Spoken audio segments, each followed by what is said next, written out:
Why, hello there. Welcome to the video. Here are just a few short notes from Future Desi here. Unfortunately, this video ran for 8 hours. There were promises by a young naive Desi that he would make a playlist. These promises are not being fulfilled. Desi did not make an 8-hour playlist. He also realised that it would take like 3 hours to edit this video like 2 weeks later, so for that he formally apologises. Also, due to YouTube's copyright system, I have had to remove anywhere we watched a video together. So I have tried to leave in which videos I clicked, so you can fill in the blanks yourself. What a fun little game. Other than that, you'll have to catch me on a real live Twitch stream. As I said before, I stream on Twitch Tuesdays, Wednesdays and Sundays. So Tuesday 5:30 PM or 4:30 PM Greenwich Mean Time, 5:30 PM British Summer Time. Same on Thursday, 5:30 PM British Summer Time, 4:30 PM Greenwich Mean Time. And then on the Sunday, I stream at 11:30 AM British Summer Time or 10:30 AM Greenwich Mean Time. Be there or be square. Now enjoy the video. Bye!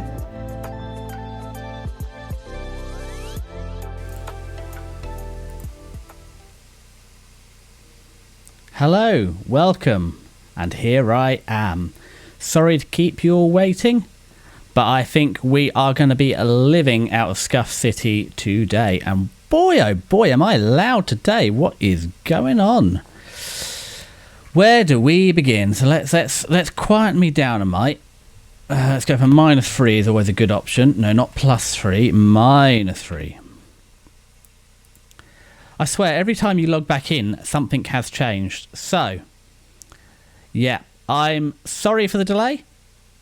I was setting up the stream like normal, and I've been on the laptop, working, monitoring temperatures. We're absolutely a-okay. I think we're better now. But yeah, just as I went to go live, the clock speed dropped to 900 megahertz, 0.9 gigahertz. No idea what upset it so, but suddenly all the performance just dropped out the bottom of it. It was unusable. I was getting to 0 to 1 FPS on VTube Studio. So, yikes. And then I thought, well, okay, I've been using it. It's been working fine. Don't know what the problem is, but we'll just restart it. That's always step one in troubleshooting. Restarted the laptop and then monitor 2, which I really need for this stream as well, and that's where I do everything you don't see on screen: OBS, temperature monitoring, clock speeds, etc. For some reason, it decided it was no longer a 1440p monitor and just turned it randomly into a 720p monitor. And I tried playing the settings, nothing I could do would turn it back to what it was. So then I had to restart again, reset that monitor up. That is all now set up. That side of Scuff is over. The other side of Scuff that we're going to do today is, if any of you follow me on Twitter or X, you'll see that actually I only finished writing the script. In fact, I've got some notes, so wouldn't it be good if I use my notes? I only finished writing this script last night about 11 o'clock. Went to bed at 11, got up again at 8. What time? No, 9. I'm going to lie. I had a lie. I should have got up early. It's my weekend, and as I said, this is a hobby. I was tired. Had my Japanese lesson 9 till 11. Then I had half an hour to start prepping. So I have done some prep. As I said, all the script is written. I've learnt how to do a tier list. I set all that up in OBS. The bit I haven't set up is I haven't got all the pictures, so we're going to be raiding my anime list as we go. If I go to my review, it is running slowly, but we'll live with it. We're on a delicate balance here. As I said, my intention this week is genuinely I'm going to be looking at silicon options. What can I do to now? I have got a bit of a budget. It's not as much as I hoped. I might be able to scrounge some more money elsewhere. I basically need to do a bit of life admin. I need to pay for the last few bits of Japan, work out a firm budget for Japan, and then everything that's not allocated to that. I also get paid on Monday. We can start looking at putting into PC hardware. Although I do feel maybe we'll go down the GPU route to start with. Also a good opportunity to test the GPU. So that's where we're going with that. So I've got the first 10 anime prepared. But as you know, it's a 41-page script. And that covers the 40 anime... Oh, well, hold on. Okay, so that covers the 40 anime I've watched this season. Watched is a strong word. I haven't watched all of them. So there were about 30... Oh, was it? Hold on, let's have a look. How many did we actually watch a decent amount of to review? More than 3 episodes, basically. So 38 of them... No, 38 we watched more than the first 3 episodes. And then there's another 15 honourable mentions, either OVAs, films, or things I tried and couldn't get into, or actually just didn't want to watch at all. So we've got all of that going on. Okay. So while that is all going on, that's yep, there we go. We are live, and I learnt something new. I learnt how to set up my streaming information before the stream, so that's nice. So yeah, we're going to keep going today.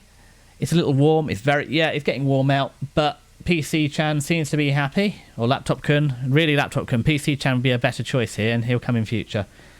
But that's a next week's problem, and there's a bunch of other bits I want to chat and yap about.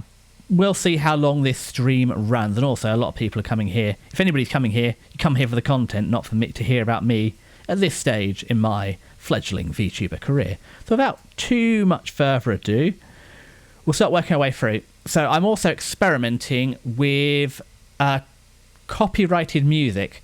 So we're going to fire up YouTube. We are going to play some of them, not all the audio tracks, just a selection of audio tracks related to the animes. And that should avoid being blocked for copyright, because I'm going to strip that from the VOD. Going to find out if that works. But what I'm going to do is I'm going to create a playlist as well. I'll drop a link somewhere that goes along with this, so that you can actually come on, brain, you can find the playlist and listen to it in your own time. So you'll still have the images, but the audio will be muted. So what we'll do is, I'll do that, so you have to do a bit of your own mix and match, but anything you're particularly interested will be linked for a while. Although depending on how late you watch this, it may have wandered off.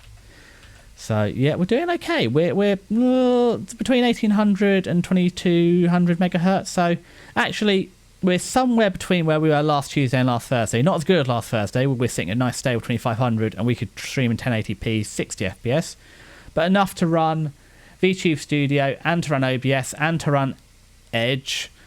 A reasonable lick in 1080p 30 FPS, and the reason we're using Edge today as well is it's a bit less demanding than Chrome, and because we're doing a tier list, it actually seems to be working better. Now, can I function F11 this? I can function F11 this. So we will be flicking back and forth. I might have to open another Edge window. So what we're going to do today... Okay, so the other thing as well, for predominantly... where they've had English translated names, I'm going to use those, and predominantly where they've had Crunchyroll translated names, I'm going to use those too. Reason being is, I would love to say I speak Japanese. I am somewhere between N5 and N4, and even if I could pronounce all the words, which I could probably pronounce them, not well, with a horrible accent, with my British accent, I don't get the meaning as well. So I think for the most part, we're going to sit. Obviously, things like Aharon-san, which is the first anime we're going to look at. Aharon is unusual. That is just that was the translation. Her name, you can't really translate it. So we're going to run with that. But yeah, for the most part, that. So I think that's the most for housekeeping. The other thing as well is I've mentioned we're going to listen to music. I think music is really important part of the anime, the op and the ed, or the opening and the ending. Because actually, when you think about it, most of them are about 90 seconds. You get 24 minutes for an anime. So 1 minute, so 3 minutes of that, nearly 15% is actually the intro and the outro. And you might listen to that 12 times in a season. So that's 36 minutes over a season, or 1.5 episodes of just listening to it. So I think it's really important to talk about the music as well. It's a really important part of the anime. Especially because when I have a playlist. I've got a whole playlist of anime intros and outros, and over time they get pulled off YouTube or whatever. It's not the end of the world, but when you hear it, it reminds you of an anime. Especially some of the really good ones. I don't put them all in there, but ones I particularly like go in there. I'll normally put the anime cut and the full song, and there can be a huge difference between the two. But we've got those in there, so I think it's really important to talk about them because they're a huge part of the season. As I said, 1.5 episodes of your season is actually just listening to the intro and the outro, and God forbid they have a recap. We're using TierMaker. As I said, this is my first time using TierMaker, so we'll hop over there in a second. I'm doing my best with it. And again, I have only got 10 of the images prepped of the 39 anime and 15 OVAs and films that we need to look at. So we will have to do a bit of My Enemy List raiding. The other thing as well, I have got the overlay set up. I've not tested the overlay with the tier list, so fingers crossed it works all right. I'm sorry if I miss comments. I have actually got a third monitor set up to look at just comments today, but it's a bit over the way over there, and because I'm going to be concentrating on the tier list and reading a script and getting images and playing music and all that in the background, I might miss them. So let us make a start. We'll name the tiers as we go along. So we've got our middle, and well, can I change the colours? No, we're just going to run with the colour scheme they've got. Change background colour? No, let's not touch that. Although really, your best ones should be green, and your worst ones should be red. And I can't wait anymore. Okay. So we're going to go with this. We're going to set these up. And what colour is that going to be? That is going to be that. Okay. B should be our nice yellow. In fact, no, what we're going to do is we're going to turn... Oh, is this... Are we going to break this? I feel we're going to break this if I turn this black. Is it smart enough? Yeah, it's not smart enough. So we'll have this as a dark grey tier. Absolute bottom. C tier, I think, is our middling. But I don't think it's going to let us do that. So the next colour down from green is this. Okay. And then C tier is going to be this. Okay. I think we're probably going to want... I want to insert a row above. So I think we're going to want that one, that one, that one, that one, that one. Two more. Insert a row above. I think this is how many we're going to need. So this should be less grey, light grey almost. I suppose we could have gone... Oh god, we'll recolour them all. So we're going to start with a purple tier, drop, and then drop our way down to a darker, well, some sort of blue. This is really all the sort of stuff I should have done beforehand, but as I said, it was a bit last minute scuff. The other thing as well is I wasn't going to do this stream originally. It hadn't crossed my mind to cover this as part of my content. And it was sort of a last minute, it's like, well, the anime season's ending. You like anime. You wanted to talk about anime. Why don't we actually just include it in the thing? Do you know what? That's really green. This should be our orange and our dark orange and our red. Let's go with that. So, this is our middle, this is our top, this is our worst. So, our Haran-san. Haran-san. I suddenly realised, I do apologise, we haven't moved over to the tier list. As I said, this is going to be major scuff. It's also major scuff as you can't see the tier list. You can now see the tier list, but what you can see is some big dumb head in the way. So what we'll do is we'll shrink me down a little bit. Hide out in this corner for now. We might have to change that a little bit later, but we'll hide out there. Then normally, I do apologise, I have a projection of what I'm doing, and that's what I'm working with. But today, because of all the stuff we're doing, actually, that's hidden in the background. I can't use projection because I need to actually see the real screen. So that's the tier list we're going for today. I suppose we can rename this. Let's move the script off the keyboard. This can be D, E, and F. E. So there we go. We're only about an hour into where I wanted to be and getting round. So yeah, scuff, scuff, scuff. That's our brand. Okay, so I'm also really loud. I'm just going to check. I am set up. Logitech G Hub is set up, isn't it? I am using my normal mic settings. Yeah, I'm on my normal mic settings. Another thing that needs work in the future. I might be a mic closer, but that's probably because I'm not moving around playing the game today. That's another comment I've had. I need to move around more in my streams, so I need to turn the physics on, but also the physics direct, make the model harder to work and stuff. So again, it's something that I need to be cautious of in the future.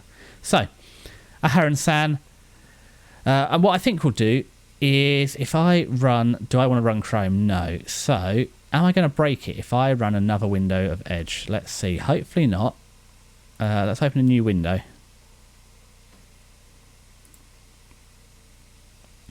Fantastic, it's not breaking it. So if I open up Mal, my Anime list. Yes, I did look at lightweight. Firefox is another lightweight browser, but I'm sticking for Chromium for now. I already had Edge, and it was there. So if we go to the other, my biggest gripe with a Haran-san, sorry, not a Haran-san, with my anime list, is that despite writing the titles in both Japanese, well, they write the Japanese titles in Romanji, in the headers, and they're not very good at searching for the English titles. And come on, you're an English-speaking website. You should be better at searching for this English title. So not Ahago, Ahago is thank 2017. It's on my list. Aharan-san. It's on my list, but I've not got around to it. 2017, I'd like to. So, this is a season 2. And what you're going to hear an awful lot of in this review, well, especially when it comes to season 2, this is a continuation of season 1. Do you know what? If you liked season 1, you're probably going to like season 2. Now, in my opinion, this isn't quite as good. So, I'm not saying that season 1 is a 10 out of 10 anime. I'm not saying season 2 is a 9 out of 10 anime. But if you compare the two and use season 1 as your base, as a 10 out of 10, season 2 is a 9 out of 10. They're very close, but the second season isn't quite as good. But in reality, if you liked season 1, you're going to like season 2. Should you like season 1? I think there's a lot to like here. It's a fun anime.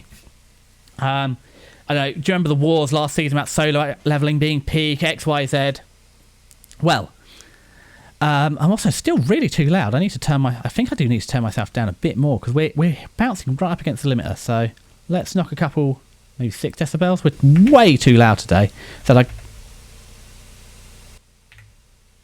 apologise, I just clipped out there. It does update it live. So that's I think much more the level we want to be at today. So we'll run with that for now. Hold on a minute. Create a single-use tier list.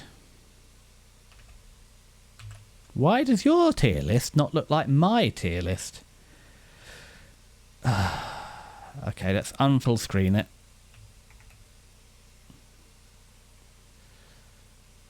Okay, what if can I tier list? It's pulling it from Edge. Is it a different one? Aharan VTube Studio, Unknown Control Center. So it's got... Could try that one. Why have you got... There you go, it's updated. Now it's pulling the right window. Do apologise. So this is still a learning curve. Not quite sure what happened there, but there we go. We've done that now. I wonder if it's 'cause it's a full window. Is it getting upset because it's a full window? Nope. It's... Oh, that's not even a full window. That's a full window. No, it's not upset over that either. Sorry, I don't know what's going on. Anyway, back to Aharan-san. So, I think it's fun. As I said, the discourse last season about, not Demon Slayer, solo leveling, it's peak, it's just a shonen, the whole point of anime is to be fun and entertain you. I think this is a fun anime. You've got your normal, typical range of quirky anime characters. And this is a slice of life as well. It's rom-com is pushing it. There is some romance. And actually, for an anime, there is progression in the romance as well. For an anime. I'm not saying, you're getting uncensored hand-holding, all that smut. But yeah, you see in season 1, there is a relationship. It progresses. That's good. There's a variety of plots. So this is one of those. This is a slice of life. Yes, there is an overarching plot, but effectively... Each week is self-contained. Each week they do a thing. It does slightly contribute to its overall plot, but the whole point isn't to do an overarching plot. It's to have a fun little episode every week. The intro is fun. Do you know what? Let's. This is a good time to test if the intro is working. So let's turn on desktop audio, and you're going to hear double looping because I've also got the second thing set up to display this. So we want to jump over. We're in Edge. If we unfull screen our Edge. We go to YouTube. You're going to peek behind the curtain because this is my YouTube. I apologise for using Edge. It was just the lightest weight browser that we had. Yeah, there's a bunch of stuff going on here. So this is my work YouTube. So what we want is Aharan-san OP2. I apologise for what I typed there, but with any luck, you'll don't want there. Here we go. Let's see how this works. that. And actually, I think that intro really sells the strength of the anime. You saw it's bizarre, it's absurd, it's fun. You saw them flying around in space bumper cars. If that's your vibe, this is a pretty solid. Did I look forward to it? So again, this tier list is partially going to be vibe based because at the end of the day, you can forgive a lot in an anime for a good story or good XYZ, and I think this one is fun. Came out Monday night. I look forward to it on a Monday night. There's progress after dating. So yes, the two characters, you have their moments. They're a little clueless, but actually for anime, again, they're quite switched on. Especially Raido, who's the guy in here, really attentive to Aharon. A little too attentive and a little wacky sometimes. That's the fun. He's sweet. He's attentive. He's a bit silly goofy, but you get the idea. The artwork's cute, it's fun, it flows. The animation's pretty decent as well. Scenes aren't too static, the backgrounds are pretty decent, they're filled in backgrounds, not big open empty caverns, etc. And actually they turn the everyday into a high stakes adventure. So, playing a board game, you'd think one whole episode playing a board game, how much fun can they make that? Actually quite a lot, because you've seen there flying space bumper cars. It's not just playing it, you get the imagination that goes with playing it. So I said originally I was going to run 5 tier lists, but I think what I found is going along, too many of them fall into the middle of the road to be really useful. So what I actually think is, you're seeing my, are you getting full screen? No, you can see my desktop, but let's see. Does the full screen work? I think actually, sorry, there's a lot going on with tabs here. I think actually Aharon sits in the tier B. Oh, I can't just drag files in. Sorry, choose files. Dump that over here. There's nothing secret on here. It's all the things I used to stream. So as I said, this is a complete. I've scrubbed it.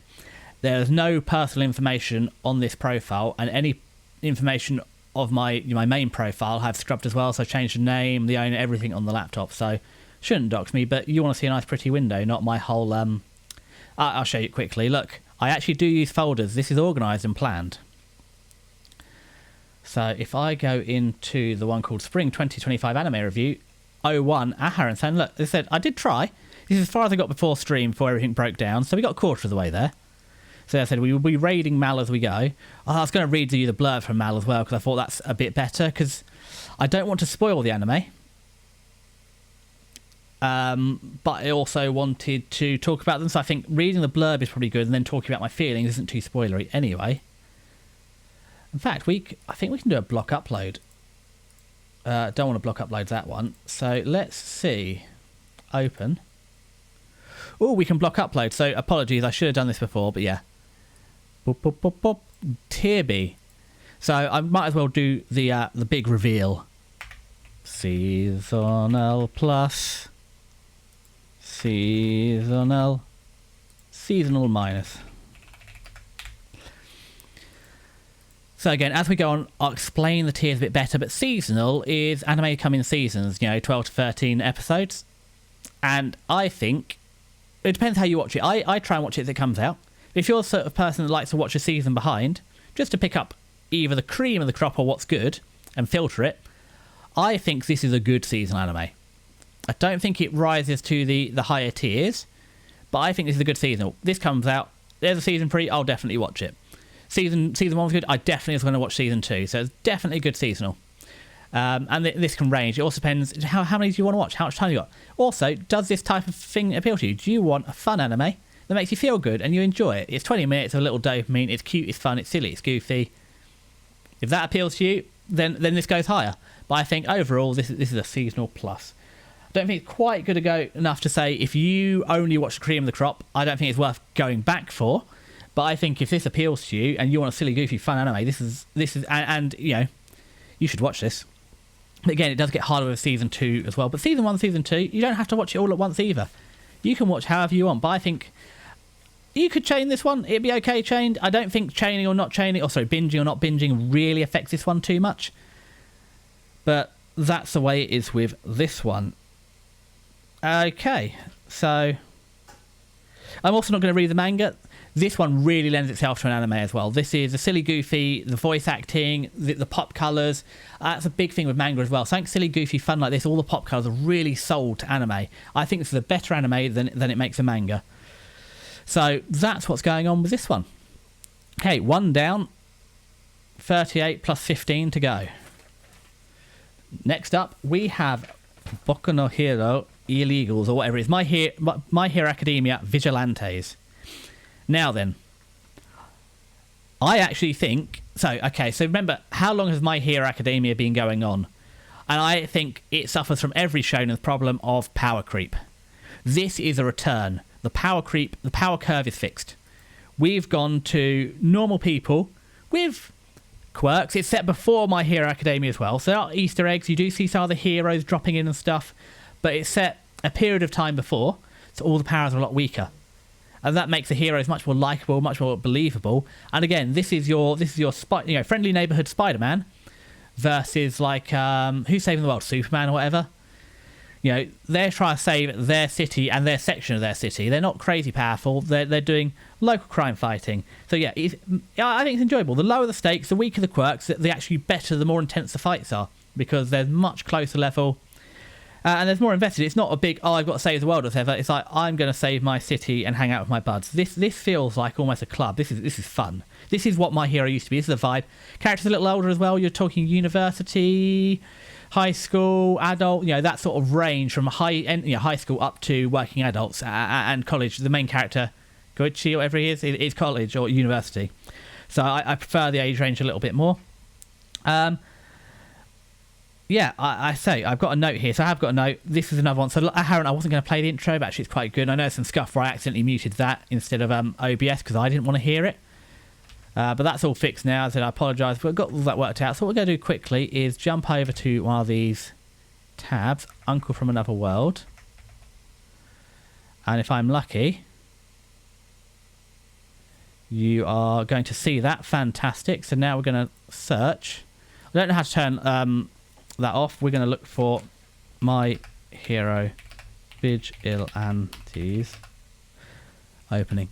So the other important thing here as well is I think this actually, again, sells a lot of the anime. This is the one we want. So let's official opening movie. Sure, let's watch this. The music. We are Scuff Academy here, so I apologise. I thought that was fun. I thought the OP really actually works to sell the anime. That vibe, the creeping around at night, the cool gritty, the fighting for the local area, that works together. That really sells it to me. I thought that was fun. That sets you up to enjoy it. Character have depth, motivation, redemption. You have villain to hero, or at least like dark to light. There's also a lot less shadows. This isn't a teenage boy who's suddenly acquired his powers who has to save the world. This is a teenage boy who's always had his powers, but he's at uni, but he's doing his bit for the community. He's having fun. He's hanging out with his heroes. It's your local neighbourhood Spider-Man is how I'd rate this, or compare it to the other My Hero. So I'm just rolling up my sleeves because I am cooking in here already. It's only 25 degrees in the house, which isn't crazy, but Laptopkin is pumping out a bunch of heat. Nowhere near as bad as the PC, but enough because and then I'm in a nice shirt, and I told you my feeling on long sleeve shirts. I like them because you can have them down if it's cold or up if it's hot. And if it's really hot, you can stop yourself burning. But right now I'm inside, so I'm not going to burn. And it's hot, so I'm rolling it up. But I am staying dressed. I'm not that degenerate of a streamer yet. So the villains are evil here as well, but they're not mindlessly evil. They have a motivation and a purpose. What they're doing makes sense. It's not I'm going to be evil to rule the world. It's just... Ooh, sorry, Mr. Microphone. Scuff Queen here. Okay, so yeah, there's no real negatives to this one. I thought the pace is good. You get something good every week. I don't think there's any dud episodes. I think it sets up. I mean, obviously, most anime start a little bit slow because you've got to set things up. But no, especially because you've already established a world of quirks in My Hero, they can drop quite in. So the main character isn't too romantically dense. Again, that's one of my hated tropes. He's a little, but they've not overdone it yet. I've not got to the point where it's annoyed me how dense he is about, which women are attracted to him. So that's good. That's fun. It's also fun. There's a tsundere in here, and I have a thing for tsunderes. I like tsunderes. I like girls that bite back. But bashful and then punchy. They actually remind me a lot of college because that's definitely how when I went to college or here, so high school, how girls were playful, fun. This is fun. It's buddies having out, playful, having fun, and it's not the overdone. I'm going to murder you, tsundere. It's it's bonking like bopping, not punching. There's a difference. It's play fighting. It's fun. The heroes aren't refined and perfect. These haven't gone to hero school. These are normal people, and trying to do the right thing. Just, they're not grey. They're fairly good or white aligned, but they're just trying to do the right thing. And they're not perfect because they don't make perfect decisions, but they're doing their best, and on the whole, they're doing a good job. And there's still some All Might fanboying. I mean, you saw his outfit's kind of based off of All Might. It's a lot more grounded. He buys an All Might hoodie and wears an All Might hoodie. His whole room is an All Might shrine. It's just an All Might hoodie. It's less hysterical. So, and, collecting hoodies isn't a crazy thing. People collect shoes or hoodies or whatever, or you've seen Oshi merch or whatever. This is fairly normal. I thought it was fun. I mean, I put a note here too. So I'll finish reviewing this. I'll tell you the story about how my bedroom was decorated. But where do I put this? So, if you liked My Hero Academia and you went off it because it just got a bit much, watch this. This is the good part of My Hero. A little older, not as dark, not as high stakes. It's fun, like it's supposed to be.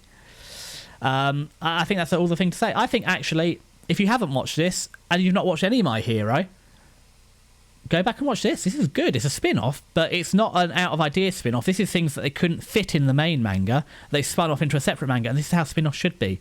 It's like, I've got a fun thing I want to do. It doesn't fit with the main story. I'm going to do it here. So yeah, we're going to drop this into our A tier, which is our worth-watching tier.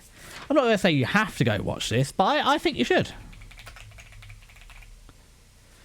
I think it's worth going back and giving it a watch. So we've seen the intro. The outro is also fun too. It's motivational. It's J-pop. It's like rock. It feels good. This anime makes me feel good. Monday was a good night. A harem followed by this. I felt good about Monday at this point. So there is one thing we do need to discuss. Let's go to the desktop. And what we're going to see if we go to desktop. Probably the same thing. Yeah, you're seeing basically the same thing. Let me open this image here. So I think... we're going to talk a lot more about... Come on, image. Where are you opening? We're opening in paint.net. Let's not open you in paint.net. I like paint.net because this is what I use for all my image editing, but let's open you with photos this time. I think that's going to be more appropriate for stream. Hop, hop, hop, pop. Okay, so on the right is her manga design. This is a high school girl. Her ability is jumping, and she sings from like rooftops and lampposts and things like that. Can you see what's problematic about this and her skirt and her outfit? Yeah. However, on the left here is her anime redesign. Honestly, I have problems with unnecessary censorship, and there's definitely an anime we're going to talk about with unnecessary censorship. I actually much prefer her anime design. I think the leggings really sell the character. I think... Okay, let's be careful. We're not a lolicon here. We're not saying I think high school girls are hot. Let's be very careful about what we say here. However, I think this is a much more attractive outfit. I'm not saying I'm attracted to pop. I'm an adult. But you get... how many times you have it? There's no nuance on the internet, but you get my point. I think the tights and stuff, this is actually this is actually a hotter, better, more improved outfit. I like it more. So that's actually a positive. Yes, it's censorship, but I think it's better. Honestly, I prefer this more. I don't know what you think, but I think genuinely this is improvement. Let's hide photos because there's a couple more still. They want to look at things later. So yeah, showing that. As I said, next time will be less scuff. I have this all prepped in advance. I did have on here, I've got colour coding, so I've got like black for the main story or main script, red for things I need to show or play, and then blue for other bits. And I was going to tell you... So, yeah, Deku from the main My Hero, is a little aside. He has the All Might themed room. So, I had a themed room as a child. My parents decided my brother and I were going to have football themed rooms. Oh, wow, sorry. When you're on desktop, you can see me tabbing through. There's nothing hidden here, nothing secret, so don't worry. Do we want to go back? Let's go back to the tier list, because we're going to be there. So my parents decided. So, the football team... We had very different, so it's safe to say. If I say which football team I supported, it's too much of a giveaway. My dad's a Chelsea fan, and therefore my brother was a Chelsea fan. I liked Newcastle growing up, but I was told I wasn't allowed to support them. I should support my local team, which is a fair shout, and probably saved me from a world of disappointment. So it was decided that both our rooms would be football themed. So my brother was Chelsea themed, dark blue bottom wallpaper, light blue top wallpaper. I can't remember the ins and outs. Chelsea flag sewn into the curtain, the Chelsea lampshade, Chelsea bedspread, etc.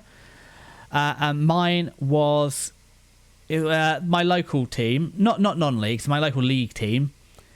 And again, I had a football lampshade, a football rug, and again, my team sewn into the curtains, and yeah, striped wallpaper. So it's actually striped on the top, and then a layer for the shorts, and another layer for the socks below. It was really overkill. It's actually one of the few times my dad's done something really nice and caring. However, I got no input of whether I wanted this. Both of us were just told, "Oh, my brother had a Chelsea beanbag too," and I had some window stickers for my team as well. We were just and some pin badges. I love pin badges. We'll talk about them another time. They'll be on the Japan trip. Don't worry. But yeah, I was told that's what you're going to have. You're going to have football themed rooms. Even when I was a teenager, until I left home, 18. That was the room I was having from. When did I get the room? I think it's about the start of secondary school, for about 7 years. And I said, let's not be too upset. Actually, my dad says it's really nice. And the only shame is they only dealt with the mould problem in my room after I left. So I had mould and black mould issues. We'll talk about it another time. So yeah, nice they deal with the decorating. It'd be nice they fix that though. So yeah, there were problems with my room. But yeah, I had my own bedroom as well. So many people don't. It was actually very small, 5.5 foot by 6 foot. Again, another time we'll talk about it. But I had my own room, which was an improvement. So yeah. That's what I said I wanted to do here. Oh, and I had framed posters on the walls. Yeah, so I was allowed that poster, but other posters, absolutely no. And yeah, this is a big falling out with my parents where I had like anime posters on the wall and they tore them off the wall. You know, that, and I quote, no, that Chinese crap. They're still upset that I'm into that Chinese crap. The fact that anime is Japanese, it doesn't really matter. You know, generally Asia as a whole to them is homogenous and bad. So, yikes. But yeah, that was the detour there. Anyway. That is one page of the script down, guys. Congratulations. We got through one page and just another 39 to go. And any other tangents I think of. I actually had a bunch of other things for yapping I wanted to talk about as well. I said I skipped all of those. Probably till Tuesday. And I actually, there's also something I want to talk about the stream schedule next week. It'll be as per normal, except for Sunday's going to... So next week is a non-working Friday for me, so I will be streaming on Friday. Haven't decided if I'm going to... I feel like I should game on Friday because it should be my relaxing. But I might do I'm not sure what way around I'm going to do. So actually this time I want to do the summer predictions in advance. So I've got 12 weeks to prepare for my next review, not 2. Because crikey, that was tough. Yeah, I said I wrote it last night. It was 41 pages of scripts and I wrote it twice. So I wrote an initial script, watched a few, and then watched the anime a second time to write a final script to make adjustments or notes. What did I agree with? What came around the second time? And you'll notice I went through. My notes got better. The ones for like the Monday and Tuesday aren't as good, and by Sunday they're elite. So I got the hang of it. And some of them were full rewrites. So I actually wrote about 82 pages of script over 2 weeks. That's the most I've written since university, if not college. 82 handwritten pages. And the reason I can't type it is I only got the one laptop for now. And yes, I could sit at my working desk where I am now, where I've got 2 monitors and have anime on one screen, notes on the other screen, and work for it. But I'll be honest, this is my hobby. I want to sit on the big sofa, recline, and watch it on the big screen. So that's what I did. It'll be better next time, especially if I build a streaming PC as well and a game PC. I can have the 2 separate, and I can type on one while I view on the other. That can all be done, but that's for the future. I could have done it through my phone, but again, I want to enjoy my hobby. The VTube is an extension of my enjoyed hobbies. So that's how that went. Is there anything I haven't really covered? So yeah, there's probably more. Oh yeah, so next Sunday will be a late stream on cutting down a tree. So I expect it to be about 5:30 p.m. We might grill a little bit. We might move it round depending on what's going on. But yeah, Friday's probably going to be games. I'm having fun, and again, hopefully we can get through the Plastic Soldiers. I'm in Lancier. I'm probably not going to jump straight into another Spyro game. I haven't decided on Friday. Well, the thing is, if we get to Friday, I want to play... We'll see on Friday. Let's stop predicting. I haven't felt... Spyro Gateway to Glimmer is here. We are going to play it soon. I just don't know if I want to play. I had some in-between, like, one-off games that I wanted to play. But I don't know if I'll save them for future as a backup stream. I haven't decided. But next Sunday, I'll probably be going through my anime list. And as I said, I manage my anime through Excel. So we'll probably make the whole prediction list there as well. So that's something to do. But in the meantime, let's get on to Anime 3. Sword of the Demon Hunter. Didn't know a lot about this. I like the concept. So the first thing they've done really well is you've got a double-length first episode. And that's to set up your pacing. So by making it longer, you get people immediately in. You don't have to do 2 episodes to sort of set the story up. You cover the story in 1 episode, and that means normally the next 11, in this case the next 12. This is kind of like a bonus episode, episode 0, and you got 12. So my one disclaimer is, because the final episode comes out so I did get a bit confused the weeks. As I said, I was massively behind. I was probably, on some of these, several weeks behind. So I crammed this for the review. So a couple of them I haven't seen the final episode. But for something like this, the final episode isn't going to change anything. Where the final episode was relevant, I have, apart from Lazarus, that's my only regret. Lazarus, the final episode, is this afternoon. So I was a little early. I said I was a bit out of touch with when this is, and I wanted to get it in and out. So as I said, next season will be better planned. Anyway, I like the Sword of the Demon Hunter, like the concept. And what did we say we're going to do? We're going to go on Mile, and we're going to read the description, because I don't want to spoil you. So I'm going to give you the description. Where is it? And we'll do it on this tab. Can you see that? You can. Control T. Oh, that opens up here, does it? So I don't know where we are. I'm lost. That's what I want. We can see that my anime list. Oh no, we got it here. Oh, so you can see where I got up to. Come on, scrolly scroll. Yeah, Sword of the Demon. Oh, come on, Mal. Why can't I search? Fine, we'll just do my anime list. Sword of the Demon Hunter. Mal gets upset with ad blocks and stuff, so there we go. Sword of the Demon Hunter. Okay, so we'll read the description and then I'll actually talk about it. So, after Jinta and Suzune ran away from their homes as children, they're taken in by Motoharu, the virtuous sentinel of Katano village, and his daughter, Shirayuki. The settlement was ruled by a shrine maiden, Itsuki Hime, who only a select few are allowed to interact with. When I hate Tsu. It's such a difficult thing to get your head around pronunciation. Itsuki Hime passed away. Shirayuki was appointed in her place. Wishing to stay in contact with her, Jinta worked diligently for years and finally selected as the next sentinel. As the protector of the village, Jinta's duty is to eliminate any threats. One day he encounters a demon in a nearby forest. At the end of the battle, the demon makes a proclamation about the destined ruler of all demonkind. He attaches his severed arm to Jinta, turning him into an unaging demon man. By the time Jinta comes to, Katano is on fire. Suzune has transformed into the demon form from the divination, and due to a series of misunderstandings, she murders Shirayuki and flees. Devastated, Jinta cannot forgive Suzune for her actions. He departs on a journey to find her. As Jinta travels around Japan across the eras, he endeavours to protect as many people as possible from aggressive demons. In his quiet moments, he contemplates what he should do when he once again faces his childhood friend. There you go. That's the backstory. Without spoiling you too much. So, yeah. I thought this was a fun, funky intro. I didn't think it actually fitted the anime, actually. It's real funky, funk, bum, bum, bum, bum, bum, bum. And it's a darker, more serious anime, so a bit weird. I like the intro, I like the music, but I don't think it fits. So it's a bit of this is a serious seinen. So yeah, a bit weird. The other big problem I have is there's a lot of very similar characters. So they're starting in like Edo era. So you've got a lot of people wearing the same hairstyles, similar, muted outfits. All the girls are similar, less muted, but they're all in similar outfits. And because so many of them look similar, and I have a real, both in Japanese and IRL, I have a real problem with names. I recognise faces. I really struggle with names. I know who someone is, I know what they do, but I really struggle with names. And Japanese names, for someone that's not grown up with Japanese names, are difficult.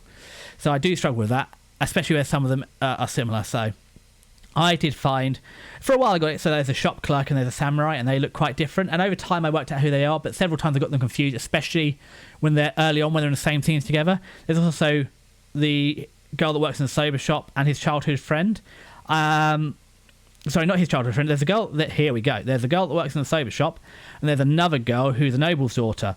And again, for a while I was getting them confused because they're quite similar. And the noble's daughter went away for a while and came back, and again that confused me when she reappeared. And he's also got a childhood friend who we only see when she's grown up, and they're reintroducing her, but they don't flash back to who she is. So I did struggle with keeping up with who is who. For the most part, it's okay, but quite often they're putting a lot of similar characters together, so I found that difficult. And I think this is very much an anime that's going to be made or broken in season 2. I actually thought this got worse as it went on. I really like the concept. The episode 0 is really good. It really set up for Demon Hunter, but it's not Demon Hunter. So Demon Slayer. Demon Slayer is its own thing. It's set up for a different take on Demon Slayer. And, there's only so many subjects. It's samurais in the Edo area fighting demons. I thought this was good. What else was there? Okay, so I think this does really need a season 2 to make or break it. The big thing is, this flashes back between the present, and there are the odd flashes to the future. But for season 1, where it's never set in the future, there's only flash forwards. He's a schoolboy in the future. It doesn't make sense. It actually detracts. So the whole thing is an Edo setting, and suddenly the juxtaposition of putting that future settings in, I thought actually made it more confusing and didn't work that well. So yeah, I actually think this went. I actually downgraded this as it went on. It's really pretty scenery and background and historical context, and there's a lot of detail. You've got Wisteria all drawn in, all the backgrounds for Wisteria, all the things you'd have in the historical settings. I thought that was really good. It's attractive and detailed art style. It's a lovely art style. Very I'm a fan of older cell drawn stuff. This isn't cell drawn, but it's that beautiful, detailed, elegant, pretty art style. This is what I love about anime, the prettiness of something like this. And they haven't just got big empty backdrops. They've filled the space with items. They've put stuff in there to make it good. It's incredible. So, I find it very disappointing when they put more than's necessary in there to make the background really pop. Talking music, the outro is suitable actually. It's very melancholy, historic murals and natural scenery. And then they also juxtapose the newer stuff in, so that does actually make sense in the greater concept of the anime. So the outro I have less issue with. Because the whole thing is meant to say, across the eras, it's meant to go from Edo to the current time. But we only really see Edo in this one, which why my headset's turned off, because I haven't listened to anything for a while. I said, one day I'll get a better headset, but for now, this is a perfectly cromulent good headset. It's just because I'm not listening to enough music. But I'll leave it on just in case, because I'll forget otherwise. Let's just cross through that, because there are some rewrites in here, and actually this is a rewrite. The other thing as well is, if anybody saw the post, my writing is horrific. So the one I actually need to talk you through, I spent a lot of effort writing it carefully. I used a slower moving pen, like a felt pen. Not a felt, I don't know if you ever at school with old handwriting things. It's not a biro, it's some sort of, it's not a felt pen, but some sort of fibrous nibs. It's a bit slower than a free-flowing ballpoint. So it takes time, not ink, because that smudges, so yeah. So yeah, I think I've really covered the things I wanted to say here. This is obviously, as you're hearing, I'm actually going to drop this. Let's go back. Where is my tabs? There we go. We're going to drop this into the seasonal. So actually, originally I wanted it up here in the worth watching. It started off like this, and it's downgraded to season 2 will really make and break this. If season 2 picks up on the good elements, it could definitely go into worth watching. But for now, I can't recommend this. It was a fine seasonal watch. It's good on a Monday. I did look forward to it, but I look forward to it less and less at the end. It's one of the ones that's like, I kind of need to watch this too. This is one of the ones that's a bit more behind. And I said, I think there's another episode out now, but I didn't get around to watching it because anime shouldn't feel like a chore. It's meant to be fun. So, yeah, this is going a little bit more downhill. So that's where we end with that. Okay, on to our next anime. Summer Pockets. And we should be able to... There we go. Okay, this is working now. We're in full screen. Work with it. Summer Pockets. Okay, so there's a movie. I presume the movie's going to come out after the anime, or maybe to summarise the anime. Hold on, let's read the news. Okay, you'll actually get a completion movie. Okay, at the end of the year. So this is going to be interesting. So this, interestingly, is a 2-course season, back to back, no breaks, a full 26 episodes, 2 13-episode seasons back to back. And a movie at the end. So they're really doing this adaptation in one go. Interesting. So, okay, let me read you the blurb. Summer Pockets is set on an isolated, rural and peaceful island on the Seto Inland Sea called Torashijima, which has a population of about 2,000 people. The protagonist, Hairi Takahara, grew up in an urban setting, but after an unpleasant incident, he uses the recent death of his grandmother as an excuse to come to the island to take care of her estate sale. Once there, he gets to know 4 girls who are the focus of the story. Shirohan Naruse, who forgot her summer vacation. Ao Sarakado, who is pursuing the legends of the island. Kamome Kurishima, a high-class girl looking for a pirate ship. And Tsumugi Wenders, a younger girl trying to find herself. You can also get a vibe for how my Japanese lessons go. There's a lot of in the lessons. So, yeah, that's how that's going. It's good, isn't it? Sounds mystery. Sounds appealing. It's really, as you can see here, it's cute art style. Maybe I should be doing this more. Maybe this is what I should have sitting on the screen when I'm talking about stuff. Apologies for the adverts. I have got ad block on, and that's the other reason I ran Edge as well, because I knew ad block sort of worked on here, doesn't work on Chrome, and this is throw it together in the last weekend maybe after one of the streams in the week. It was not a last minute, but yeah. So it's a cute art style. Lots of pretty landscapes. Look how fun this is. And I've seen it. So one of my big criticisms is this feels like a summer anime. But I suppose if they're doing Core 1 in spring, Core 2 in summer, and the film in autumn, it makes sense to start it now. But this does really give tropical summer vibes. So it's actually more seinen coming of age. So one of the things this suffers from is one of these girls, it's her. She's a boobs girl. She's always into boobs. Touch my boobs. X, Y, Z. For a seinen coming of age, it's a bit juxtaposed, a bit at odds. Why are they cheapening it by throwing that in? I get boob humour and gag humour, but this isn't the setting for it. And again, this is one of the things that sometimes makes anime hard. And there's another anime that's really guilty. We'll talk about it later. It's hard to recommend this for non-anime fans or normal people or normies, whatever you want to call them. Because it's great. Oh, suddenly there's a 16-year-old girl going on about her boobs. It's like, yeah, bye. But yeah, that's how that is. Other than that, though, so that feels it annoys me. But yeah, I enjoyed the first mini arc. So her mini arc I thought was really good. So I guess they're getting about 6 episodes each. So 6, first 6, second 6, third 6. I presume fourth 6 because we're just starting on her now.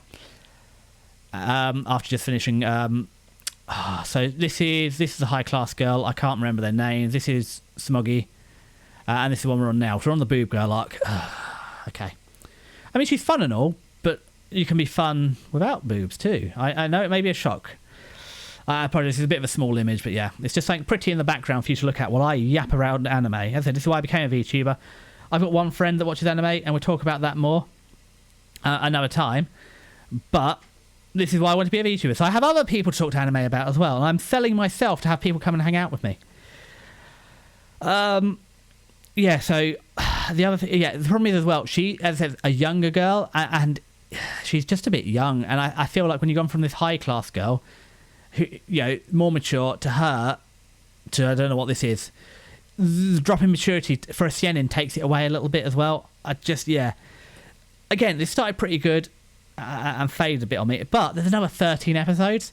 I'm going to keep going for now. I don't know if I get through all 26 and see the film. One of the things I have noted is I can't watch this many anime next season. There is a balance to be struck between my work, which is heavy at the minute, and part of the reason I want to be a VTuber is to force myself to have time for myself and enjoy myself. And again, if part of being a VTuber is reviewing the anime, again, making time for me. But there's got to be but I've also got my Japanese lessons. I'm going to Japan in October. I need time for that as well. I'm not doing enough vocab practice and speaking and listening practice. So, you've seen the puzzle of life. I've got to fit in work, streaming, anime, Japanese learning, and just being a socialite. Or, socialising. Let's not be a socialite. Socialising. I've got to fit them all in, so I've got to have a better balance. And this might be one of the things that goes, but I feel like it gets another couple because this was good.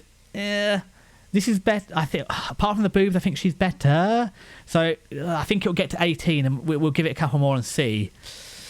But I'm also surprised that this got a straight 2 cours and a film adaptation. There's not many that do that, especially unproven ones. So you can have a 1 cour and that's really good to extend it.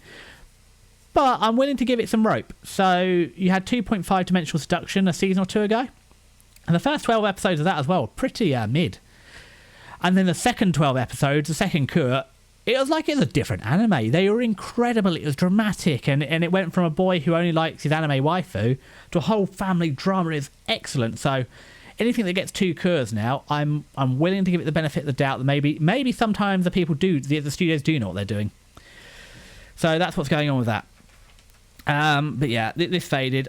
But at the same time, that she's looking for a pirate ship and a pirate treasure. I wish I could spend my summer holidays from university, on a tropical island, a small tropical island, riding around my moped, looking with, hanging out with fun, not just cute, fun, fun, they're not just one-dimensional girls. They're not just pretty. They are fun. They're smart, great. hang out with them looking for pirate treasure on the beach. What a way to spend your summer. To be honest, I just want a summer holiday away from work, but, close enough. So it's fun, and that's what it should be. And they're a little older as well. As I said, some of them are a little older. We're getting more away from high school to maybe early uni. And I said, I'm out of uni now. I've been out of uni a couple of years, so anything that ages up the characters a bit, I do appreciate. Okay, so this is the other thing that happened. It's not a massive spoiler. There's a random blue fox creature that seemed to be magical in nature, just appeared at some point in her arc, and nobody's questioned it or noticed it. But they interacted with it, and it said, I feel like I've missed something. When did this thing appear, and why is it just normal, a magical blue creature? Because yes, there's a supernatural element to it, but there's not been this magical blue fox creature till now. So what on earth's going on? What's the purpose? It just doesn't quite all fit together. So, so my initial position was seasonal, if you want some early summer vibes, but actually worse than that otherwise. And as it's running out through the summer as well, and there's a film, I kind of can't recommend this to people. I need to hop back into here and actually... So, I have a thing called Time Killer. This is what I was going to call this one. Sometimes you don't have... So, I've had periods in my life where I don't have anything better to do. And this is one of those animes. If you've got nothing better to do, it's okay. It's watchable. It's perfectly cromulent and watchable. I see here I possibly skipped number 3 and gone straight into number 4. That's fine. No, I've done number 3. Oh, I just had my... I see where I've gone wrong. It's just uploaded in a different order. Doesn't really matter. I put the right ones up. Yeah. That's fine. I can recognise them. So yeah, this is good. Oh, portrait. Yeah, it should be portrait. This is good. Sorry, no, this is not good. This is not good at all. I'm thinking about something different. It's a time killer. If you've got nothing better to do, you can watch it. But unless the second cour really picks it up, I can't recommend it. Which is a shame. I thought this was good. I had high hopes for it. Okay, number 5. Going to get a little drink too, because my voice is running out, and we are only 10% of the way there. The other risk is actually this turns into a 2-parter, and next Friday becomes the second half of this as well. That's the other plan. And this is already getting too much for a Monday night. I think 3 to 4 is good in a night. That's so depending if you watch all the intros. Depends. I don't watch all the intros. I try and listen to them all once, but some are better than others. An hour to an hour and a half of anime. 3 to 4 is probably the sweet spot. The 5th one's getting too much. That's Utabi. Here we go.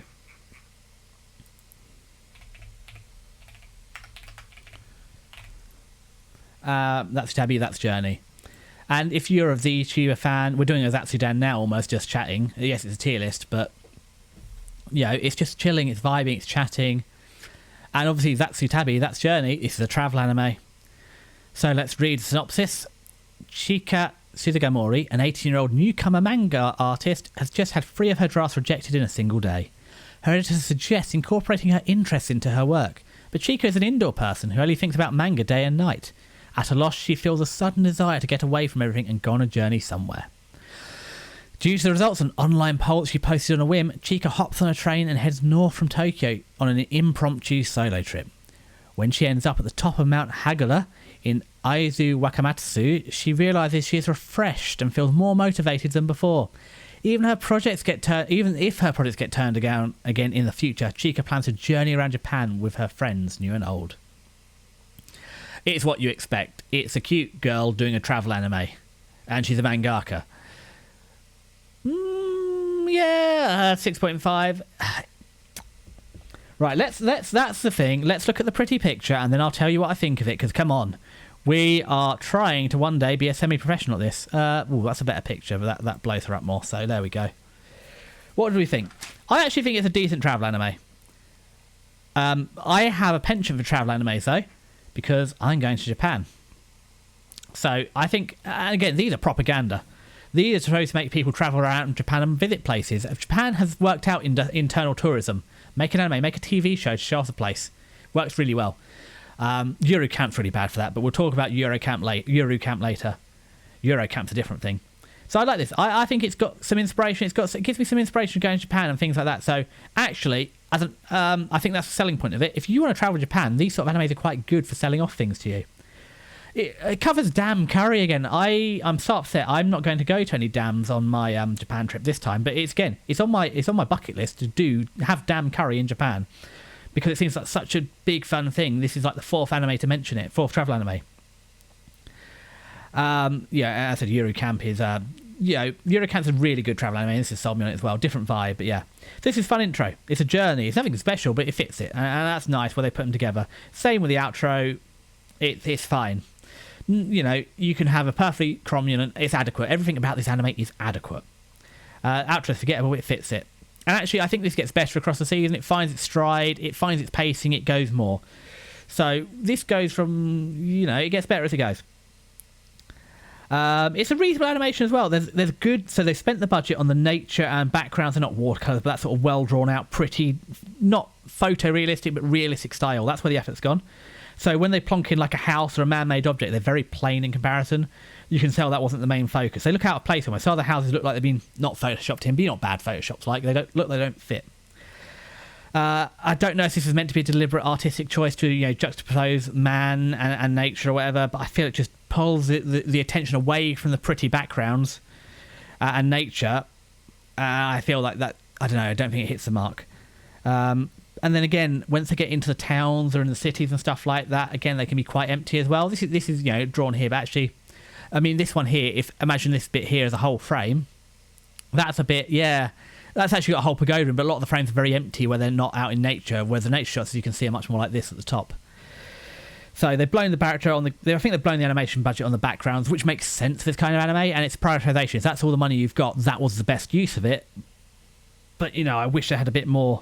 It works with the theme and the appeal. Yeah, and that's it. There's not too much to say. This is not an Iyashike Iyashike.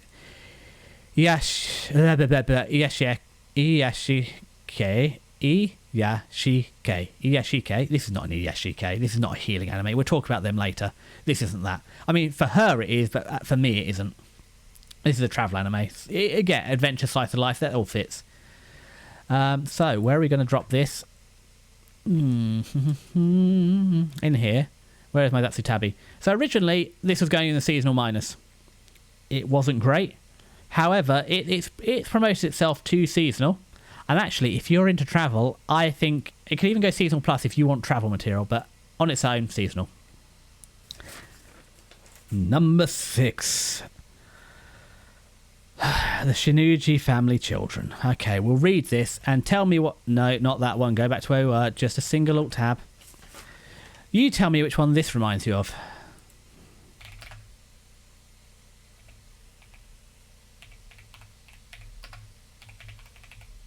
Family, yeah. Shinuji ke no Kodomotachi. Okay. The love between brother and sister, the love between a man and a woman, that which is most forbidden is most unyielding. 2 sons and 5 daughters of the Shinuji family shine like brilliant gems, each with intelligence and beauty in equal measures. And with the pedigree of their wealthy father behind them, how could they not be the talk of the town? Eldest son Arata has spent his life being tossed around by the whims of his colourful sisters, yet a little teasing won't stop him from valuing his family over anything and anyone else. When his younger sister turns 15, their father reveals a long-hidden secret of the Shinuji siblings, quotation marks, and knocks Arata's world off its axis. Okay, 30 seconds. To be honest, just skip to the next. You'll see when I do the tier list. It's not spoiled here, and it's revealed very early on in episode 1. None of them are related. So, let's see, what pictures have we got in here? There you go. I mean, this really sells it. Look, here's the eldest son. This is Arata. I sympathise with him. He's a good character. And here's his 5 siblings and his brother as well. He's cool as well.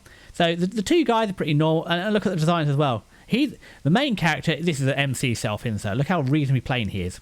All the other 6 characters have designs. That's it. That's the young 15-year-old sister there as well. Let me have a drink.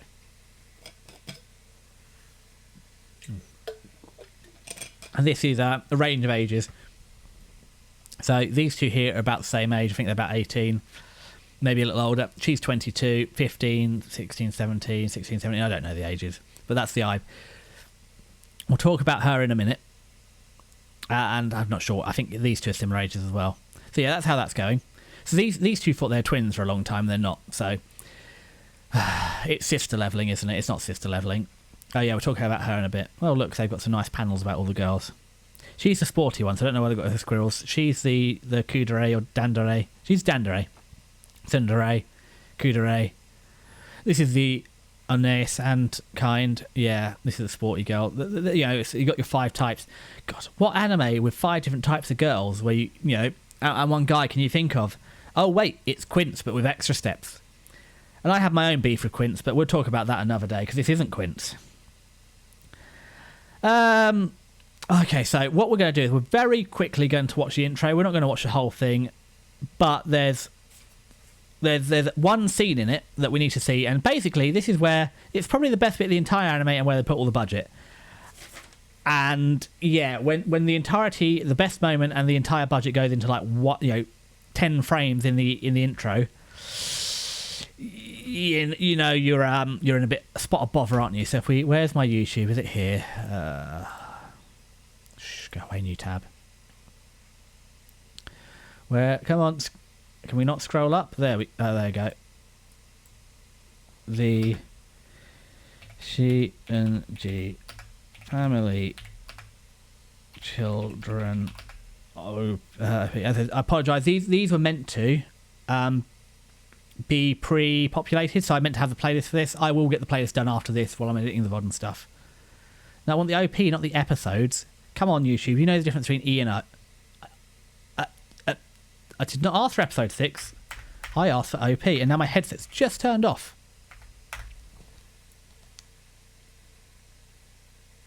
There we go. Okay, we'll watch this. We're not going to watch the whole thing. And actually, I like how they do title cards for each of the girls and stuff. But yeah, the Oni Nathan, her scene, you got to tease it there. And if you've seen this, you know the one I'm referring to. Let's have a look.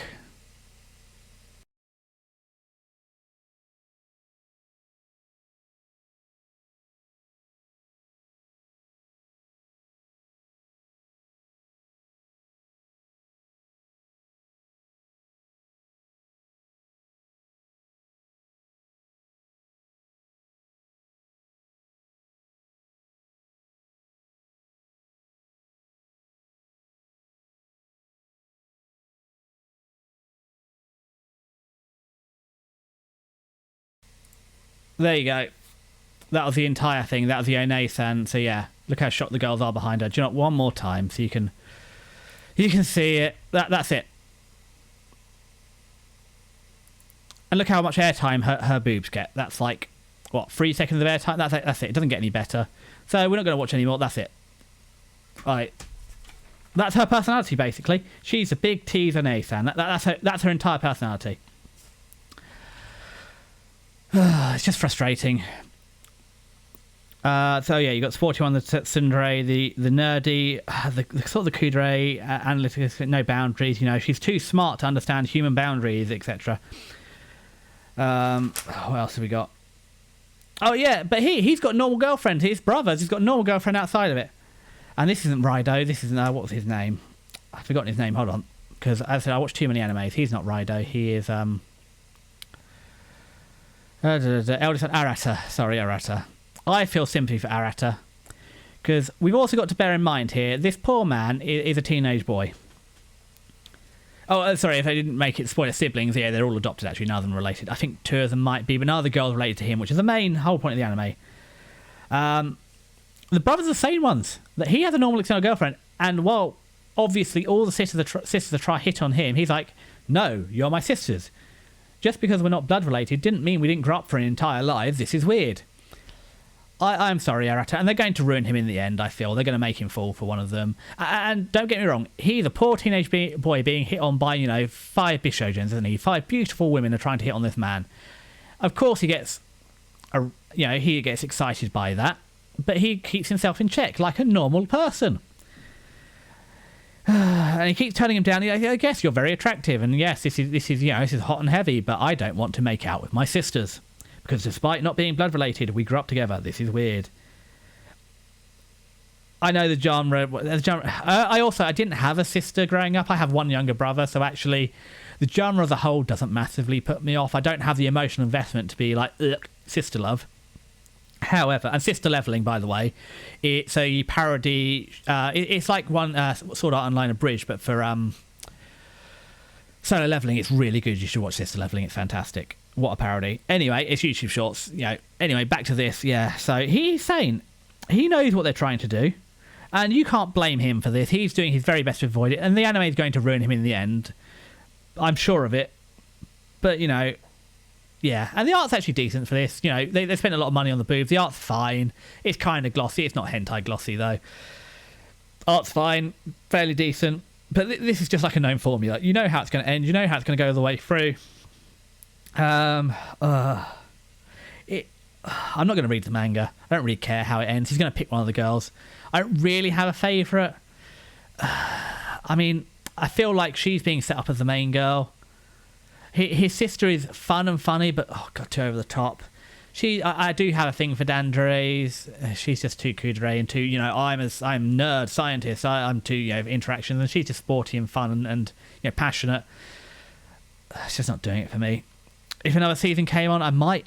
It's not Domestic Girlfriend, but it almost has that vibe. It's like, I don't want to see this succeed, or I'll Rent a Girlfriend. I want to see how this falls down. I suppose this is a prominent and serviceable anime, but unless you really want to watch more Quince, then... Unless you really miss Quince, this is the same, but not as good. There was another one, another one that was Quince-based a while back as well. They all open up a cafe, and the Five Sisters, that was better than this. So this is like the second best Quince replacement. So that's not exactly high praise, is it? The second best Quince replacement. So unless you really want, like, you're really missing Quince and you need something, it was all right for a season. It was watchable, seasonal minus. Like, as I said, it depends how much time you got. Like, anything in these tiers, I think definitely you should watch. Here is, if it appeals to you at all, you should definitely give it a chance. And here you're getting well into the, I like anime. And here it's getting pretty rough and I feel like I might need it below the F tier, because there's bad and I didn't even watch it, so we might get more, but we'll get into it. But yeah, that's kind of where I think it fits. It's just, can we have, I appreciate Quince did well and I have my own feelings about that, but can we have a different one? Do they have to be his sisters, really? I know they're not his sisters, but they are his sisters, and it's just anyway, moving on. Okay, so we're picking up here. Once Upon a Witch's Death. Okay, I'm going to read you the description of this. Why am I so loud today? I don't know why. I do apologise. I'm just really loud today. I really hope the audio quality is going to be good. As I said, I've whacked the limiter on. We're knocking 6 decibels off today, so we shouldn't be peaking. And we've got both the limiter in OBS, and we've got reducer mic in OBS, and we've got a limiter on Blue Voice, which I'm using. Anyway, let's go over here and let's look up. See if we can find it. This is the one I couldn't find.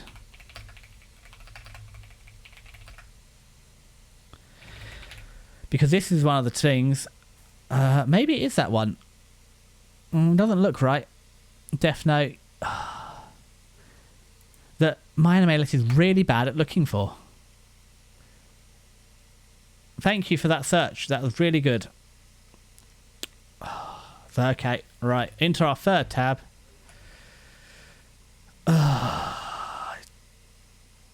Why is that Chromium based browser so difficult? Right, back into this one.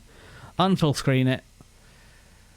Yeah, see, you can see I had to do it here. So we'll say, because sometimes it just, okay. So once, I read this earlier. Why is Mal so bad at looking up the English title? Because as I said, it does it in Romanji. Come on, guys, your search should be better than this. Unless someone's got a massive hint that I've been missing. So back into the full screen review. There we go. Look, it's even here. I mean, maybe the apostrophe, but does it really, is your search that bad? So, magic is all Meg Raspberry has ever known. Being raised by Faust, the eternal witch, Meg wishes to become a witch as great as her master. However, her life crumbles on her 17th birthday when Faust delivers the worst news possible. Meg has 1 year left to live. Due to a congenital curse, after turning 18, she will age 1,000 times faster than normal and then die in mere days. Faust tells Meg that there is a way to cure her affliction. She needs to consume a seed of life. In order to create the seed, Meg must collect 1,000 tears of joy within 12 months. Although she is distraught by the difficulty of the task, Meg nonetheless embarks on a journey to prolong her life, meeting countless people with their own stories to tell. I'm going to leave the synopsis here for a minute because I need a drink. And B, there's some important points to address here. So canonically, there is a reason why they say it to her 17th birthday to explain it, and Meg's just happy-go-lucky. So basically, she's one of the people that works under a time crunch. If she had 18 years or 1 year, it would be a lastminute.com job. That's the thing for that. So, and we all know people like that. I have been like that with projects and stuff. So, yeah, I get her point. And this is one of the ones that started. You see, this got better as it got on, to the point where I really enjoyed it. I want to know what's going to happen next. I like this. So, there's something wonderful. Sometimes when Japan translates things from English into katakana into Japanese, Megu Rasuberi, I can't do it justice. It sounds better. It's yeah. Or her nickname that Sophie, who is this little witch down here, Suberi. It just works in Japanese. The katakana just mwah. So let's jump into here. Let's look at some pictures. There you go. So here's Meg. Here's her very cute familiars. Here's her mistress Faust. Look at the cute animals everywhere. There's Sophie, and look, they're having fun. This is a cute anime. Girls doing cute things anime. Adventure drama, fantasy, it says it here. Yeah, so, one thing that is, obviously, Meg has to get all these tears, 1,000 tears to make the seed of life, and she starts doing it very efficiently. And then Mistress Faust doesn't give her any talk or prep on this. I think this is one of the biggest failings of a master. Because obviously, if you tell someone you get 1,000 tears in 365 days to live, they're going to do it efficiently. And she gets the whole... So Mistress Faust is meant to be a esteemed, experienced witch with multiple apprentices, and she sets Meg up to fail. She doesn't caution her about efficient tear collection, and she's very disappointed that Meg would take this approach. It's like, girl, you've got to give us some prep on here. She doesn't have life or death news. Her entire life rests on collecting these efficiently, and you're now saying that, whoa, unless you, calm brain, blah, blah, blah, blah. Unless you do this in a, you have to reinvest in every one you collect, or else they don't work properly. It's not the same. You need to know the stories of people. It's like, I get it's a teachable moment, but really when there's a year left to her death and her life's on the line, this is how you do it. So yeah, that's my feelings on that. So cut some slack, and as her master, this is the sort of thing you should teach her. This is something you haven't taught her. Like this is something that annoys me at work, and it's something tangenting here. Not my work per se, but other people at work when the apprentice is useless. Look at the silly thing the apprentice has done. It's like, yes, they're the apprentice. You're the foreman or the master. You're supposed to teach them so they don't do these silly things. That's the whole point of the apprenticeship. So you shouldn't be dragging them for doing something silly when it's your job to train them. It's a failure of you, not the apprentice. They do something, for the most part, silly. A bit like when they complain about, they're always on their phone all day. I was like, well, have you done anything about them being on their phone all day? Because that's what they've grown up being like. You'll need to teach them about work. Anyway, so as you can see here, there's bunting and stuff, but that's been added for the poster. Actually, this anime is a little plain. Oh, look at this. This is a cute one, isn't it? Halloween. Happy Halloween. There's not even a Halloween episode, but kawaii. A little ghosty as Sophie. This is just fun. It's sweet. It's cute. It's fun. Yes. Bit plain. You can see it's a bit of a... I don't want to say lower quality, simpler style, that's the one. Simpler style, background a little more bare, but this is fun, it's cute, it's colourful, it's expressive, it's vibrant. This is fun, it works well in the theme. She's she's not an airhead, she's fun, she's impulsive. This is happy, fun, great. I love it.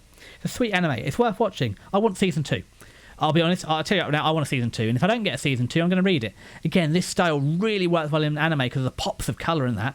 And the more simplicity style. If I can get a season 2, I'm reading it. I want to know. This is going to be a tier 2.5. Manga reading tier. Okay, so tier 1 is I'm going to read it now.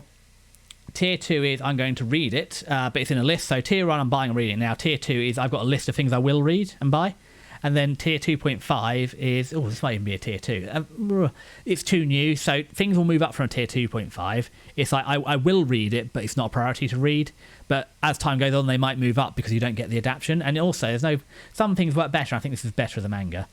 And then there's sort of tier 3, well, I'll buy a digital because I kind of want to know how it is, but I want to know the ending, not read the story, if that makes sense. So that's, you can see, as I said, people have mentioned I might be a smidge on the spectrum because everything is tiered and listed and it has its own ranking, and that's how I manage all my thoughts. So, but yeah, apparently, like having to plan all your anime watching in Excel and planning holidays in Excel and ranking, like what constitutes a friend, a best friend, a colleague, an acquaintance, having strict criteria that you tick off to meet, or like these tiers of manga you're going to read and different saved lists of manga for to express your interest in reading them is possibly a little bit on the spectrum. We'll find out. But yeah, it's sweet, it's lovely, it's fun. It's not too predictable either. It bops all around all over the place. There's a lot of character growth, not just for Megu, but for Sophie too. She comes out of her shell and she learns, and you know, it's a classic, you know, the outgoing, vibrant, the extrovert adopts the introvert, and by God, if anybody here wants to adopt me, please adopt me. I need an extrovert. This streaming is part of my, you know, it's easier. There's no one else here. I can chat and yap, and I've got notes. I can prepare. Oh God, I'm one of the people that prepares. I've got a meeting tomorrow. Right, let's prepare 1,000 conversations so that I can follow, you know, pathway conversation category, you know, pathway 7 when it kicks off. But yeah, so this works well for me, yapping online. I thought this was going to be a longer slog. As I said, it started off slower and then it really picks up the pace and gets in there. It's one of those ones that it takes more than a couple of... This is where the 3-episode test falls down. Normally 3 episodes, you know, but I think it takes a couple more to set it up. And yeah. And also, you think, oh my God, we've got to collect 1,000 tiers. It's going to be all about collecting the 1,000 tiers. And actually, after you get to the efficiency of it, you actually move away from the 1,000 tiers thing. Yes, it's a background, it's the overarching plot, but actually, it moves... The day-to-day moves away from that, and there's different mini-arcs, and it's a lot better for not focusing on that. This is one of the ones that I think it needed 3 episodes to set it up, 3 episodes to set up the arc, and then off you pop, and this is worth it. Great. Yeah, I love how Meg grows and drags Sophie up along with her as well. It's fantastic. Such a good, you know, not codependent, but coefficient friendship, and oh, it's sweet and it's lovely, and I love it. The VA works really good. She's got a really great VA. Meg's got a really great VA. Really expresses. Sophie's got a wonderful VA as well. I'm not one of the people that knows all the VAs because I can't keep up with VAs and studios and everything, but they cooked with this one. Story's got good pacing. As I said, it's a little slow to get started, but I see why that had to be the case. But once you get through that, there's overarching, but each week or each 2-3 episodes, its own contained little arc. Fantastic. And Meg is good. She's believable. She's a flawed heroine. She's got personality. You know, she isn't perfect. She's not grey aligned. She's very much white aligned, but chaotic. Chaotic good. Something like, or maybe, yeah, she's all about, or neutral. She's all about, yeah. She's decently emotional too. The show's emotional. It does a good job of building emotion. I think there might be 1 or 2 scenes I even, not cry, not ugly cry, but yeah, shed a tear on. It's really good and invested. The outro's slow and graceful, and it makes sense as the plot goes on. It's not great as a song, but actually really fits the theme, so... I think you've got the impression here from what I think of this one. If we hop over to our tier list, I'm actually going to... Where is my little witchy? Is that her there? That's her there. This is worth watching. I'm definitely going to be waiting for it. So part of the problem as well is you go through here, not all of these are images, some of these are links. So a lot of these are actually linked images, or there's some weird file formats. But this is a great thing about Paint.net. You can open a lot of... It's almost a VLC. It's open source. It's almost like VLC player. You open it up and you can save it as the right file type. But yeah, this is very much into the worth watching category. This is slower start. I said actually get through the episode where she set up to fail by the whole tier thing, and this pays off for the setup. This is an equivalent exchange. I wish it'd been a bit quicker, and actually if you'd have 3 episodes to set up and 9 of this quality, it might have been actually you need to watch this, but it's not quite in that tier. For what is fairly, standard anime, it's good. Yeah, well done. Hey. This is where my notes get a little screwy, I apologise. So what happened is I did the classic, I had 2 pages stuck together, so I have, it's a different page. So these are all double-sided. So actually what happened is I have to go to a different sheet and then come back to this one later. But that's fine, we can do that. Okay, Catch Me at the Ballpark. Ba-ba-da-ba-ba. And this is again...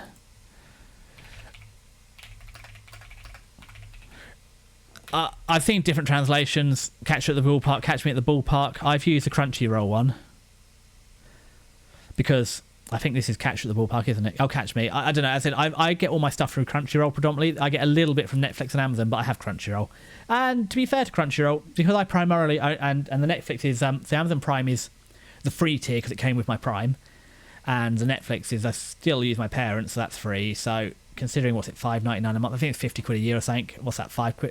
Less than £4.50 a month or something? I can't remember. I have the annual thing for Crunchy. Considering I watch it every day and it's my main source of entertainment, it's fair. It's fair value for money. It costs half the price of YouTube Premium. I watch it more. I don't pay for YouTube Premium. Check out Revanced. Okay, so Catch Me at the Ballpark. For Kotaro Murata, an overworked salaryman, his local ballpark is the only place where he can truly unwind from his arduous daily life. One evening, he's approached by Ruriko, the lively beer vendor, trying to sell her first drink to him. Kotaro accepts Ruriko's offer, marking the start of their friendship and lots of playful teasing.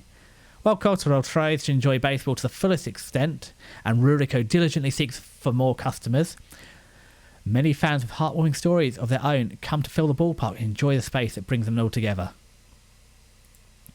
Yeah, it's a goofy collection. So this isn't really a baseball anime. It's an anime with baseball as a theme, but you don't have to like baseball or know that much about baseball to enjoy it.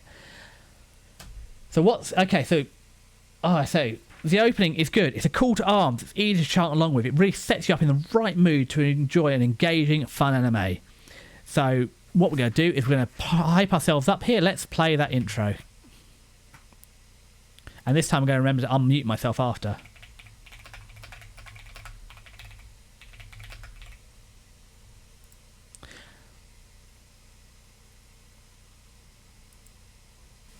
Now, wasn't that fun?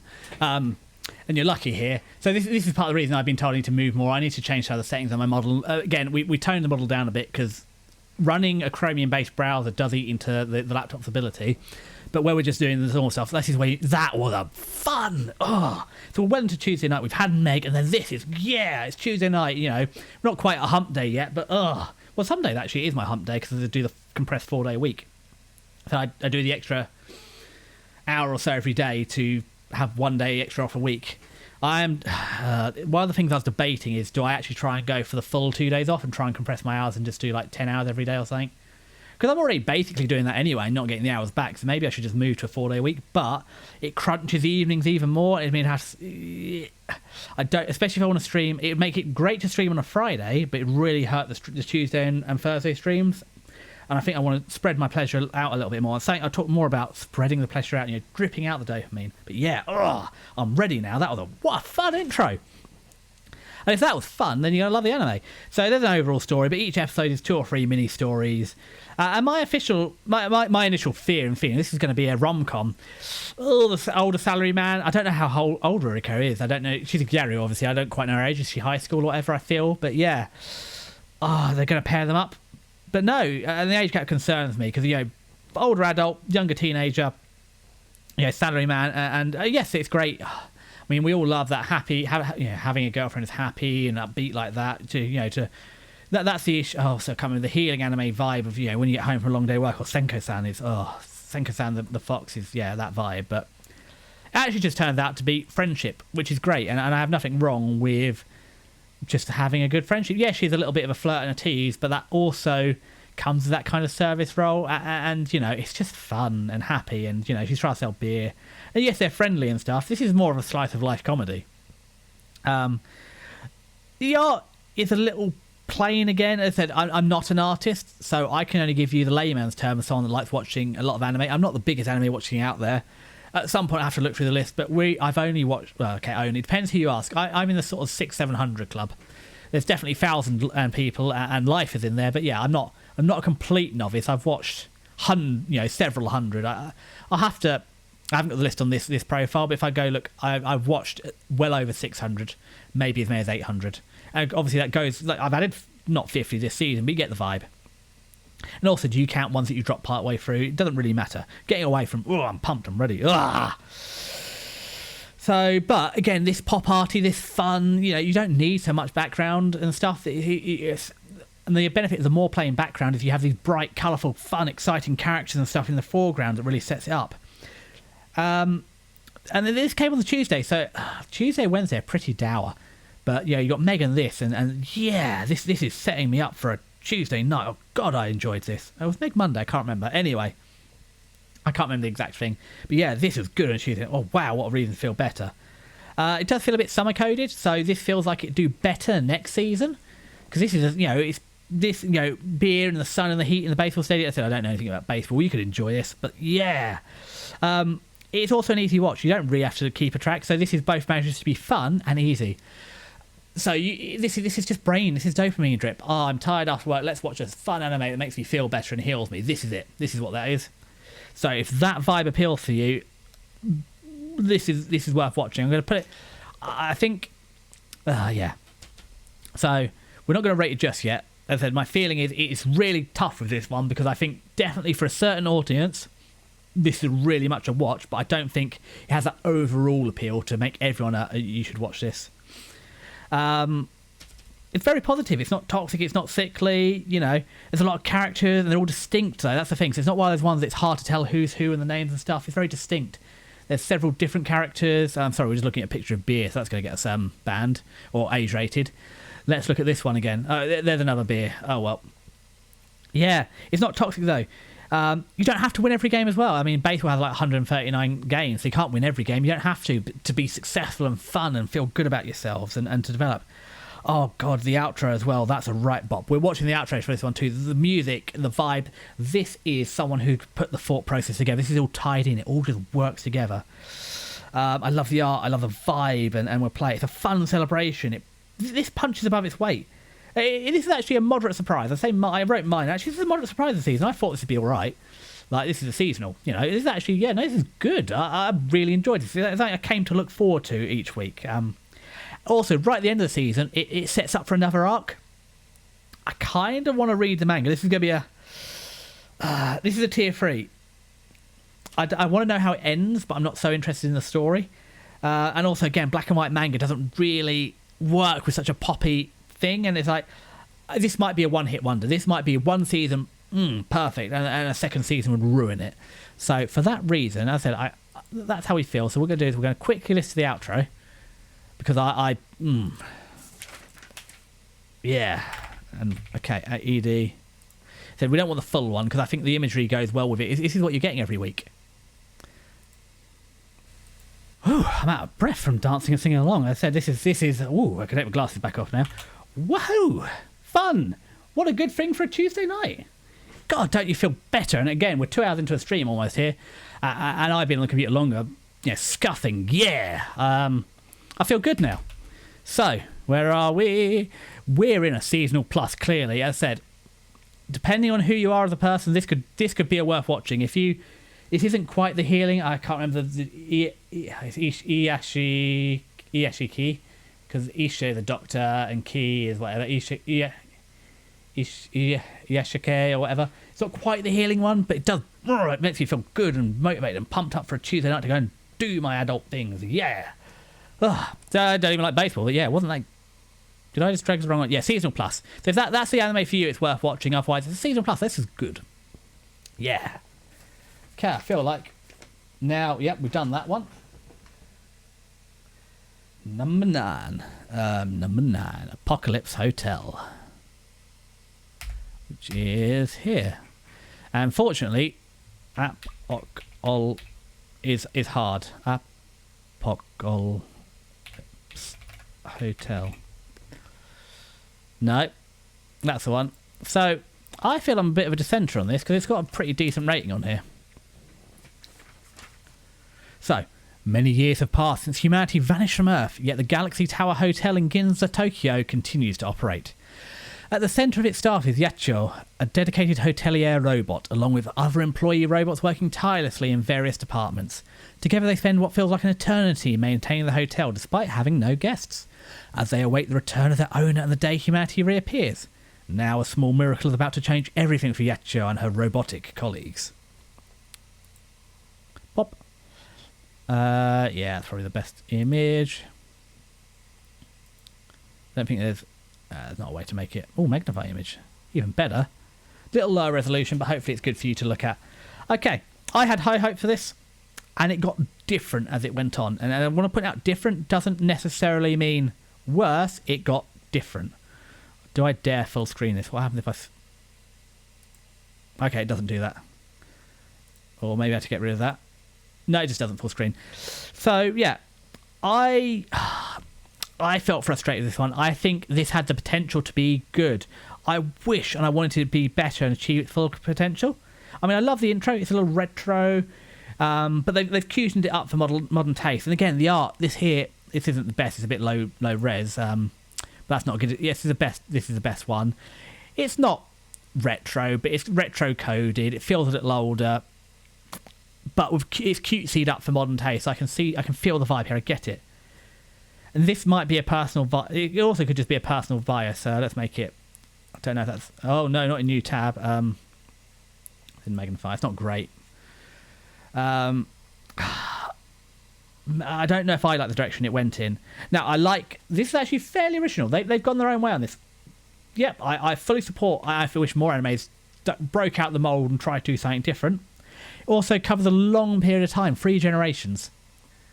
Again, yeah, I mean, especially that period of time, we covered a lot of time in one season, so I totally support what they're trying to do with this.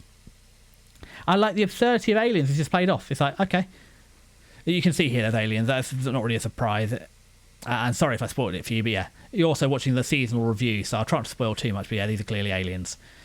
But they just arrive. It's like, okay, well, humans are gone, and aliens is going to holiday on Earth now in an elite, high-class hotel. Okay. But they don't spend too much time on the absurdity of that. There's plenty of other things to work on, so I really like how they don't... This is understated. It's just like, okay, this is the plot. It's fine. Accept it. It's all good. And it does help as well, I think, that Tuesday is quite a weak lineup.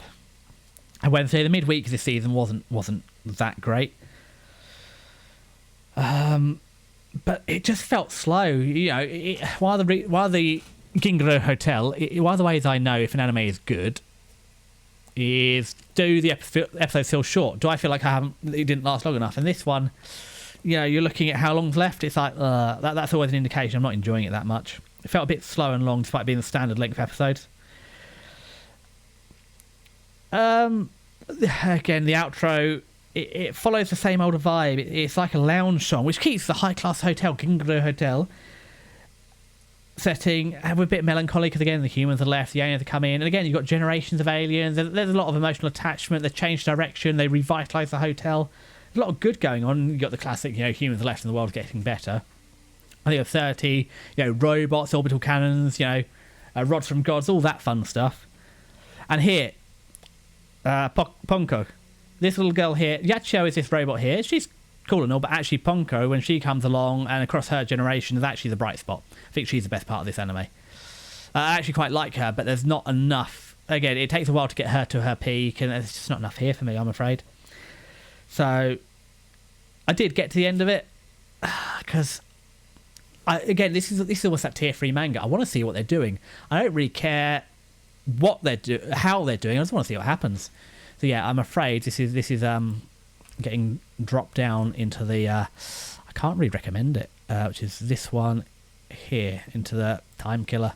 Not recommended. I mean, you can watch it. It's a Chromium anime. It's fine. It's not broken, but yeah. Now, talking of broken, and probably we'll do this one and have a quick little break, is the beginning after the end. Oh boy.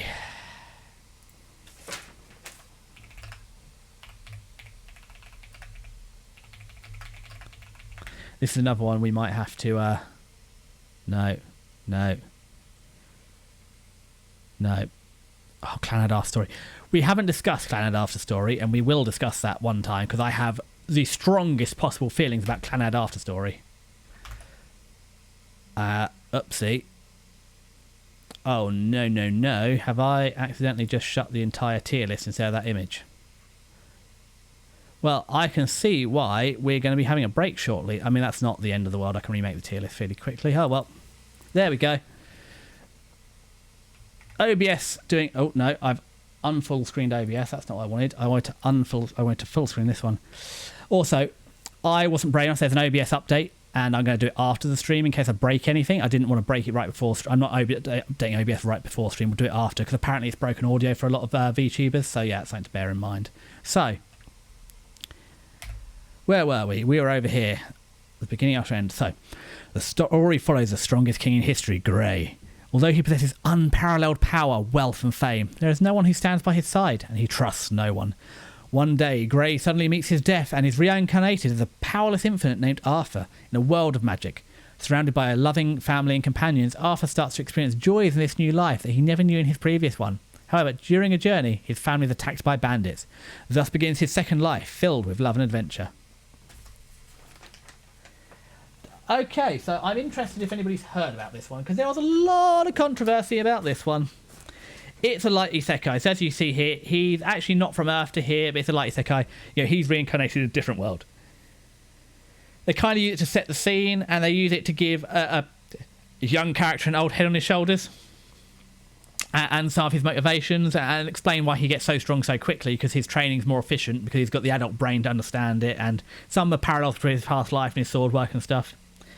You know, this is the classic, cheap plot saying. It's you met in a tavern and you met in prison that you use in D&D. You got reincarnated, and that's why you've got these abilities. No need to explain. Okay, so the opening track is a proper rags to riches power fantasy shonen. So the character is powering up, to overcome his childhood adversity and become the very best. Now then, you notice how this says this is an anime. Let's see if we can find it on YouTube. The very first fight. Oh my god, it's not following us again. Why are you not following my tier list? I do apologise. I read it out. It's just not following it. There we go.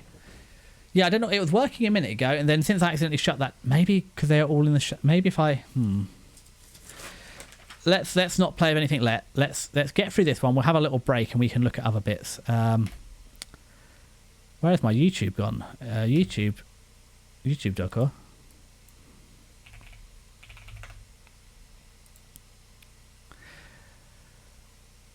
Bandit Fight Team. So let's have a look. Oh god, Mash and Pop have the same key. Mash, we're not watching it now. Creepy Nuts are something, but yeah, squeaky bed intro. We're not doing it now though. And again, you can't see what I'm doing. But if I click on it. No, that's a different. No, that's a tier list. That's also the tier list. If I go back to Aharon, is that what was doing it? Is it just looking for similar windows? If I go back over to YouTube, nope, apparently you can't see YouTube. So I've got Microsoft Edge, beginning after the end, anime search, profile 1. So let's try create a single use tier list. Nope. That's the Mal one. That's a different tier list. That's my file. Okay, so we'll just go to desktop because, OBS is being OBS. And it's probably me, but it was working earlier and now I've magically broken it. So, big after the end ban to fight. Again, this is something I should have prepared before, but let's have a look.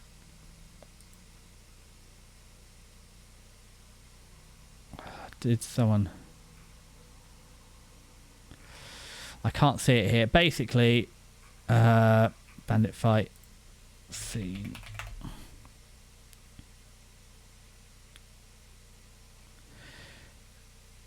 Do you know what? Let's watch this. We're probably gonna have some silly voice.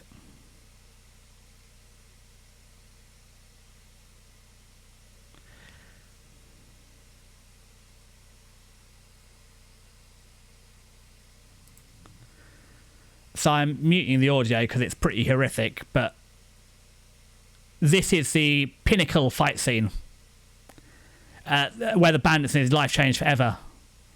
Genuinely at the top. Yeah. This is for a shonen battle anime. This is the cumulative fight scene. It's still images that are moving. It's ridiculous. ruined an anime. It's meant to be an anime. Someone genuinely looked through the manga, and this is genuinely, the manga has more frames. Where's my tier list gone? No, I don't want my tier list. I want this. Good enough. Oh, maybe this is what I was on. Maybe I was on desktop the whole time. Yeah, the manga has more frames. Yikes. Well, I'm mute desktop. We'll need that. Yeah. So, really, this is an anime. I can't tell you more than that. So, I feel quite upset, actually. Because this is a manhwa, and a lot of people really liked it. And this is quite hyped up and recommended. And that's the adaptation it gets. Genuinely, there was a petition to cancel it. It's so unfair. The mangaka's worked really hard. They've done supposed to be a decent isekai shonen power fantasy. And that's the adaptation it gets. And all the fighting's like that. So, yeah. I don't really need to say much more about the animation. So, I expected decent seasonal plus. OP, MC, Sekai. He's not overly loud either. He hasn't all talking the fight scene and stuff, but yeah, that's bad. Also, it comes from Studio ACAT. So, I don't have any beef with Studio ACAT because I think some of their work has been okay. Function F11, Studio ACAT.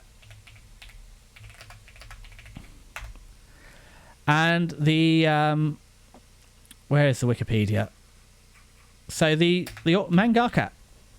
The mangaka actually went with them because actually he thought they'd give his anime that deserved love and attention. So I haven't seen this one, haven't seen that. Okay, so she professed herself pupil of the wise man. I thought that was all right. I've somehow gotten stronger and improved my farm-related skills. I thought that was all right. I mean, these aren't massive battle mangas either, but I thought they were all right.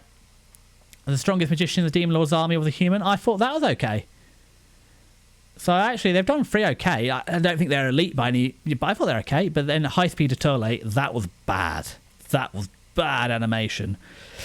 Yeah, and this got the same treatment. So this is interesting. This is in the autumn season, so it'd be interesting to see if that gets the same sort of treatment. But yeah, the studio dropped the ball on this, and I said it's really upsetting because, again, I don't speak proper Japanese or Korean even.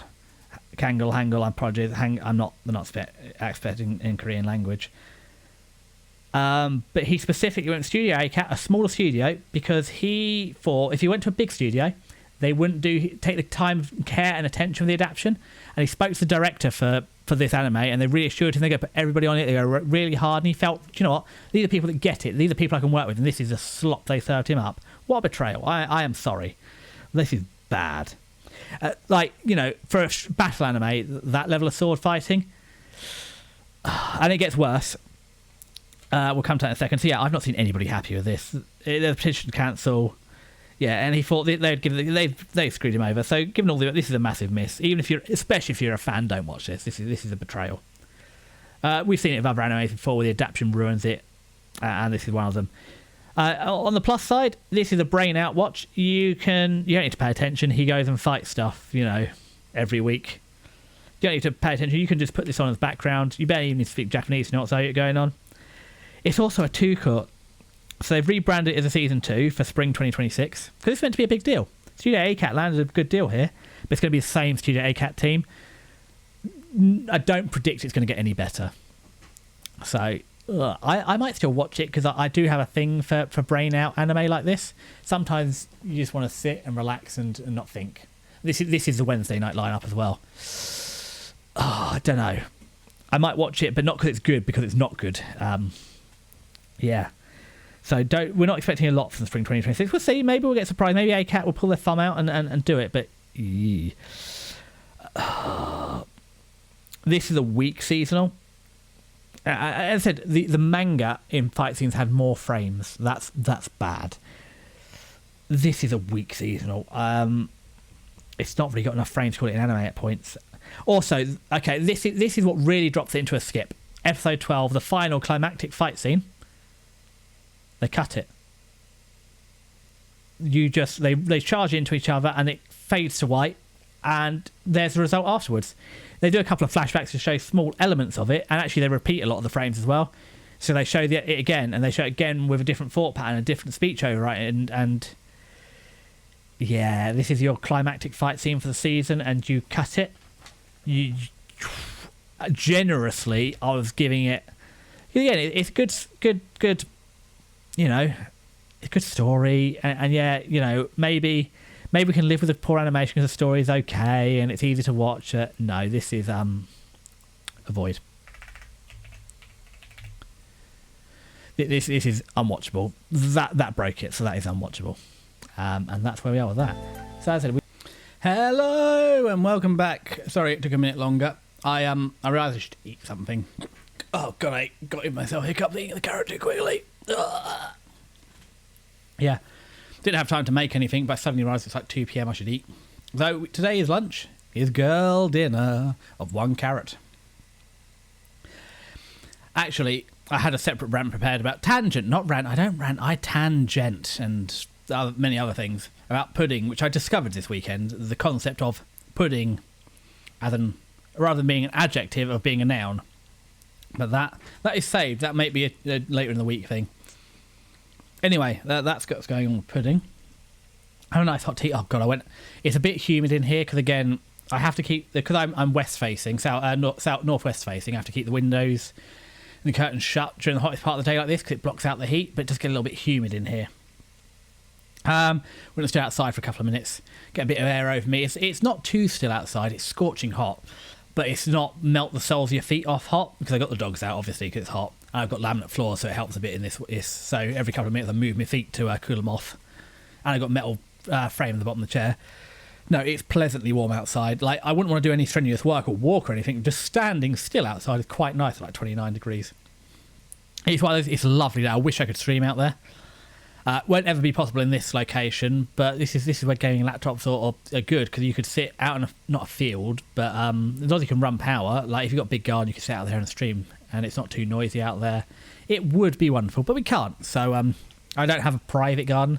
I have a shared garden with a neighbour, and it is divided in half. So I get my half, he gets his half, but it's not a private garden. Why I do gardening, and I love Bow's gardening streams, but I can never do a gardening stream because I don't have a private garden. I could maybe do a little bit of my vegetable garden around the side, but there's not enough space to put everything. Although my window where I am now does look right out on the garden, so it wouldn't be too hard to run the cabling through a window. Anyway, nice hot cup of tea. Get a little more gamer subs. I know there's going with controversies, but it's breaking my 2 monster a day caffeine habit into 2 scoops of gamer subs, which I think is like half a monster, so it's improving. And also the caffeinated tea, but sometimes I don't want to make a tea in the morning. Always gamer subs is good. Can have a sip with my medicine in the morning. It just helps me.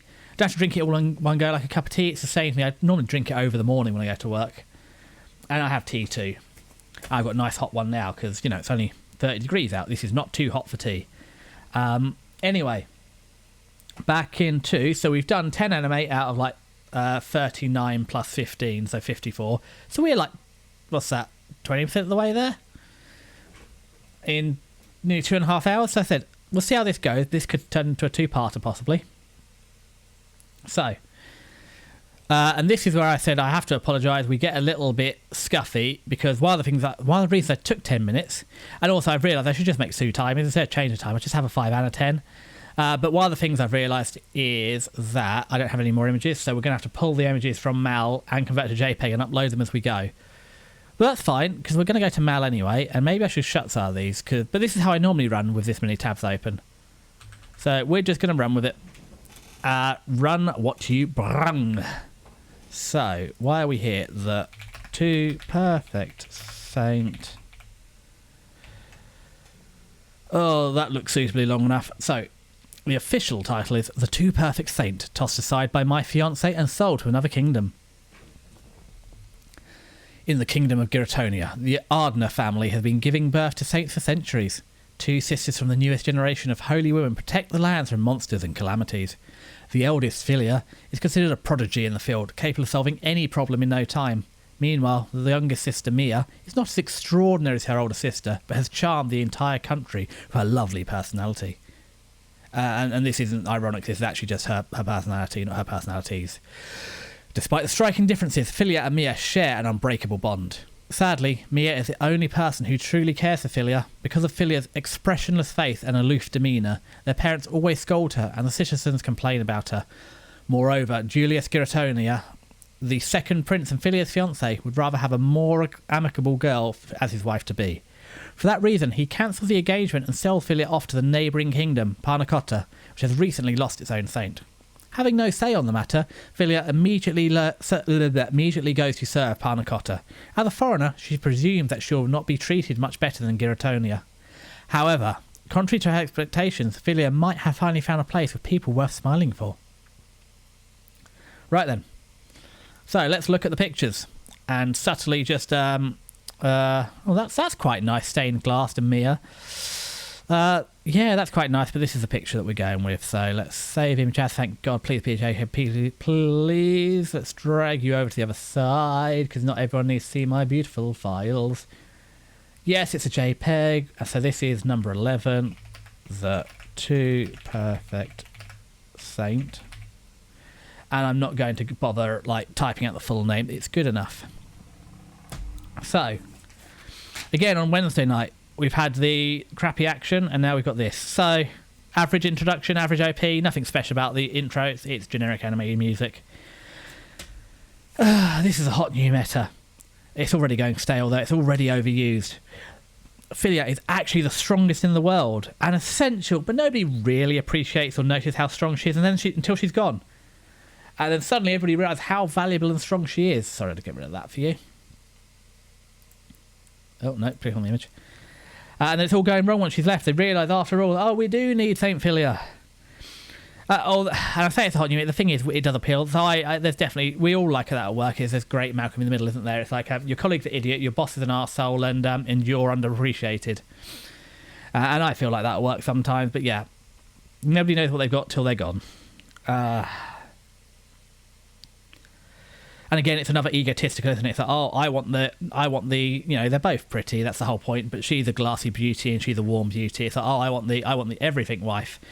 This is a political marriage for the good of the kingdom, but I've changed my mind. I actually want this one. And to be honest, and that's the other thing as well. You've got people at work. They'd rather fail than succeed and not be the main character. So yeah, that's just how this one goes. This is actually a bit too close to life. And then, as I say, Parnacotta, this is a Parnacottan prince. Good investment. You've got the best saint in the world going, and you don't have a cent. What a chance. What a lucky thing to buy. And it works out like you'd expect. That's a good investment. And look, Mia's no bad saint, but when you know, it's like anything. You can't just have one really good saint. Well, no, if you had an elite saint and a good saint, you could get by underfunding everything else. But if you only have a good saint, you have to back her up. And obviously you're not going to do that. And this is a jerky prince here. And obviously, he's actually got a believable motive. He is a complete ego, and he's got ego creep. And, you know, when he's exposed for what he is, he's suitably pathetic. So, you know, he does have some development. It's in the... Well, he's the villain, so it's actually in the correct direction. You realise that actually he just wants to be the best, and he's not the best. So he'll get rid of everyone else around him until he is the best, and then it doesn't work out. Yeah, and he's silly, he's pathetic and slimy. And then again, once Filia comes back, everyone really loves her and wants her because it turns out she's great. So it's understandable why people like her. And again, she's a kudre, she's just cool. But she's been raised the whole time. You're the saint. You're seen but not heard. You go do your saintly things, you go back to your room. So, you know, product of her own making. And she does get some character development. She starts to do things that she wants rather than what she's expected to do. So that's fine. Again, this is on the Wednesday night.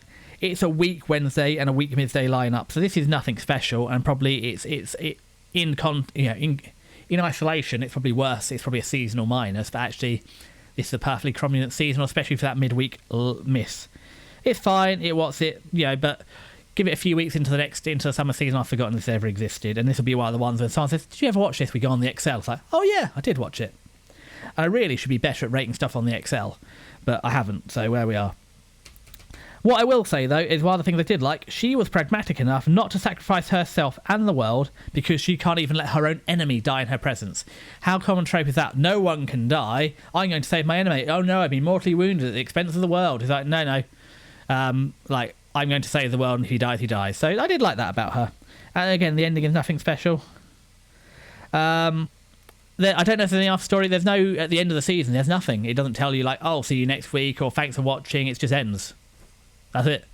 So I don't know if the manga continues. I don't know if that's the end. I don't really care. So this is another one. I suppose the third tier anime, if another season came on, I might watch it as a time killer, but other than that, this is it's a seasonal. It's hard. As I said, I feel like, where does this sit? So uploads the image. I want to add another one, number 11. This is hard, and I suppose, did I sit there? Seasonal minus, I kind of got bored by the end. It's not a good season. It's season minus. Like, I was watching it because it's week on Wednesday. If it hadn't been on Wednesday, it wouldn't have been as good. So we've downgraded it. So there we go on that. As I said, you can tell how, the list, depending how I felt about them, the list gets longer or shorter. Number 12, Your Former. Okay, back to Mal. I think this one, they called it this in Japanese, so it's a bit easier. Your Former. I realise I should probably have some BGM on as well. Is it too late to put the BGM on? Let's put the BGM on. I'll mute my BGM and play it. Because this will soften me out a bit. Okay, so Your Former. In an alternative 2023, the Your Former, a miraculous smart thread technology initially developed to treat a massive outbreak of viral encephalitis, has become an integral part of daily life. But these convenient devices come along with an invasive drawback. They record every sight, sound, and even emotion their user experiences. For electronic investigator Etsuko Haida, diving into people's memories via the Your Former and hunting for evidence to solve the toughest crimes is all part of a day's work. The problem is she's so good at what she does that her assistants literally fry their brains trying to keep up with her. After putting one too many aides in the hospital, the top brass finally furnished Etsuko with a partner on her level, a brilliant yet cheeky android named Harold Ludcraft. Does this unlikely duo have what it takes to resolve their mutual suspicions and avert a deadly technological infection from sweeping across the globe before it's too late? What a mouthful to talk through. Yeah. 6,000 ratings and a 6, that's pretty poor, isn't it? And the amount of time it took me to explain that, you know where this is going. So I did and I didn't like. Again, there's no world building. They just throw you in. This is the world now, and I appreciate that, because sometimes it gets you into the anime straight away. We don't need to explain this whole smart thread thing. It's fairly easy. However, it doesn't impact the story. This is the Raiders of the Lost Ark issue. This Your Former doesn't really add much in reality. If you took it away, it's just a normal detective story, and what they see and feel you could replace with CCTV and witness statements. I don't think the Your Former actually adds anything. It's whether or not you have it, the story's the same basically. You just replace the Your Former with a phone or with CCTV. So in that regard, I don't think it helps. It's a normal detective drama. But it's also reskinned because you've got robot. Harold here is a robot. Oh, sorry. Did I save the picture? I don't think I did I? Right, which of you is going to be a real image? Can I save you? Oh, save image as. Oh, it's going to open here every time. I apologise. We're just going to have to see it. But at least, yeah, it's nice anime pictures. I said I avoid doxing me by removing everything. Save. So, yeah. That's what's going on there. Honestly, this is probably the better animation in the anime. But he's an android. The scenes are very empty. There's not a lot in the background. There is some detail, but the faces are quite bland as well. Look at that. That's a very bland face. It's very plain. Yeah, there's just nothing going on here. They could have gone, yeah, I think I said all this. And also, when they do the memory dive, it's somehow in the third person. I think they dive into someone else's memories and they see that person in the third person. They don't see it in the first person. And it makes no sense. Why would Your Former, that records everything you do, record you, because it's inside your body, why does it record you in the third person? It just doesn't make sense. It's an advanced technological society. They could have cameras, witnesses, family, all this magical technology. Why is it Your Former? Ugh. And then again, this is the other thing as well. This feels like a 90s, like rural, police drama. They've got 90s vehicles in it, 90s style, like phones and stuff, and they've got a watch phone. But yeah, it feels like the technology's from the 90s, and the cars aren't self-driving. The robot has to drive the car. How can you have a fully autonomous AI, autonomous humanoid robot, but you can't build a self-driving car? The whole setting just doesn't make sense. Nothing about this anime is thought out or good. It's Just poor mishmash of ideas. Even on the Wednesday lineup, it's got 13 episodes, and again, I had hopes for it. I like the idea, but it just doesn't know what it is. No one thought about it. This needs an editor to look at it and say, come on. I don't know what the guy's name is. This needs an editor. This sorely needs an editor. This is almost like self-published level. This needs an editor to sort it out. How can you have an advanced sci-fi future with all-powerful AI robots and biohacking? The cars can't drive themselves, they're made in the 90s. And then you also have the smartwatches too. Like, why can he drive the car, the smart autonomous robot, but the car can't drive itself? This is stupid. And I know you have to suspend disbelief for the anime, but it's just so poor. I can't even suspend disbelief. It's just bad. And for that reason, I'm not going to spend too much time on this one. You know, I wasted enough time watching it thinking it might get better. More fool me. So if we go to my tier list over here, I think this is where I need to be on the F11, isn't it? If I F11 this, there we go. Did I drop your... Okay, choose files. Can I add another one? I think I put the Saint in your former open. Where's the your Saint? That's season wise. This is an avoid. This is junk. Okay. Right then, we're powering through this now. Let's have a nice sip of my nice hot tea. Delightful. Okay, something I feel a bit better about. A ninja and an assassin under one roof.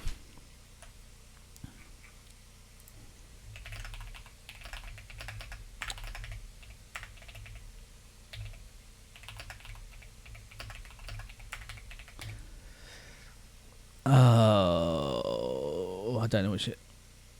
Feel it could be that one. Feel it's that one. Okay, here we go. Yeah, a ninja assassin under one roof.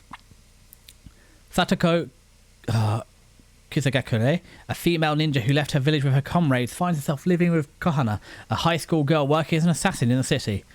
Satoko possesses the ability to transform objects using ninjutsu, which catches Kohana's attention. They strike a deal.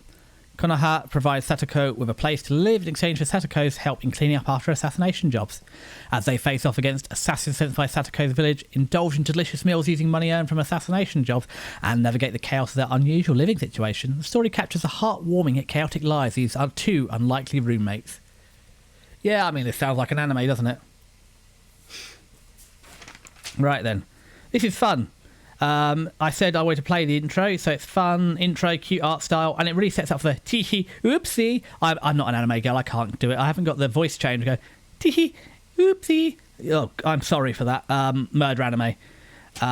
It's big, it's bright, it's bold, so let's find YouTube. And it's around here somewhere. Tier list. That one. What's this? This is my... No, I don't need a HR agent. Oh, maybe I should go to HR. F11U, what are you?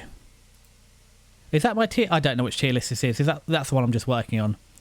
So hold on. We've got the tier. Oh, is Edge doing the thing? I see the problem with Edge. It's doing that every tab in its own window. Okay, so this is Mal. So if we F11 this, Control N it. There we go. YouTube. And F11 it again. Go to YouTube, and then I need to find a ninja and assassin, and I need to remember to mute the background. I said I can't work out how to make the background music play and not come through desktop, so I do apologise. It's all copyright free, which is really a shame because it won't be in the VOD today. Oh well.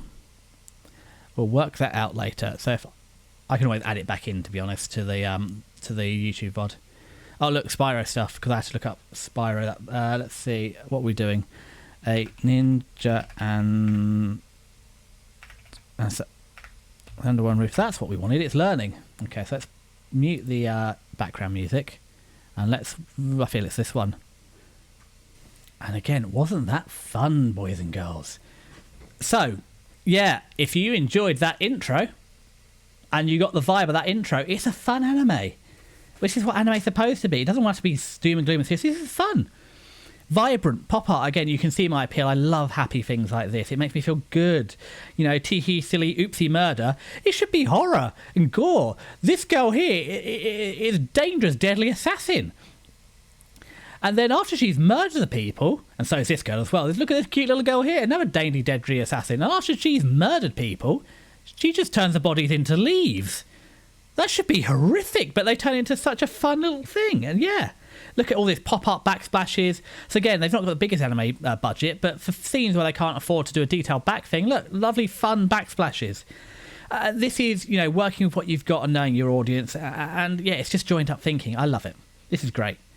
So, you know, the murder's silly and short. They're assassins. They don't really focus. Yes, the murder is a focus. Ooh.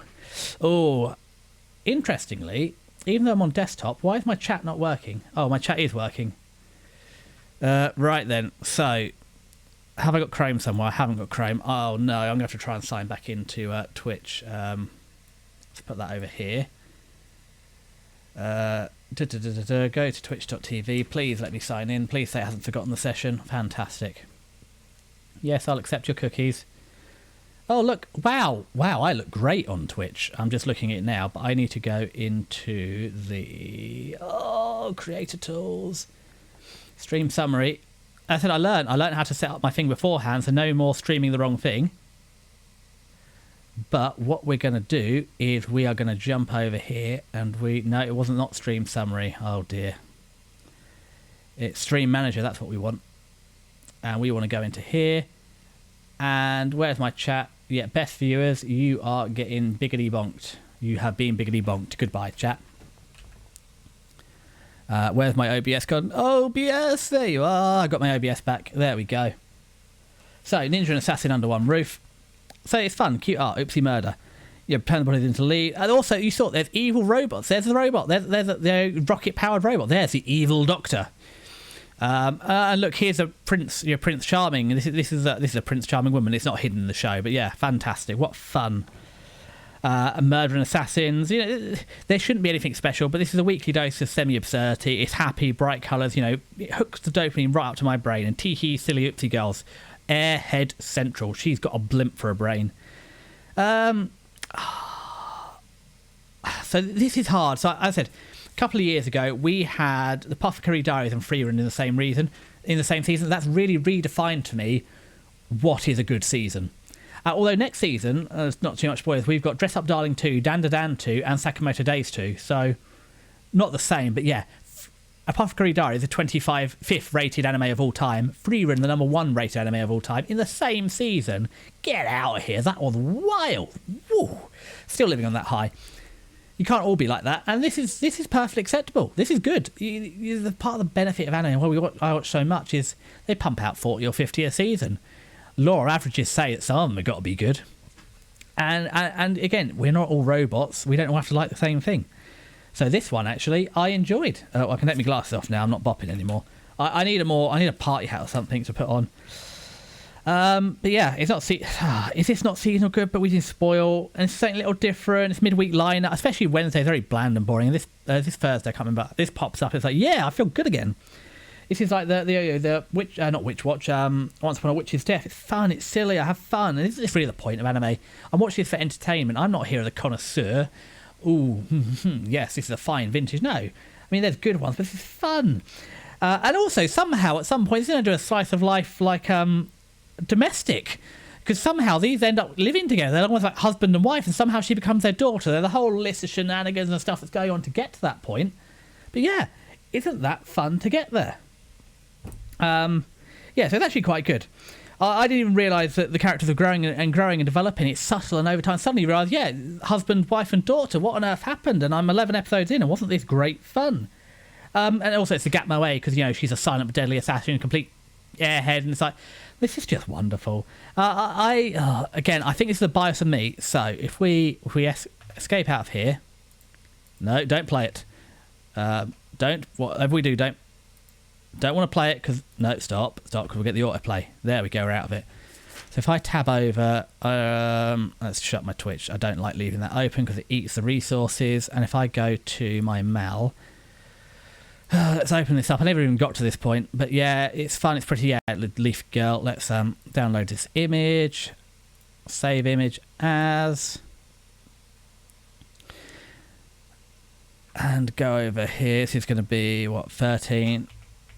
A ninja and in. I'm not going to do the whole thing. And it's a 13 because I can count. I know VTubers can't do math and can't count, but I can manage to do me numbers. Now that's saved. Now we go back to our other tab and we go to our tier list and we upload our image. I said, sorry, I should have done these all in advance. It will be better next time. There we go. Where's this going? Slap bang in the seasonal. For me, this is a seasonal plus, but I don't think it's got the broad enough appeal to be a seasonal plus for everyone. So I think this is meant to be, it's a mixture of my opinions. Obviously, at the end of the day, it's all going to be my opinion. But where do I think it hits your average person or the broader market? I think this is a seasonal plus for people like me. But I think broadly, this is a good seasonal. Okay.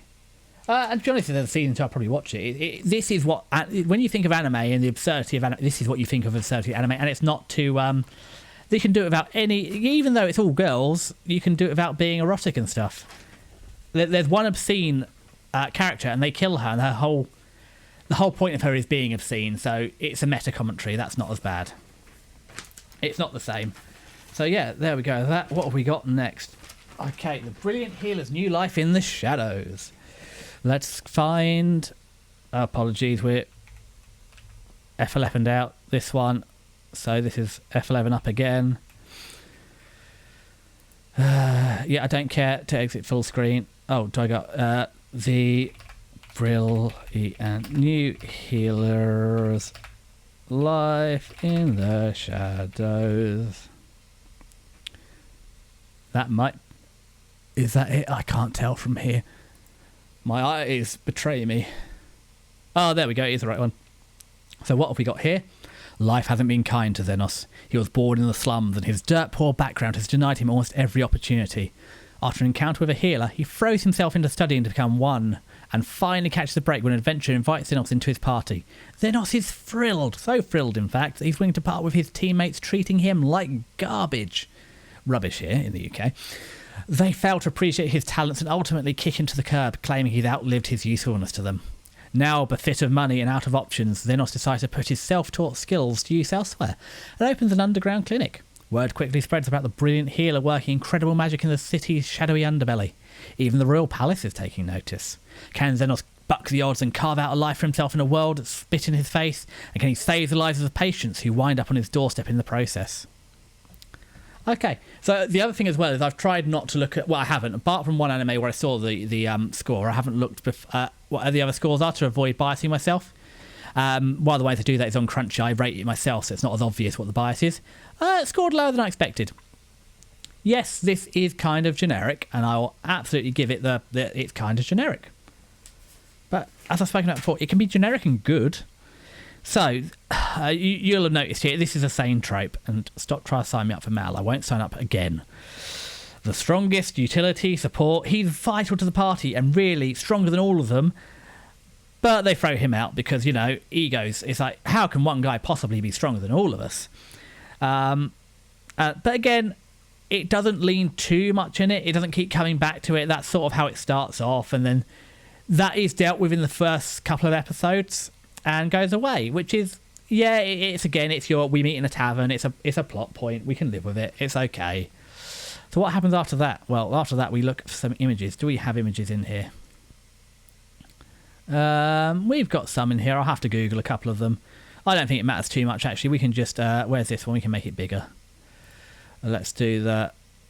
Oh, we can't save link. Oh, we can't. Oh, crying out loud. Right, what one are we getting? What one are we going to pick? I don't like that one as much. I think this is better. Can we save this one? Save link as... Oh, crying out loud. That's not even him. What about this one? Can I save this one? Why are they all links? Right. Oh. Save image as. Can I just not do it when it's bigger? Oh. One of these has got to be an image. Save image as. We're going for this one. It's not the best one. It's not really representative, but it's the one we found. As I said, if I'd done this properly and prepped all this beforehand, it wouldn't have been an issue.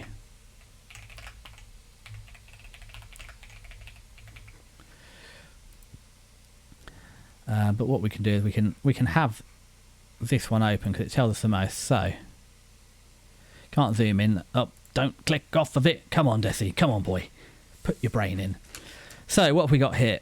The art's all right. It's completely acceptable anime art. There's fight scenes. The thing is, well, with art, it doesn't have to be perfect. It was good enough that I didn't notice any issues, so that's good enough. I didn't think it was especially amazing. I thought it was nice. It's pretty, it's colourful, it's bolder. You can drop a bit of detail if you go bolder. I thought the art was fine.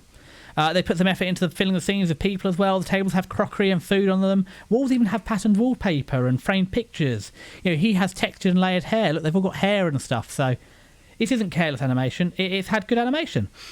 And that's what you want, isn't it? Okay, so I have a note here. The intro, good. Has a fun feel. It's exciting and sets up for an action shonen, which for a healer anime, he doesn't heal wrong either. He's not one of it's not the wrong way to use healing magic or whatever, or what was the other, revenge healing.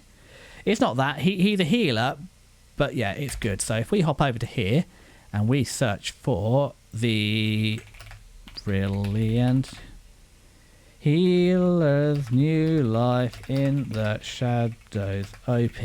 We've even spelled most of that right. Oopsie. Someone forgot to put their BGM back on. Well, that's fine. So, where is it? No. This is it. Oh, we've even got a Crunchy version. No. Crunchy tends to put their own stuff on it. Let's just watch the Japanese version. Well. Isn't it Catholic Catboy 1? Lovely to see you. Although, I feel like, I'm a red coat. I'm British, but my coat's blue here. Some effort went into it. But yeah, it's lovely to see you. You're joining, I'd love to say part way through. This is going longer than planned. But yeah, that was a fun isekai, not isekai. It's a shonen intro. It feels shonen, doesn't it? It's exciting. It sets you up for a bit of action. So I suppose, actually, this is actually better. If I skip back, this illustrates the characters better. There we go. That's a better lineup of the characters of the actual artwork that I could get. So we're going to use that for a minute. Okay, so what have we got? Okay, so there you go. Who have we got? He's in here as well, but as you know, for most anime, the MC is not here. So, you've got a cute wolf girl. She's fun, but she is dumb as a sack of six sacks of rocks, to be honest. And you've got a badass, almost assassin lizard woman, girl, and then you've got this orc who's just strong. And brain cells went to muscle cells. He's gained a daughter like standard, and then this is a scary. She's fun, she's smart. The wraith or whatever in the background. What are they? Camilla, and then there isn't one here. There's a knight girl, and again you have an upstanding knight, strong, standing knight, very lawful good, and they make her an absolute horn dog. It's like, really? Do you have to do that though? Because that's not really been a theme the whole way through. Yes, they're fighting over him, but why does a knight have to be a horn dog? It doesn't really, sell me on the anime. It's like, I'm a bit old for this. But yeah.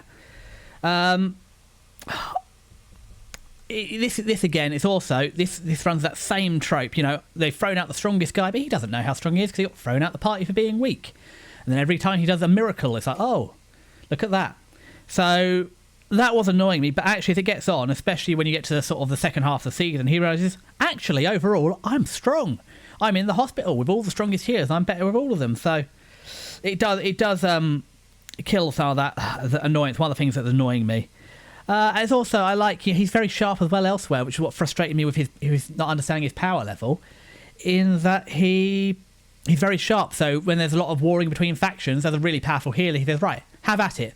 Beat the snot out of each other, and once you're done beating each other up over silly little things, I'll fix you all up.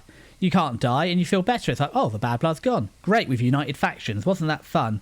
Or the way he charges healing, like, proportional to people's income, and he doesn't charge for healing, he charges what it's worth to people, and he takes payment in kind. In that he's all sharp, and then he can't get the idea of, actually, I'm a really good healer because I can work miracles. And actually, he doesn't tread new ground, but as I said, anime doesn't have to all be, amazing. This doesn't tread any new ground. It's a shonen, it's a seasonal shonen, but it was fun, it was good, and actually it sets up the next arc quite nicely. Do you know what? If there's an arc 2, I'm probably going to watch it. I enjoyed, especially the second half of this, the second 6 episodes. Yeah, I was enjoying it. I was having fun. Again, it's on the Thursday. That's that upbeat intro. I'll watch a season 2. Oh, so this is the Brilliant Healer's New Life in the Shadow. So we are learning here because it's somewhere in one of these tabs. I feel like this tab. Yeah, sorry, you've come in on like episode 14. We have got a tier list. We are sort of doing a tier list. It'll go on there. So yeah.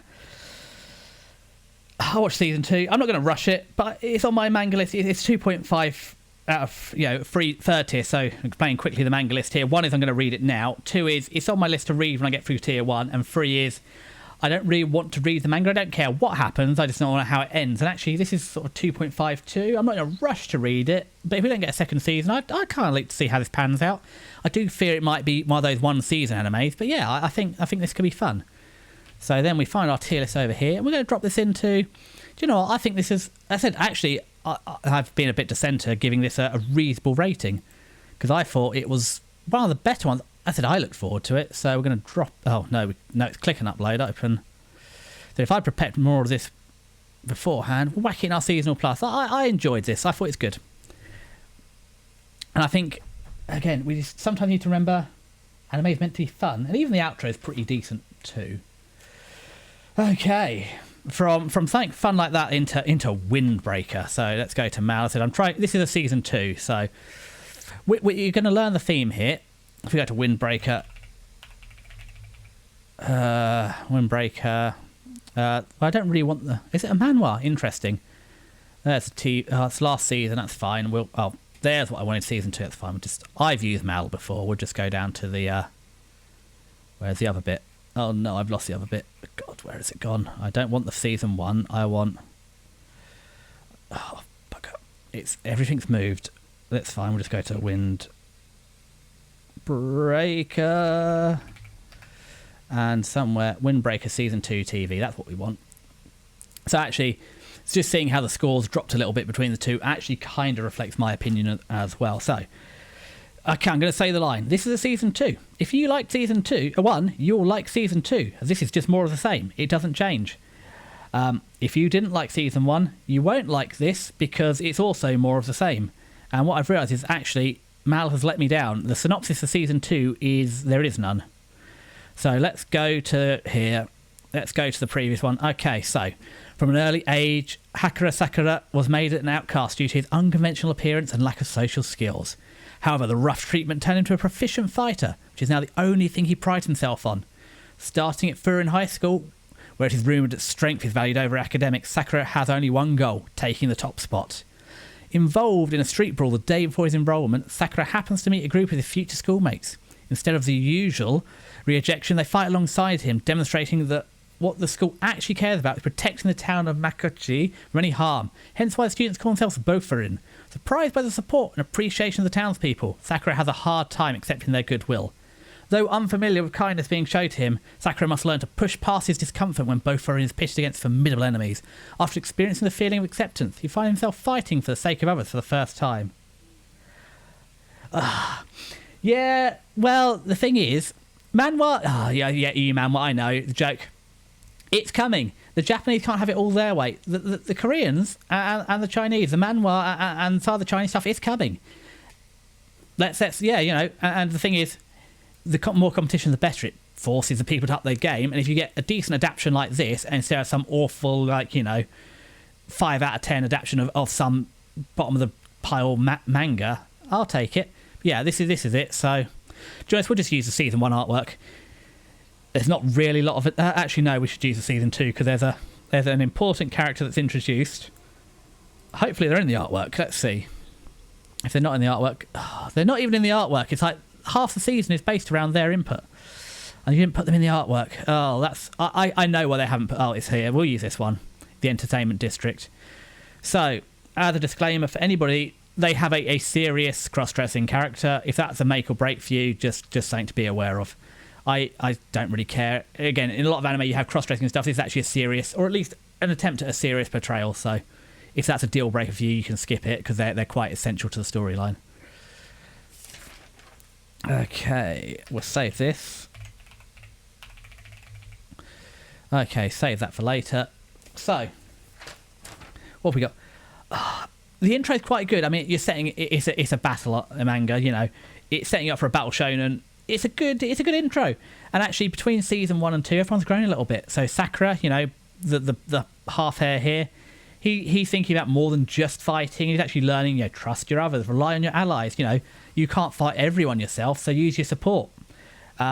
Nirei, who's a blonde, they're not the coward. He's not the strongest fight. He's the worst fighter from season 1. He's still not a brawler, but he's a tactician. But he wants to be involved, and he's got the growth to actually throw himself forward and get involved in the fighting. And he even lands a few blows. I mean, he still takes more than he gives, but that's a real, his KD's improved. It's not 0. He's not a KD of 1, but he's getting there. I've warned you about the cross-dressing character. That's fine. This is a bromance anime, it's all about bro, it's guys fighting, and if only so many problems in the real world could be solved by punching the snot out of the guy next to you, then you've all made friends afterwards, you go for a fantastic meal together. Wouldn't life be better? You're not really hurt, all those broken bones in your face and everything, it's all just fixed after the fight, and you're happy friends again. All your problems have been solved, because now you're friends and bros. Your best buds going out for dinner, just a little roughed up and tired out, like hard exercise. What I really wish is they'd managed to combine Tokyo Revengers and this sort of vibe, because Tokyo Revengers is season 1 or arc 1 was great, and then it just went off the rails. You had the whole Raiders of the Lost Ark. Why did the guy have to die? You could have your Tokyo Revengers should be a bro anime like this. You're punching people, it's the same sort of battle one, and you feel feels better for it. So I wish they could get that sort of story with this sort of vibe, and they could smush two together. They would work really well together, but they're two separate ones, and neither of them are perfect. But this gets you pumped, ready to go. It's all about sport, team sports, or lifting. You're going to the gym with your bros. This is a bro anime, and eat delicious food after that. That's all it's about. And again, Japan has such a food culture. I'm British, we sailed the high seas for spices, because there's only so many grains you can eat in turnips. And it's always just delicious looking food, and they put so much effort into drawing it, and it's just not all beige, which is the diet of the typical British man, just beige. It's a good strong seasonal. But you've got the vibe from this. You kind of got the vibe here. It's good for what it is. It's not great. It's good. If you like this sort of battle shonen, you're going to like this. If you don't like this kind of battle shonen, I don't think it's going to sell you on the genre. It's not an elite to drag you over. And again, I don't think if you're not sold on this, it's not worth going back watching season 1 either. It's very much the same. So if this hasn't sold you, don't worry. But if you like the sound of a battle man, go back and watch it. And again, this is another one that gets hurt by binge watching. If you watch an episode of this a week, it's pumping. It'd be overbearing, especially with a loud protagonist. It gets too overbearing if you watch it, chaining it or binging it. Watching an episode a week, it's good pacing. Art's pretty decent. I mean, they've got a lot of fighting in it. So you've got some really good fluid fight scenes. And again, they haven't got special superhero move, but they're fluid. There's jumping over people. There's dive bombing punches. The animation's good, solid. Decent fluidity for fight scenes. It's not all flashing bright lights and following that around. And again, they put crockery on the table. They put food on the table. They bother filling in the wallpaper and stuff on the background. It's not bland. It's decent effort's gone into the art. The outro actually doesn't match the theme at all, but it does in the same way. It's totally left field. It's very chilled out, the outro. And it's a come down. It's the end of the evening. It's the end of the after party. It's a tidy up after the party. It's a real come down after that big, pre-workout lift. 22 minutes. It feels like the music people have. If they play over a Taxi Ride Home. I mean, taxis are just a thing I'm discovering after being out of uni. A few things to be able to afford. I take the car in for a service and I can get a taxi home, because suddenly like 10 quid for a taxi isn't unattainable. So I'm discovering taxis, but yeah, side tangent. But yeah, this is if you want that bro fighting anime, this is a good one. And if you're not into that, you don't have to be into it. So where are we going to plonk this one? Again, I think the strength and the weakness is this. Now, did I save the image? This is not a general appeal anime. It's good if this is your thing. So again, we're whacking it into the seasonal because it's only good if that's your genre. It's not got that universal appeal. So this is why I split the seasonal category out, because otherwise it's going to be all in here. You can see the bell curve. It's sort of a fairly normal distribution. We've got an extra one here rather than here, but yeah, it's a pretty decent normal distribution. So my theory about the more anime they produce, the better it is working. Okay, so Windbreaker, number 15 down, like another 30 to go. What have we got next? Lost Crusade or Rise of a New World. Okay, this is another season 2. We're going to say the line in a second, but first of all, I need to find it on Mal. Okay, Our Last Crusade. Okay, that looks suitably long. Is that it? Maybe. I don't know if it is. 2020, is it that long ago for season 1? No, it can't be. Surely this is the wrong one. No, wait, 5... Oh, God, I watched the first season 5 years ago. Whew. Sometimes season 2s are scary. So, okay, so what's the... Okay, I'll read it out and then I'll give you the line. So, a force note... no, this is season 1. Have we got the season 2? Did they give you any sort of information? Yeah, there you go. Over a century ago, astral mages under persecution from the Empire banded together and established a nebulous sovereignty under the founding families Lu, Hydra and Zoa. With the leadership of Milavert, Lu Nebulus VIII, the sovereignty aims to minimise casualties in their conflict with the Empire, a stance the extremist Zoas disagree with. Tension rises between the family as the upcoming election decides the next leader approaches. The Zoas are willing to do anything to achieve success. However, a world-ending war may ensue should they be victorious. Princess Alicia Alice Lu Nebulus the 11th has no choice but to cooperate with any potential allies in order to advance towards her ultimate goal of ending the conflict that has long tormented everyone involved. This includes Iska, one of the Empire's greatest warriors and her greatest rival. So, actually, I thought that the 6 point is a little harsh, but I said I try and avoid reading the ratings and judge for myself. So, it's a season 2. This is a continuation of season 1, and it hasn't really changed. If you liked season 1, you'll like season 2. If you didn't like season 1, you won't like season 2, as it's more of the same, but again, it's hard. I feel like the first 6 episodes are a little bit worse, and I feel like the second 6 episodes are a little bit better, so overall it's basically as good as the first one. I actually quite liked season 1. As I said, when I initially wrote this, I said this has gone for a rewrite. All of my scripts went through 2 writes. I initially, before the ending of the season, I said... it's not quite as good. And actually, at the end, I think it works up to it. But it's a bit frustrating when you get a season 2 and you have to spend a couple of episodes setting it up. That's not a long viewing time. So to have to do another setup arc in the start of the second season is a bit... Yeah. It's a bit of a letdown, isn't it? So there's a lot of characters. And the big thing is, again, look how many characters there are. I haven't blown this up, have I? I'll save the image. Let's have a look. Look at them. So this is one faction over here, and there's a different faction over here, and then you've got this faction down here, and this is just the mages. This doesn't even cover the Empire factions, and I kind of lost track of who's betraying who and who's allied with who, and it's just so difficult to keep up with everybody. But on the other hand, it's difficult to keep up because there's betrayals all round, and even in this season, they haven't explained where some of the betrayals are coming from. So we're 24 episodes in. I don't quite know. I get an idea of what's going on behind the scenes, but yeah, it's still quite complicated, and I feel it detracts because I feel like 24 episodes in, you want to be a bit more involved and know what's going on. Anyway, this is 16, so our last crusade. How do we spell crusade? I should know, it's in my British blood. We were very good at crusading. We had 3 of them. Didn't win them. Well, no. We the diplomatic win occurred, but yeah, we're good at crusading. So there's that. So yeah, there's a lot of characters to keep hold of. It's good art, complex background, it's well animated, there's a lot of fight scenes, and again, it's magic casting, and again, it doesn't rely on the flashing lights. There's shielding, there's firing off different types of magic, there's movement. So, there's animation budget, it's good. They've bothered to animate it, and you can feel there's some effort gone into it and a bit of love. But this one does move away from the military theme of the first season, so I suppose that's a different feeling. Season 1 was all about military and fighting. This one's more of an insurrection. This is behind the scenes. It's not full stealth, but it's closer to an insurrection than an open war. It's also got a bit of a slow... As I said, some of these had a rewrite. It started off, again, I said before, the first 6 episodes felt a bit slower. It does pick up at the end. This is more of a royal infighting intrigue, the first 6 episodes, and that drama... It doesn't do drama that well. This isn't a drama anime. It doesn't do the drama that well. It's more of a fighting action anime, not a drama. It's not got the strength of writing for drama. Succession, backstabbing, and it gets a bit more complex. And there's also characters who don't align with their sides. My big worry is, if there's a season 3, is it gets dragged into a bog of political infighting. And this is an action anime. It's meant to be an action battle anime. Fighting, yes, there should be... It's not a full... it's not like Windbreakers, it's full fight battle. But by the same token, this isn't meant to be a political drama, so please don't get bogged down. But I feel that it might end up there, because it's getting too complex for an action anime. And it's not got the writing to back that up.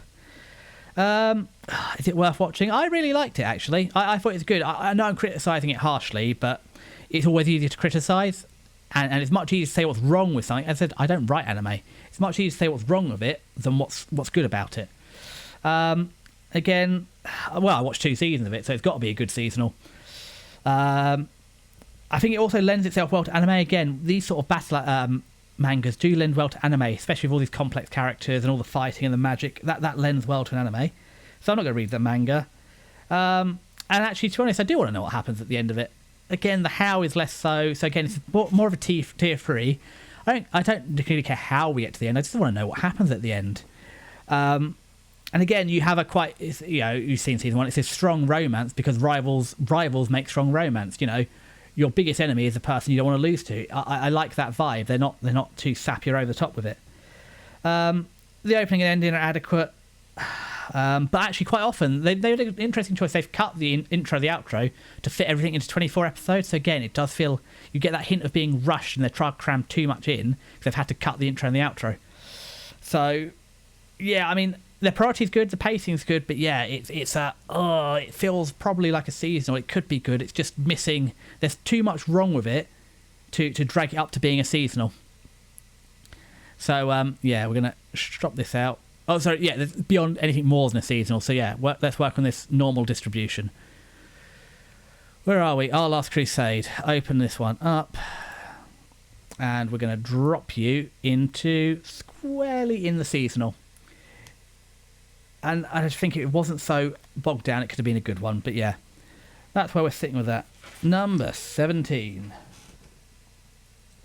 Okay, well, I feel like you already know what I'm going to do with this one, number 17, because I've already spoken about my opinions on it. As I said, I'm not very good at sticking to target. I tend to tangent quite significantly.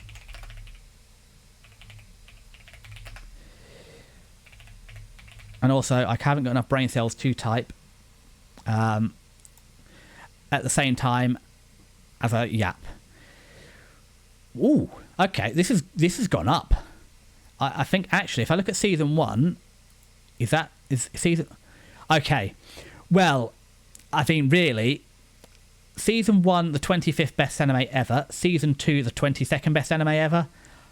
I'm going to give you a review, but you know how this is going to end. You don't have 2 seasons that are in the top 25 anime ever and make a bad anime.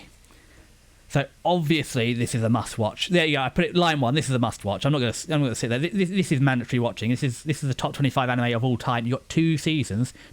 It's not short. You've got 48 episodes. 2 24-episode seasons. They've maintained this quality across. It's incredible. Yeah, I mean that's the risk of Frieren, isn't it? It's number 1 now, but will season 2 live up to the hype? But Apothecary Diaries, 2 seasons in the top 25 is really something. You didn't... What, Apothecary Diary wasn't your thing? That's a shame. I mean, I'm glad you gave it a try.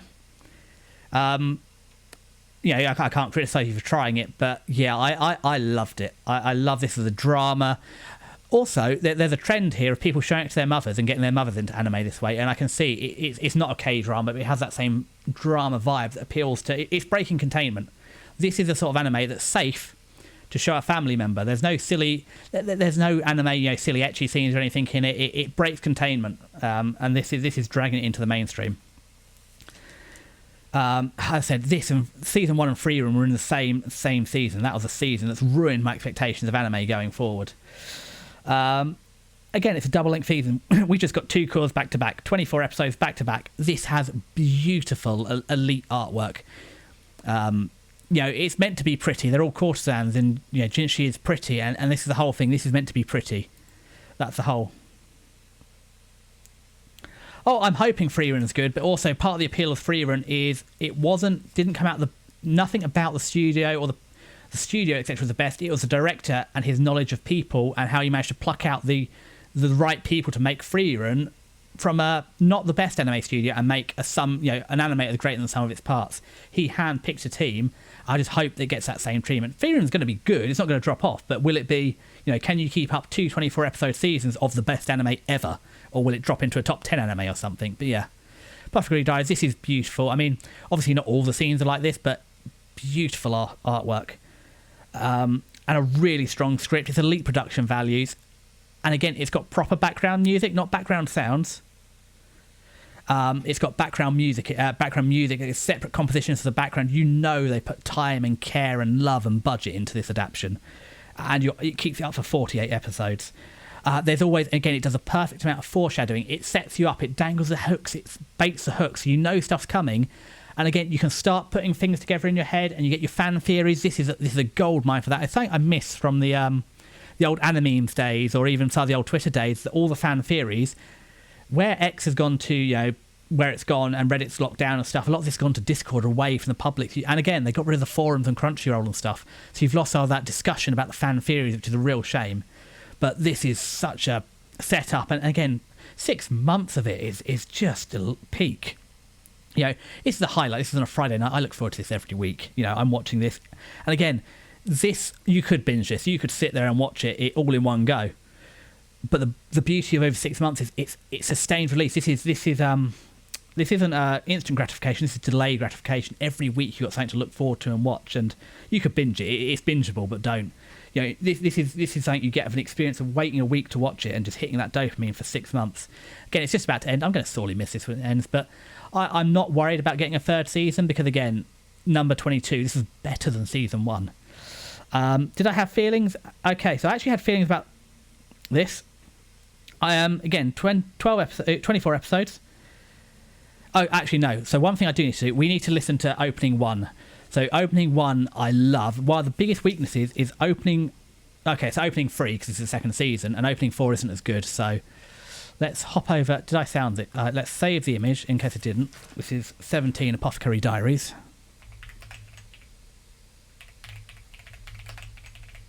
Doesn't really matter too much how I spell it, as long as I've got the 17 in there, so I can find it in a minute. Let's find our YouTube. Where did I leave you? I feel it's here. There we go. Apothecary 3. That's one we want. This was fantastic. And so sad when it changed for the second half of the season. Is this the one? That's the original one. Oh, come on. 5 months ago. It's probably this one. Yeah, 12 weeks of that every week. It's like being a kid again. You hear that and running into the front room because, again, oh my God, my show's on. I can't miss this. And it's just that for me elicits that same excitement as when you're a kid. It's like, oh my God, like Yu-Gi-Oh! Beyblade's going to be on. Quick, run over. I need to see Beyblade. But yeah, let's and then compared to OP4, there's nothing wrong with OP4. Let me be clear. There's nothing wrong with this. Yeah, I mean that's good, but it's just not as good. I mean, I do appreciate Bruckland though. That was really nice that you managed to actually sub it as well. That was fun. I liked that. But it's just not that. The season 3, the opening 3, it's really that did it for me. Opening 3. So yeah. Oh, I forgot the line. If you well, I'm not going to go to the line. There's no line here. It's not if you like season 1, apart from Catholic Catboy, who gave it a go and it wasn't his thing despite being the CNN enjoyer. Just go watch season 1. You need to watch it, and then watch season 2 too. But just drag it out as long as you can. Enjoy it. So as I said, I rewrote my notes as I went through. I was going to give this a 9 out of 10. I was going to say it isn't quite as good as season 1, but the way they climax this season is yikes. Wow. Yeah. I don't know how they pulled it out the bag. All those baited hooks all around, just suddenly the fish started biting and it all came together in such a short amount of time. It was it's just incredible writing. I'm going to be honest. This is elite. There's a reason this is top 25 of all time, and to pull it off again, as I said, I thought it was great, and it's elevated to the elite. It's a highlight of every week. I'm going to sorely miss this. The biggest downside I could find is that opening 4 isn't as good as opening 3, and when your biggest criticism of an anime is, well, one of the songs isn't as good as the other, and it's only great and not elite, is you've got a winner on your hand. This is 100% worth at least trying to watch. And for me, personally, this is the best anime of the spring season. Ooh, it's tough, because until recently I wouldn't have said it was the best 12 episodes. I think it's the best season, the Double Cure. I think there's another anime that pushes it close to the best 12 episodes, but it's tough. Where it climaxed it, I think it possibly stole both the best anime and the best 12 episodes of the season. This is for something. I said the only reason this would be a tier 1 light novel read, or It has a manga and a light novel. Partially, I can't decide which to read because the writing is fantastic. So the light novel will be great, but also the artwork is gorgeous. So the manga's good in that regard. But the anime is so good too. I don't want to spoil myself. If you read it, I've chained like manga in the good old days. I've read like the entire 20 volumes of manga in like a weekend or whatever or something. I said the joy of this is a can binge it, but the delayed gratification over 6 months is wonderful. So I'm just going to wait for season 3. I am strong. I can wait for this. This is. Yeah, I don't remember what happened at the end of it because normally the episode finishes. I need a little lie down. It's like, wow, God, that 10 minutes was great. What do you mean that's been 24 minutes? That's phenomenal. So yeah, I think my feelings have been made clear. So let's up our bell curve. Let's choose our files. Let us grab our next one, the Apothecary Diaries. And we're going to dump that into S, must watch. Or just elite. Yeah. First one we've got. It's a rare category. But I said, if you're pulling the top 25 and top 22, you deserve to be here. And yeah, wow. Thank you, team, for keeping that. Cause, well, they haven't even kept the quality high. They somehow improved on season 1, which is... Ooh, it's going to be in my top 10 of all time. I haven't done a top anime of all time. And I'd really need to think about it, but yeah, this is close. Okay.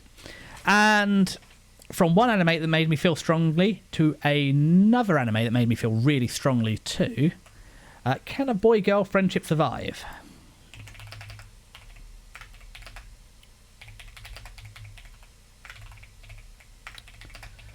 Can Desi learn to type and talk at the same time? Can Desi just even learn to type? Okay. All right. So, I talked about Domestic Girlfriend before. This feels like a hate watch, just like Domestic Girlfriend. So, can a boy-girl friendship survive? A boy and a girl pledge lifelong friendship in a small-town junior high school. Their relationship between the two, who are destined to share a common dream, has passed 2 years without any particular development. Himari Inzuka, a bubbly girl, has yet to find her first love, and Yu Natsume, a plant-loving boy who enjoys flowers, still spend their days peacefully as best friends in the gardening club in the second year of high school. If you can't get married, I have to take responsibility. I'm having trouble now because after Himari said that, your brother began calling me my brother-in-law. However, when Yu reunites with his first crush, the gears of their relationship suddenly go out of sync. Will Himari be able to escape her ideal friend now that she has found love? Yeah, this is a love triangle.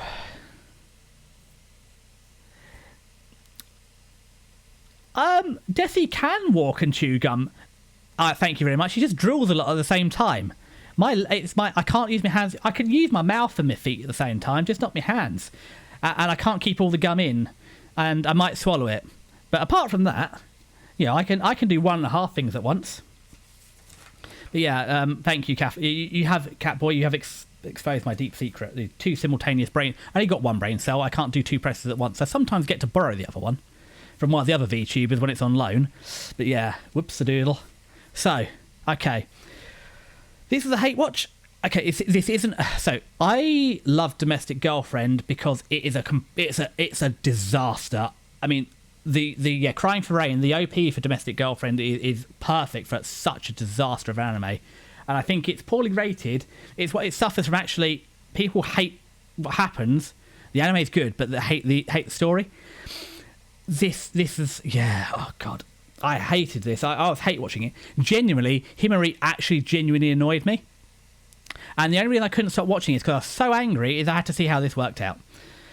It's not bad like Rent a Girlfriend is bad. It's bad because she is just a terrible person. So actually, I feel sorry for the main character here. What's he? Oh God, Yu-chan. I feel sorry for him here. He's a little bit romantically dense, but he's in high school, so he's like 16 or 18 years old, and he has this girl here who he's just playing him for a fool.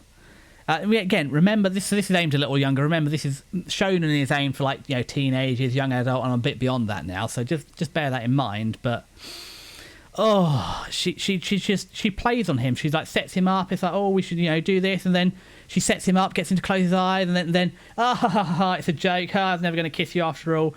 And then when she does come onto him for real, he thinks, oh, she's pranking me, and then she gets upset and destructive, and she's just the worst kind of character. She's just horrible. she blows scorching hot and freezing cold and sends him such mixed messages. The poor boy doesn't know what's going on. Yeah, you know, yeah, it's just, I hate her. She's so toxic and manipulative. You know, he makes his precious handmade, you know, custom jewelry for her, and she'll smash it or throw it away. And she's always on the case. He'll always come back to me. I'm good. You know, he'll always want me.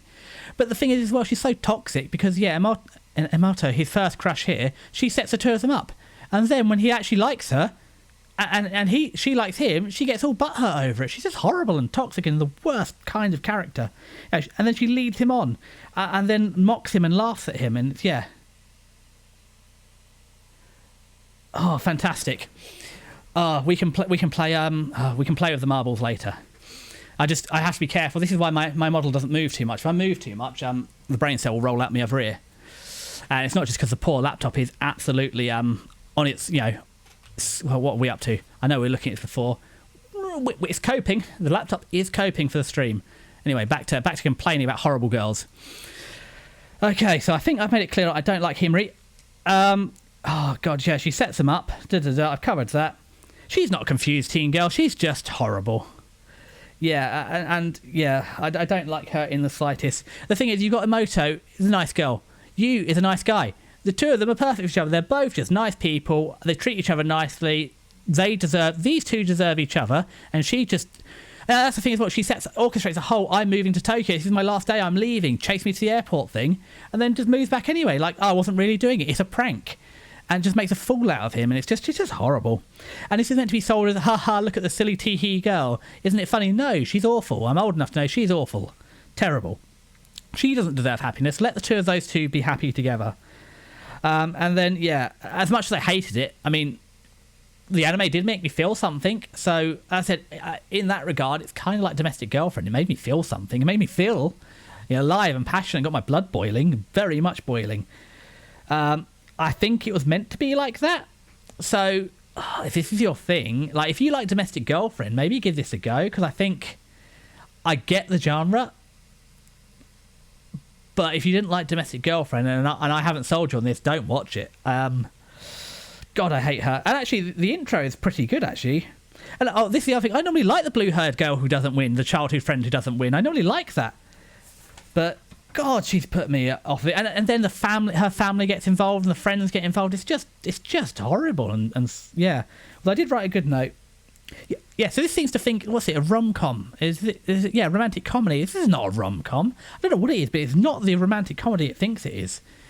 Not at all. But I did put a note that the intro was good. I said, I've having to review so many things, I've forgotten which intros are good. But it says this had a good one, so let's test it. And this isn't, can a boy-girl's friendship survive?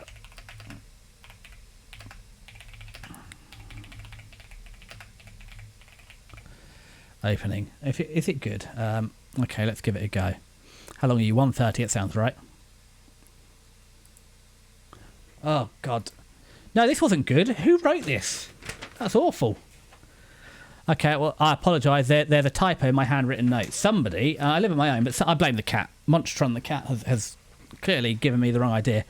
Oh, God, we're not watching that. No, I'm angry now. Oh, I remember I hated this anime. Anyway, luckily, I stopped after one sheet of A4. I got far enough along that I didn't... It's okay. You don't have to watch this. No one is forcing you to watch this anime, and no one should force you.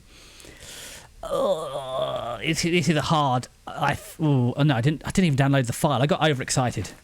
That damn cat. I know. Monstron is the bane of my life. Anything that goes wrong in this house, it can only be him. Saving it. It's never me. Although, to be fair, he is the only person that leaves dirty dishes around. I clean all mine. He doesn't clean none of his.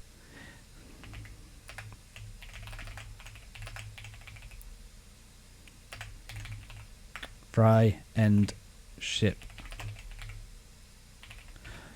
Service. Survive. Oh, God. I sure hope not. Right. Oh, this is hard.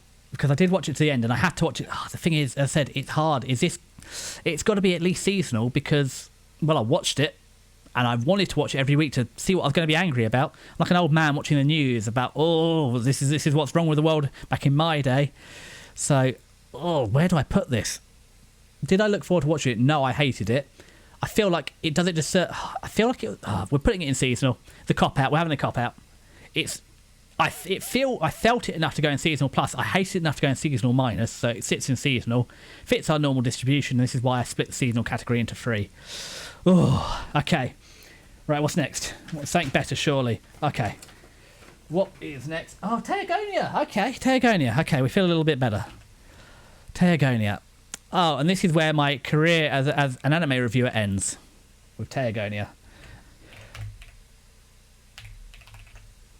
Okay, so... Okay, yeah, it wasn't... Oh, God, I feel the review score is fair. So what's our synopsis? In the harsh region is known as the Borderlands, humans must fight an endless battle against demi-human creatures that come at them relentlessly, intent on taking their land and their gods. A young boy named Kai, fighting to defend his village, sustains a life-threatening injury, causing him to regain memories from a past life.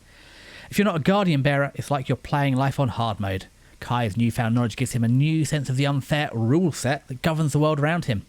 One thing is clear. For those without a god to serve as their guardian, life is a constant struggle for survival. Thus begins the epic tale of a young boy's ascent into the vast world filled with magic, bloodshed and mystery. Okay, I feel this is a bit of a sleeper anime, because nothing in here sells you on it being anything other than generic anime. And to be fair, it does every week. You get a 60-second recap. You only get 24 minutes for an anime, 3 minutes that goes to the intro, 1 minute for a recap. You can miss me with that. I'm not totally against recaps, especially like an episode 0 something for something that's been off air for a while or got a film or stuff like that. This does not need a 60 seconds. It's a shonen trope I wish would go and disappear. The intro is complete and the outro completely mid. This anime doesn't strike me as a anime with budget. And technically it's an isekai, and again I feel like this is he's suddenly regained his memories, he's gained power and somehow gets his memories, and that makes him more powerful. But why? Like, he could just become a god and learn the godlike powers and try things. Why does it need to be an isekai? Why does he need memories from his past life? It's a cop-out of writing. It's the whole we met in a tavern. It's just a cop-out in writing. And we met in a tavern's fine for D&D. The guy's not getting paid, and it's your friend running a campaign. It's a professional, manga and an anime. Come up with a better justification, guys. Come on. So yeah, it's technically a isekai, but it barely adds, and I feel like they would be better if they just remove that element from it. Just let him learn stuff over time, or get ideas and try things. Let him be slightly better. Shonen slop has a place, and I totally get it. And this is kind of that. Like, sometimes you want to sit there and watch an anime and not have to think. Because you've been at work all day or all week, and I want to watch something happen and not think too hard. And that's perfectly acceptable. And this one, it's got some elements. Like, it's got a God's power ranking system, and it kind of subscribes to the system I like from like Terry Pratchett and stuff. It's a god of a land, so the better you care for your land, the stronger your god is, and the worse your land is, the worse your god, and you can poison the god. So there's some power scaling with land and gods. I like that system. And the cause for war, they've got a justifiable war here. Start of the reason for war is for reasons that are a bit spoilery. You have, famine and disease, pestilence elsewhere. So the people they're warring with are moving onto their land because they need land to live in, and they don't want to share. And it's border clashes and skirmishes because one land is dying and one land has. It makes sense. It's a justifiable war. And there's a classic, within the regions, you have people betraying themselves, enriching themselves. You get people enriching themselves off war and profiteering at the expense. And again, they put the border villages. It isn't an uncommon trait. You put the border villages there to protect you. So the borders fight, the capital grows riches and etc. So, there is some thought that's gone into this. And actually, it's shonen, but some of the episodes were good. I think it tailed off towards the end. I think this is a normal distribution as well. Sort of maybe episode 6 and 9 really good. It was on the way up to 6. It grew through to 9, then tailed off a bit to the end.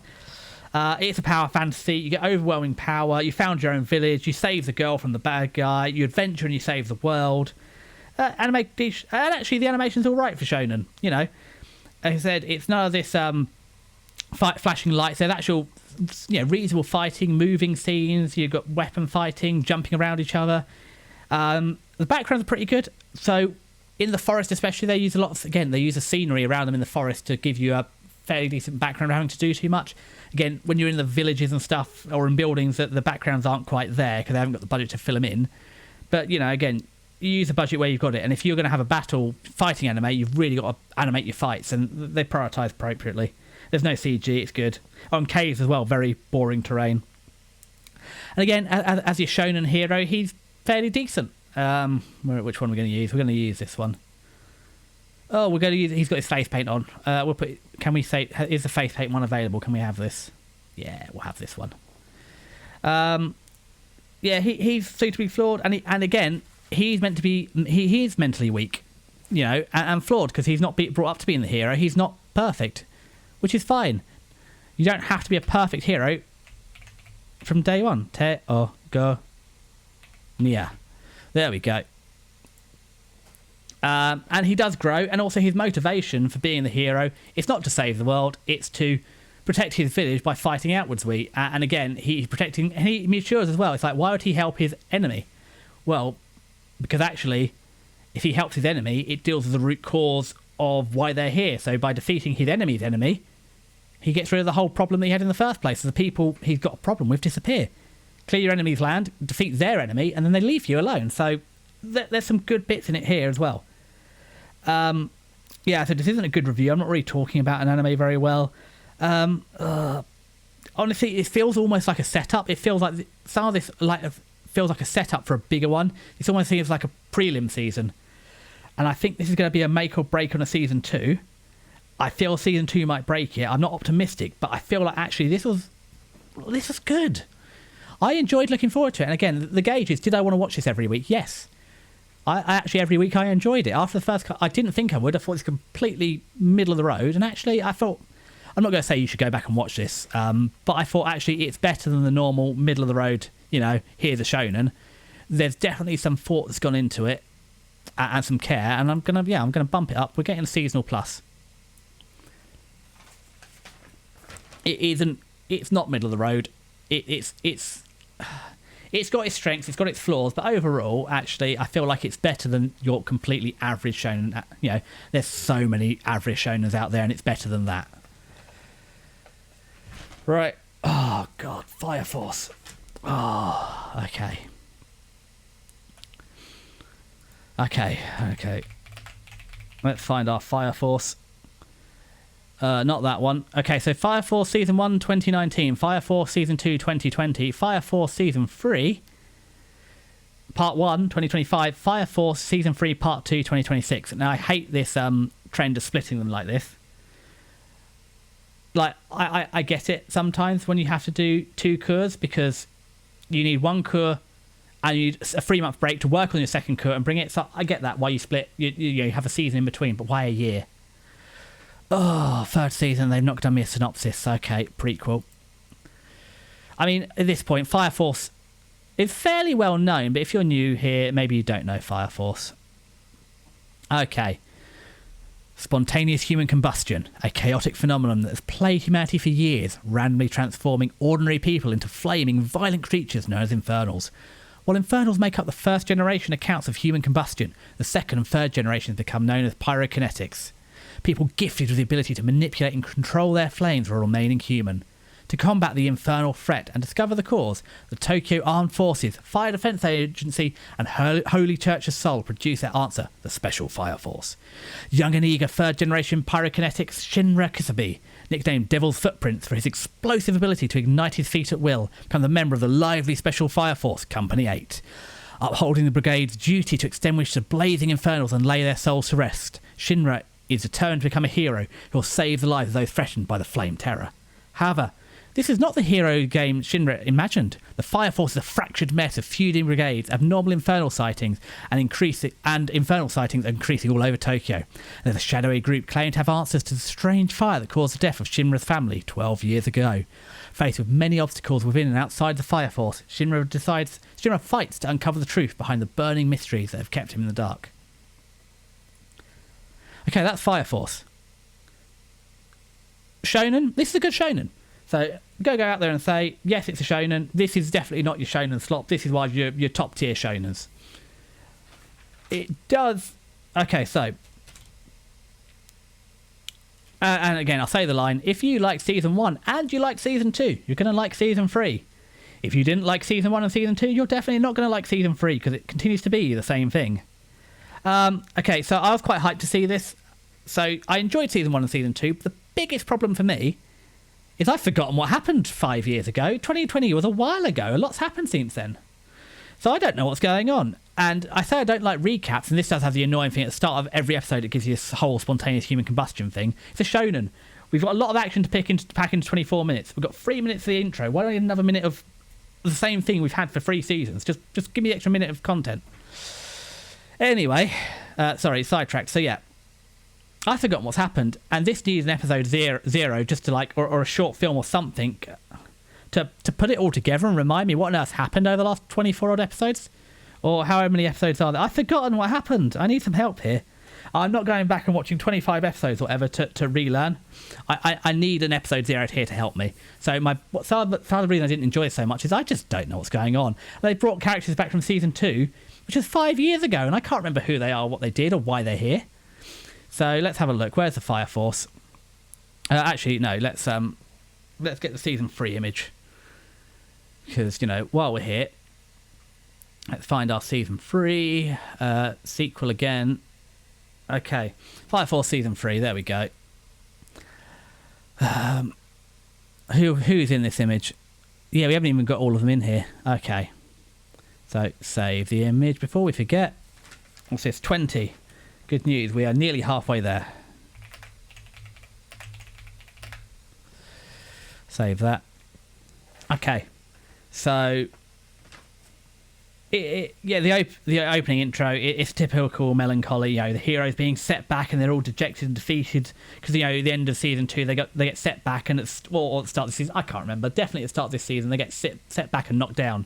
It's a whole melancholy. Will they? You know, they're dropping their heads. It's raining. It's dark. You know the deal. You know, will they wallow in their pity, or they regroup and come back swinging? It's like, well, we've got another season after this, so I kind of know the answer here. The artwork's really good. As I said, this isn't shonen slop. They put a lot of effort into it, and you've got fire. Fire's notoriously difficult to animate, and there's a lot of jumping. And look, you've got reflective surfaces and vehicles and chases and fighting in the air. The budget's there for the fighting. It's not slop. You know, the budget's there. That's fine. However, it's a classic battle shonen. They're not calling out every attack. However, between each attack, you have 30 to 60 seconds of dialogue. It's like, oh, I'm going to beat you up, and this is why I'm going to beat you up, and this is how I'm going to do it. I know it's because animation's expensive, but yeah, it's amazing in a fight how much they can yap.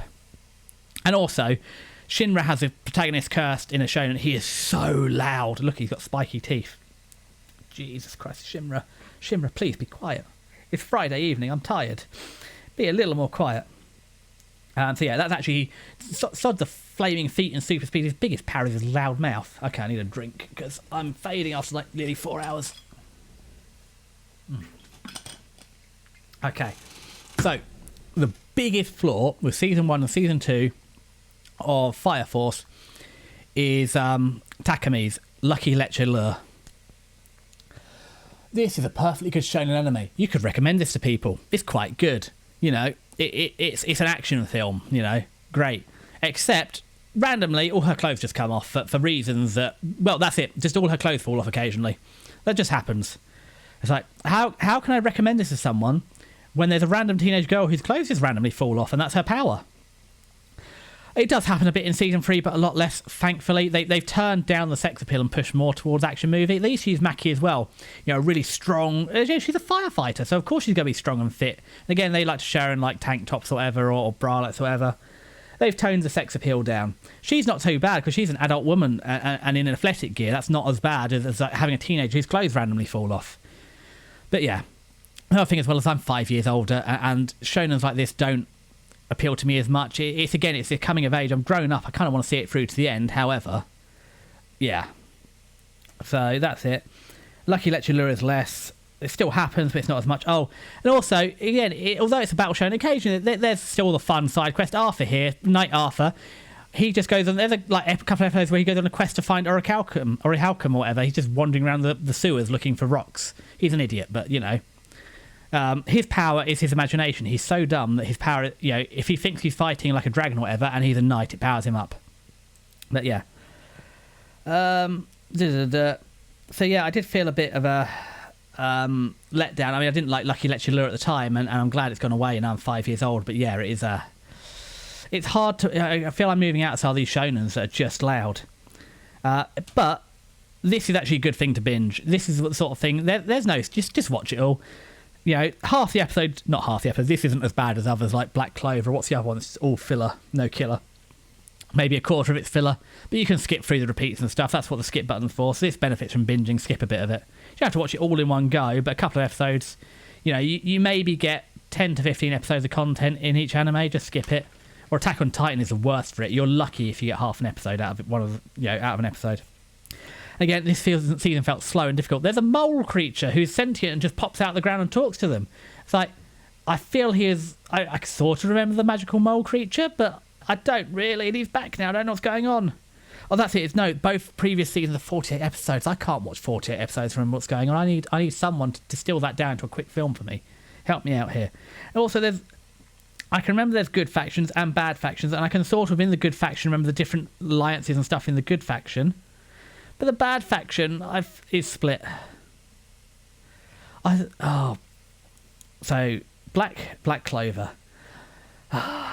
So before we get to Black Clover, it's not in this season, but we'll tangent, because what is Desi other than a tangent machine? So finish Fire Force first before we talk about Black Clover. Yeah, so I'll be honest, this isn't good enough to make me go back and watch 48 episodes. Give me a recap. Please, give me a film or episode 0 or something. Also, it might be 5 years old and I'm just out of it, but I need something here. And again, another year I've got to try and remember what's going on, or 9 months. I mean, I'll end up watching the end of it because it's a big deal. It's a bit like when Attack on Titan came to the end, although to be honest, I couldn't even face it. They dragged Attack on Titan out for so long, I couldn't even face it. I still haven't seen the end of it. I've got like the final part 3 or whatever to watch. I just couldn't face it. It's just, yeah. And actually, the ending of this is really good. Also, I don't know how many episodes this got, because it says see you next time on the next episode after episode 12, but also it says it's finished airing. So are they setting me up for season 3 part B in... Because it's really weird. They don't normally say next episode and then wait a year or 9 months. They normally say next episode and it's next week. Or say see you next season or something. Or season 3 confirmed. It's not clear at all. Sorry, I'm just leaving the download thing open. Let's hide that. So we'll revisit it in 9 months. Maybe it'll be better. Maybe I'll remember. I doubt it. And we will look at the outro. So I really like the outro because they've done charcoal drawings and it's a good song and it really fits the theme of the after the fire, and all of it works together. Charcoal drawings, fire anime, decent song. I really like the intro, the whispering of the intro. It's a really good arc. It's all charcoal. That is. I feel like when the ending is literally the best part of it, you're not onto a winner. So is it this one? Oh god, Fire Force season 3 ending. Let's have a look. And I've just forgotten to put my background music on. I apologise. Oh, there it is. One day I'll... Yeah, I also realised that I actually listened to it outside the context of the anime. It's not... The song isn't as good, but it's the artwork. And I'm not an artist, so I don't know what I'm talking about. So I am the perfect person to tell you if I like art or not. I don't know why I like it, but I just like charcoal drawings. I like the animation. It follows Fire Force. I just really liked it. Catboy, the reason that you won't hear, I don't think you hear the beginning, so I'll briefly recap this. So the reason I think that it's really important to look at the intro and the outro for anime is because over a season, you might listen to it 12 times, and it's 90 seconds on each end. So 3 minutes of your anime, 15% of your anime is just listening to your intro and the outro. If you add that up over a 12-episode season, that's 1.5 episodes of just intro and outro. So I think it's important to look at it because it's really important. And again, it can really motivate you, fit the anime. And again, I have a separate playlist of the things from anime that, good anime and good songs I listen and go back to because actually, it makes me feel good. It's nice to relive it. I haven't got time to watch the anime again, but it's just nice to, sometimes memory, it's like a photograph of my brain. I'm not very good at photographs. I'm really bad. I remember things better with music than I do with photos. So that's why we went with that. That was really good. Oh yes, it's an underrated part of anime. It's so important. So I'm glad you understand it. I have an ally in why it's so important to look at the to listen to it. And yeah, again, I'm a metalhead, so a lot of them aren't even in my genre. But I don't know. I watch a lot of anime, so it fits with on the emotive bit there. So yeah, okay. So now we've done that bit. Black Clover. Okay, so I actually really like Black Clover. Black Clover suffered from the... God, what's the guy's name? Asterisk so loud. I liked it's quiet. I liked Yeah, the Black Bulls are so loud. But it also was on for like 150 episodes, so like it was on weekly. So for like 3 years, so it became a part of my Tuesday. Every Tuesday I watched it, and the fact that suddenly it disappeared was like a hole in my life, because that's what I did every Tuesday. My friend and I would watch Black Clover. I've also realised I've been putting the piece of paper over the camera, so my face tracking isn't working. Let's not do that. Yeah, Divorced Dad Rock. I mean, it works, but I don't know. It's just a bit too. That's where I feel sits in the middle of the road. It's not. It doesn't commit. One of my big things with J-Rock as well. I found a lot of J-Rock never gets anywhere. It always builds, and there's never a payoff. But that's a separate stream, because we're already at 4 hours here, and I've got another 20 odd anime. We're not even halfway yet in 4 hours. I feel it's going to become a two-parter. So that's how that goes. Fire Force, we've been through Fire Force, we've been through Black Clover. Yeah, and Black Clover as well, it had... Oh, God. The animation was abysmal towards the end. That is a classic. We've got two flashing lights clashing in the air fighting. It is the worst. Like, genuinely, if you can't keep up, just take a break. I'd rather you have a couple of weeks off to draw a fight scene, climactic fight scene with Asta and whatever, and you've done the flashing light fight. It's worthless. I'm watching an anime. I'm not here for a light show. Ugh. And then they did really good. They had an entire filler arc. Yeah, because this is meant to be it's meant to be like the next One Piece or whatever. They did an entire filler arc while they waited for the manga to get ahead, and then they cancelled it after the filler arc.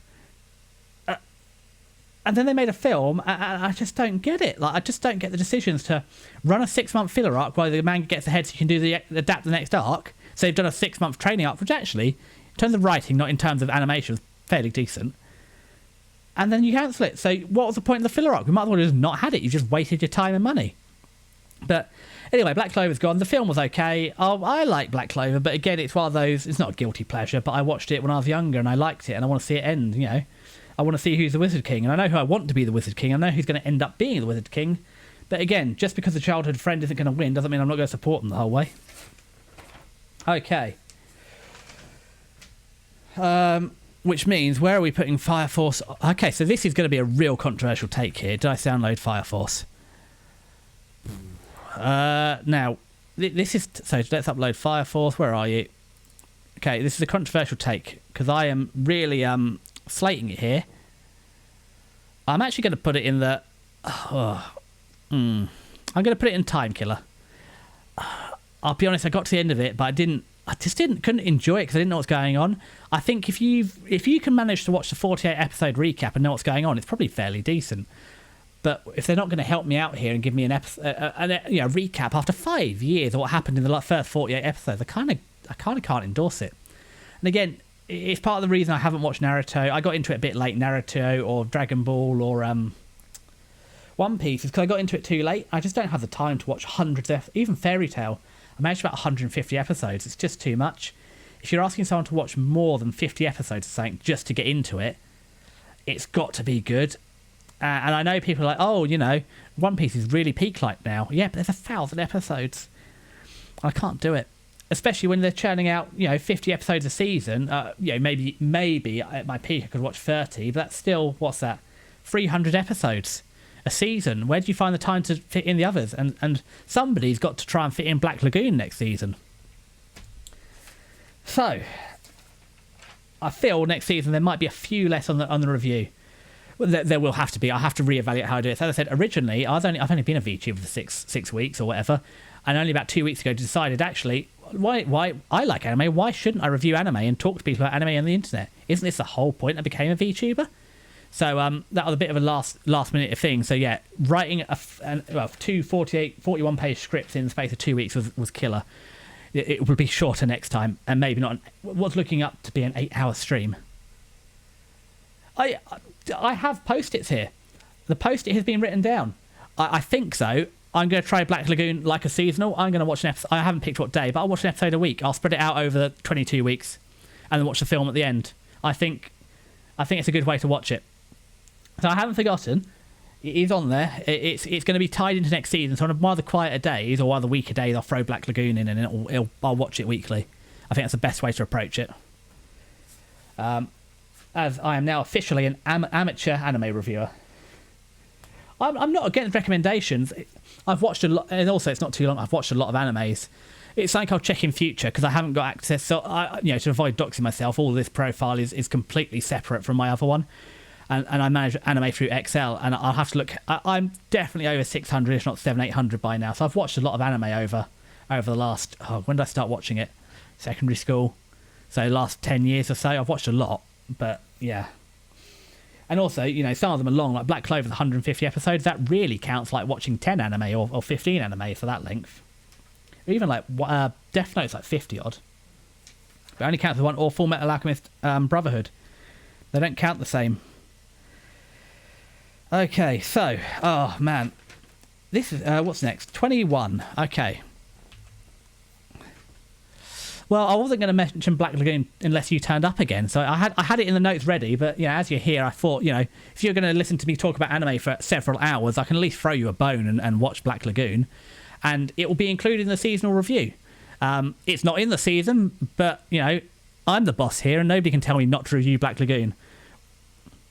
And also I want to see how it holds up because there's bits about Konosuba because there wasn't a Konosuba OVA this season, and I want to see how it holds up. So it's only fair I do my end of the bargain. Okay, so another long title. I'm the evil lord of an intergalactic empire. That looks about right. That looks it. It's a nice long one. Okay, good. Nice short thing to read. In his last life, Liam served as a moral, responsible person, but died deep in debt and betrayed by his wife. Reborn into the ruling family of a vast interstellar empire, Liam knows that life is divided between the downtrodden and the ones who do the stomping. So this time, he's going to take what he wants and live for himself. But somehow, things refuse to work out that way. Despite doing his best to become a tyrant, Liam's decisions lead to nothing but peace and prosperity for the empire under his rule. He just gets more and more popular. Okay, so so I had hopes for this because I really liked Otomi. Life is Hard for Mobs Trapped in a Dating Sim. I liked that, and this gave me the same energy. And spoiler alert, it's the same mangaka, so no wonder I got the same energy from it. Just reading it is actually the same guy, so that makes sense. So I was excited. It's also I have been very guilty of doing stuff for other people. I said part of the reason I became a VTuber is force me to take time to do things for me. I will play video games I want to play. I will talk about anime like I want to. I will leave work on time because I've scheduled a stream. So I do have this empathy here of I do a lot of stuff. I have a job, I go to work, and then it's like no, I should take time for me. So I like that attitude. I get him. I can empathise. Okay, and this is a Two Faces of Jekyll and Hyde anime. So it's everything it does good, it counterbalances by doing something badly. Oh, that's it. I have BGM. Put your BGM on, Desi. Put your BGM on. Why did you make a BGM playlist? You're not going to use it. There we go. Not everyone needs to listen to the silence. Okay, so Hit. They released 3 episodes in one go. Great. I can just binge the intro, and this is a bingeable anime. It's not so high quality you don't want to binge it. So I can just binge it in one go. I can watch the whole thing. Or 3 episodes. However, they miss that by then they make you wait a month to watch the rest of the thing. So why not do it 2 weeks early or week 1 release 3 episodes or something? Why would you do this to me? Let's go for that one. Why would you release 3 episodes and make me wait a month to watch the rest of it? All that goodwill you've just built with me, you've immediately burned by making me wait. And to be fair, actually, I was looking forward to it. So I guess it worked. However, I'm not happy about it. I'm the evil lord. And actually, even between Japanese and English, I think they call him I'm the hero king in the Japanese one, and here he's the evil lord, so they've already adapted the title. Okay. So yeah, I've already great, and then they made me wait. And then the Hit, he's greedy and he's indulgent, and he's dragging society forward by accident. Effectively, he wants things, so society gets dragged forward to achieve the things he wants. So his greed is what drags people forward. That's quite good. Okay, but the miss is when he's actually just being corrupt and evil, they were just copped out of it. It's like he wants to have a decadent party with meat hanging from the ceilings and wine spilling over, and it's like, and women everywhere, and they're like, oh, this is too unrealistic. You can't do this. It'd be unsanitary. It wouldn't be good for the meats to hang anywhere. You'd attract flies. That's not good for the people. And I like the deconstruction of the concept as a concept, but the execution is left wanting. It's another one of those show, don't tell. You're getting preached to by an anime. You're an anime. Show me. That's your point. It's one of the things I had with Reincarnated as a Slime, the most recent season. Don't tell me about the plan. Just show me what's going on. So I did have a question here for any manga readers. Is this an accurate adaptation? Because it feels like there's the bare bones of excellent. This could be great manga, and it's a good editor away from being a great manga. However, knowing his other works, So the thing is, this appears to be his second work. There's a crossover. He seems to have been doing Life is Hard for Mobs and this at the same time. So I do wonder if this is all the fit bits, because again, it's even the same battle mechs. Is this all the stuff he couldn't get in that? Is this his off-cast anime? Anything he couldn't get in the Life is Hard for Mobs, did he chuck in this one? Or was it a case of this isn't his best idea, but because he's already got one successful anime, they said, go ahead, have another one, or manga. It just feels an editor away from being good, and for every good episode, there's a bad episode where nothing happens. And it's really hit and miss if I've enjoyed it or not. I like the concept of the guide. And actually, to be fair, Liam has trained hard. This isn't, there's a training montage, whatever, but he's taken a long time to train hard and do hard work to achieve the strength. So, yes, he's being sabotaged, but in fairness, this isn't a zero to hero. That's all right. I don't know who's read this, and I'm really bad. The thing is, I'm really bad at reading manga, because I get home in the evening after work. I don't want to read. I just want to sit and watch pretty things flash on the screen and chill out. And part of the reason I started learning Japanese a couple of years ago is because I wanted to be able to just listen. Sub or dub a different day. I prefer sub. Most part, there's some good dubs, but I just want to be able to chill out and just sit back and relax. And manga's harder to relax to, whereas anime, pretty things on the screen. Yes, I have to read subtitles, but there's flashy images. There's I don't have to take context. They show me. There's tone, and it's easier just to chill out and watch it. But yeah, I like the concept of the guide, because actually the reason Liam is overcoming fate is because actually of all the hard work he's done in preparation, not to overcome fate, just he wants to be an evil lord. So clearly, if he's going to be an evil overlord, he needs to be really strong and powerful and do all his sword training and practice the mech battling, and so all the stuff that he wants to become a tyrant, he has to become strong, and he gets it the right way through hard work. So if any of you think of what I've said, and I feel like Catholic Catboy, this is not your anime, if you're on the fence about watching this, I think give it a go. If you've got a bit of spare time, it's not a priority, but if you've got some spare thing in your thing, I don't know, give it 3 seasons, three episodes, give it a feel, see how you get on, especially because they have that first free thing, try it.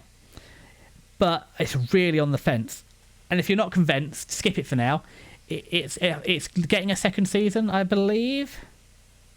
Oh no, this is a make or break by season 2, and if season 2 is more of the good part of this, then this is worth going back for, but if it's more of the bad parts, it's not worth it. So this feels like all the bits that didn't fit in his main manga. And yes, it's interesting. I think it's same as Life is Hard for Mobs, Trapped in a Dating Sim, because it's the same author. And actually, Trapped in a Dating Sim is his first work, and I think it's better anime, and that's getting a season 2, I'm excited to say. So I'm actually looking forward to that. So I think this actually gives me vibes of Konosuba versus Combatants Will Be Dispatched. It's the mangaka had one massive hit, so do you know what? The name sells, so we'll do his other one. It's not good enough, but it sells. And this is, again, comes back to my whole thing with manhwa and stuff coming from China. If it's good enough to beat out some of the junk, then by all means, rising tide lifts all ships. If you bring in other...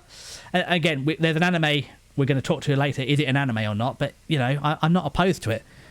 Like, bring all the quality up. So...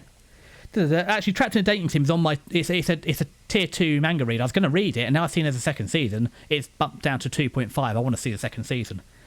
I enjoyed it.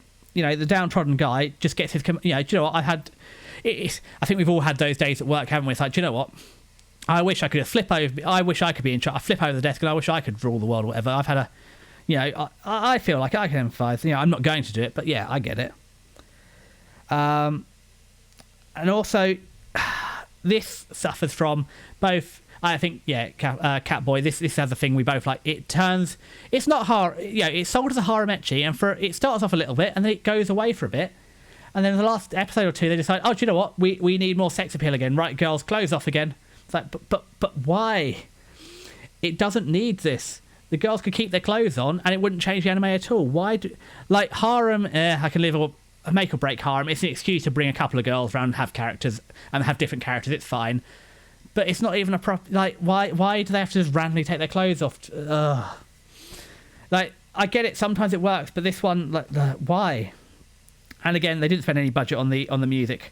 Yeah, it's all right. The intro... The ending is okay. It sounds a bit like a cash machine or whatever. The old school cash machines. Again, yeah. And then... It's sort of, again, it's a pseudo-imperial opening. It is what it is. The art's okay, too. It's a... the art style, it's not the best art style, but again, you've got fights in space and stuff and troops and stuff. It's not elite battle animation, but again, it's not the flashing lights. It's okay. And then I said that, and then I think one of the episodes does have a kind of flashing lights. It's okay. But for now, where do I stick this? Again, this is another one that's landing squarely in seasonal, because it has both seasonal plus and seasonal minus, so overall, it doesn't quite make it, but I'm really conflicted. I feel like this is almost a seasonal minus, but there's some really good bits in there as well.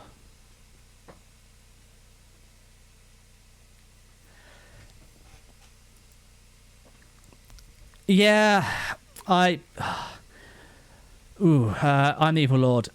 You do raise a good point about coloured panels, but then again, some of the manga as well come from web novels. So we're gonna. Where are we putting this? I'm going to stick it in seasonal because I feel if you actually like it, if you like the vibe, yeah. So with manhwa, coloured panels are good, and some manga do as well. So you have My Senpai is Annoying is a manga with colour panels, and again, some other mangas are coming from webcomics now, so it's a webcomic that comes down to it. But it's also due to working conditions. The whole point of manga was in the West they managed to churn out a comic every week. So again, it's one of Japan's both strengths and weaknesses. We did it this way all along. Traditional backgrounds and then inking it. But now they do it digitally. A lot of mangakas. I'm not a mangaka, but again, it moves. And again, colour definitely... So the whole reason they don't do colour is so, like you say, you can have an epic battle manga and you have to colour it all in. It's so you can churn it out every week, all the scenes. And some manga that works better for than others. As I said, a bit like some of these happier, not quite isekai, the healing animes. Well, definitely the isekai. The healing animes work really well with colour, but like Once Upon a Witch's Death or even Harren and stuff, they really benefit from having the colour in them. That's the point of it. The colour is the fun, and I get it. But Solo Leveling. Solo Leveling is good for what it is. It's a brain out. Look, overpowered man beats up things and good animation. It's like, again, an anime doesn't have to be perfect anyway to be good. I like Solo Leveling because for 20 minutes I watched a guy beat stuff up and there was some nice art in it and it was easy to watch and fun. And again, we're all too guilty of tearing down anime for what? Like, it's being fun, but yeah, no. I'm not massive on manhwa either, but again, it's spreading the community because I don't know what the term is because, you've got weebs and you've got Korea boos and stuff. It's expanding the community. And again, anime... I grew up when I started watching it in secondary school, you'd be on YouTube and, you'd have to... And some of them were split into 10-minute sections. So to watch one episode, you'd have to find 3 different sections of it. So it'd be like season 1, episode 2, part 1.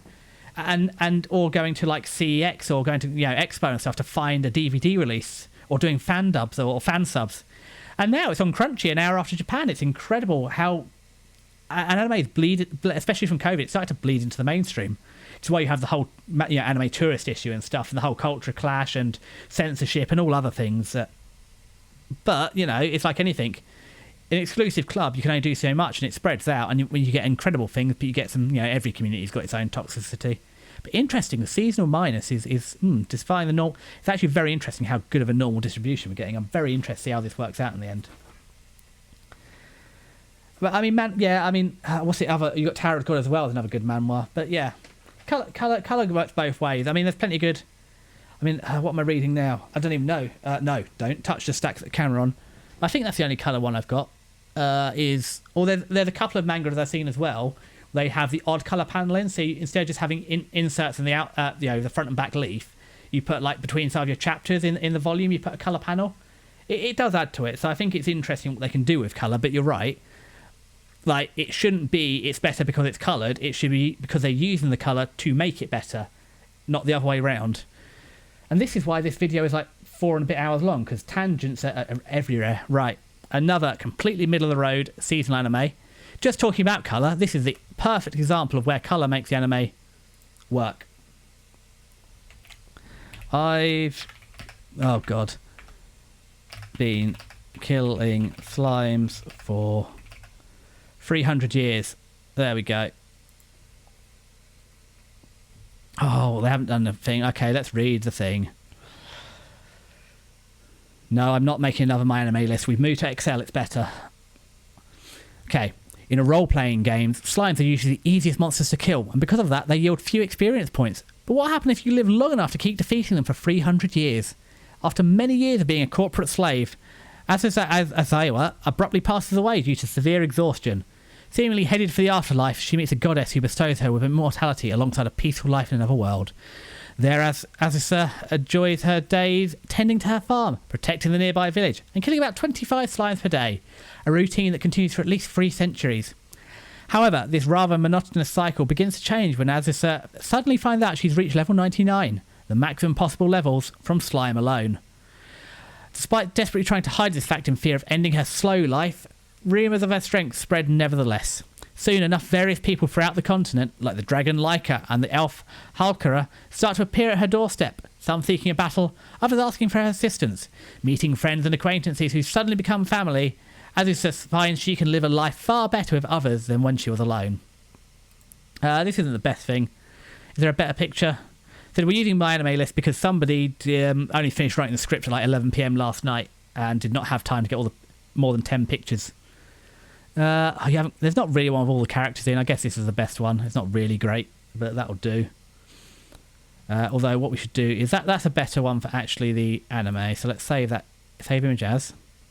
Save picture first. Yap second. Remember, use a brain cell when the VTubers loan it to you. 22. I've been killing slimes. Save that one. Okay. And let's put the picture up because that's a better description. Okay, what did we write? Okay, say the line. This is season 2. If you like season 1, you'll like this because it's more of the same. If you didn't like season 1, you won't like season 2 because it's exactly the same.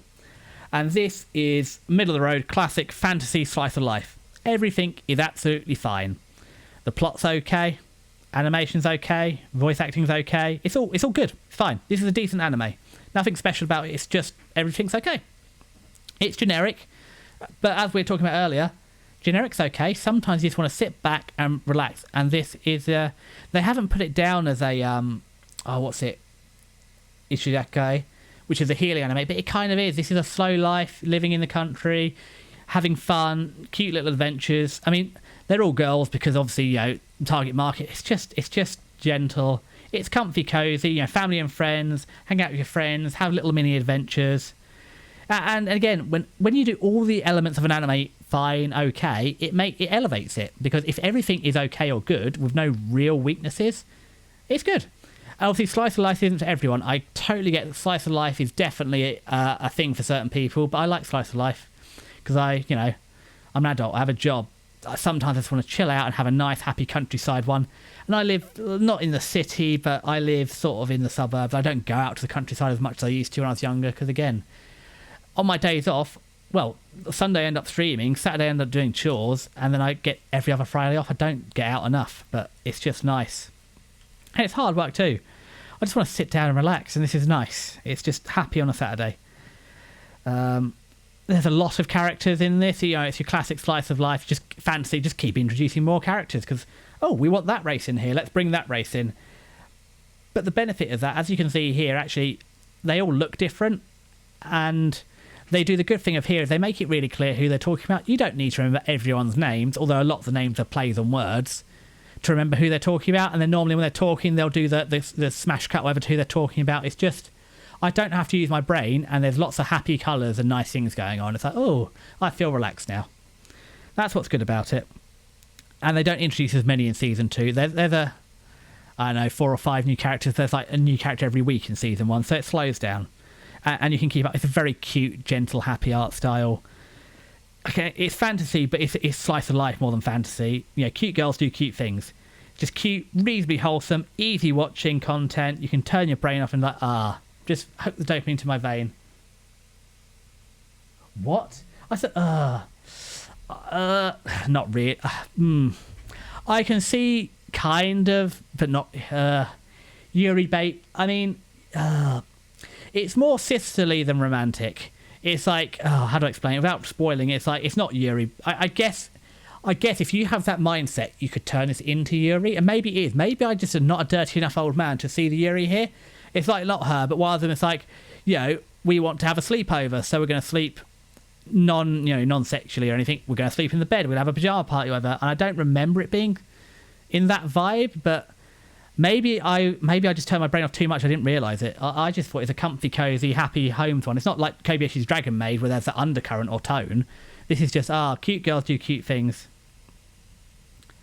Yeah, I mean, again, I'm not sure if I don't remember it being. I mean, there's 2 seasons as well. I don't think it's Yuri bait, but again, it's a lot of anime. It's just girls because it's a male audience and people like the girls. Again, this is what I really miss. This is why I like having this conversation here. I don't have people to talk about with anime, and someone's told me you've told me it's Yuri bait. Didn't even know it. Is it a harem? Well, technically it's a harem because all they do is collect cute girls, but I don't think it goes anywhere. But yeah, this is what I've really missed, having people to chat with about anime. This is what's great about it. And again, I said this is more of an. I suppose actually, if you've ever seen Senko-san the Helpful Fox, that's an Isekai. That's again a healing one, and I think, I don't know, especially in manga and anime, people confuse affection or familial affection with romantic affection. Like Senko-san the Helpful Fox, a lot of people try and like romanticize that. It's like no. It's just nice. People can be happy and look after each other. That doesn't, it's a bit like can boys and girls be friends? Well, yes, it doesn't always have to be it can just be a platonic relationship. Maybe I'm wrong, but I didn't get that impression. The same as Senko-san, it just feels like, it just makes me feel good. So I am surprised you got a season 2. This is, as I said, it's generic and middle of the road. There's nothing about this anime that makes it any different to any other anime, apart from the fact it's all done fairly well. So I'm surprised that, sort of something that's getting 6 and a bit ratings is getting a season 2. I'm not disappointed. I said I enjoyed watching it because it made me feel good. And that's all it needs to do. And I wouldn't go and read the manga. I said, this is the sort of thing that benefits from colour. In black and white, this is the whole healing comes from the happy colours, and that this is something that benefits from colour and anime better than a manga. Well, it's also as well. The thing to remember. You're right. A lot of anime fans are Akumas, and like the same art styles. It's shonen and stuff. Anime is the age gap is growing, so anime is aimed for like teenagers. But seinen anime is expanding, and more of the anime for the older people like us. And also, we grew up on it, and they're making stuff to stop us aging out. Because the real key trick is, it's the adults that have the money, not the kids. So yes, the figurines and stuff, they sell them to kids and stuff, but other merch and stuff and manga and all that sort of stuff to buy is us. So it's a different demographic. So yeah, we all get tarred with the same brush, and any community has its problems. But yeah, this is we all get caught in it together, and again, 2 people can like the same thing for different reasons. But yeah, this is a completely mid 6 out of 10. I don't know why I got season 2. Everything's nice about it. It is a healing anime, and I like healing anime. So if you're in the it's probably not quite. It's a seasonal plus if you like healing anime like this. But if not, it's just a normal seasonal. This comes and goes. Something like this comes and goes every season. There's no reason for this one in particular. I mean, it's not bad, but there's no reason for this one in particular. Oh, although actually, I've written here something that helps it right at the bottom of the page. So really, I should have put the opening at the top of the page. It's got a good vibe. So actually, what we're going to do is I've even written here, this opening, this is a vibe. It's a litmus test if you enjoy it. What a fun, energetic little bop. So what we should do is perhaps maybe go and follow the script and watch it. And I hope you trust my judgment, because I'm trusting you to go and watch Black Lagoon. So I'm hoping we're going to find people that like the same sort of anime and rebuild that system of knowing. So what did I want? Oh God, I've been... But I've even noticed today that some of the songs I thought were good actually aren't even good on their own. They're only good when they're tied to the anime. Oh, give me the top of the screen. I want to see my search. That's what we want opening. So let's, again, BGM, go away. One day I'll learn how to do it properly. And where's that opening? No, not the full one. I want the partial. I don't want an English cover. Just give me opening 1. Or opening 2. Oh, God. It's 208. Fine. Oh, someone's dubbed it again. It's nice of them. Yes, when someone was saying it's Yuri bait, where is she? It's the Demon Queen. She's the one they sell as Yuri bait. It's sisterly. I feel like I've actually realised what they mean. I can see how it comes across that way, but yeah, it's sisterly. I think they've turned a trope on its head. That she's not trying to seduce her. She's just trying to get her to pay attention. It's little sister energy. Pay me attention. And yeah, but yeah, that's the vibe. It's just a happy, you know. I suppose if you like Senko-san, you might like this. It's just a fun, happy, healing. And I said also the ending was good. I don't remember the ending, but I've written here that absolutely cooked with the celebratory music on the show. So I suppose we should go. Oh God, I just got rid of that. Oh no, I've been killing slimes for. No, I don't want the. Oh, we're just going to search it again so I can find ED. Why do we pay for fast internet if not to be able to run this at the same time? Where is it? Oh God, it's not going to give. Is this the? That's the intro. I've seen the intro. I want the outro. Looks like we're not getting the outro. Crunchyroll, you're normally better than this.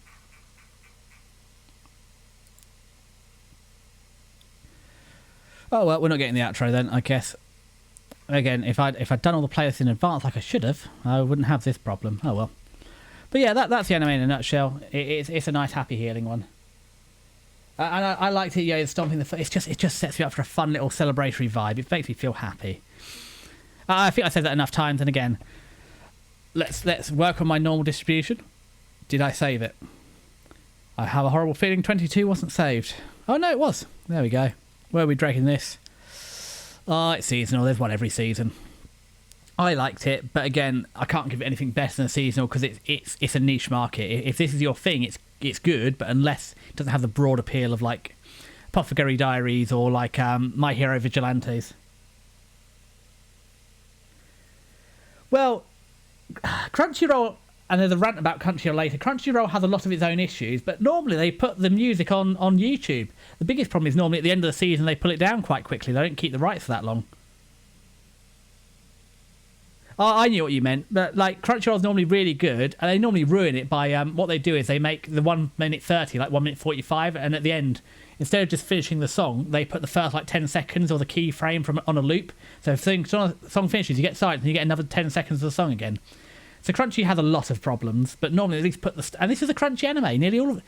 I mean, this is the thing that also over the years, Crunchy's, for all its faults, it's actually quite good. You pay 50 quid a year and you get nearly every anime now. There's the odd one they don't get, but they get nearly all of them. So actually, considering I still steal my parents' Netflix and I get Amazon Prime free tier from Amazon, because I have Amazon Prime anyway, Crunchy's not a bad deal for what you get.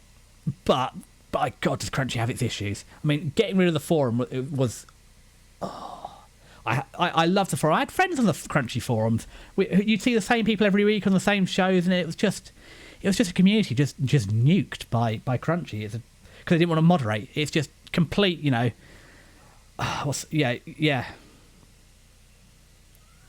Yeah, well, I'm sure you can find them somewhere.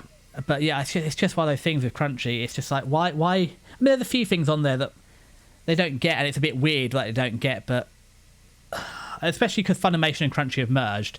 As much as that is bad for the industry, right this second, and long time it would be bad for us as well, but right now it's good for the consumer, because you don't need a Funimation account and you don't need a Crunchy account.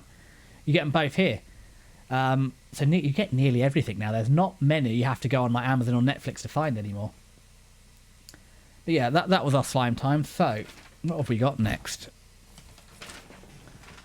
Oh, okay, well, I've already given away how I feel about the next anime because I've let out a big old sigh. No, not that tab.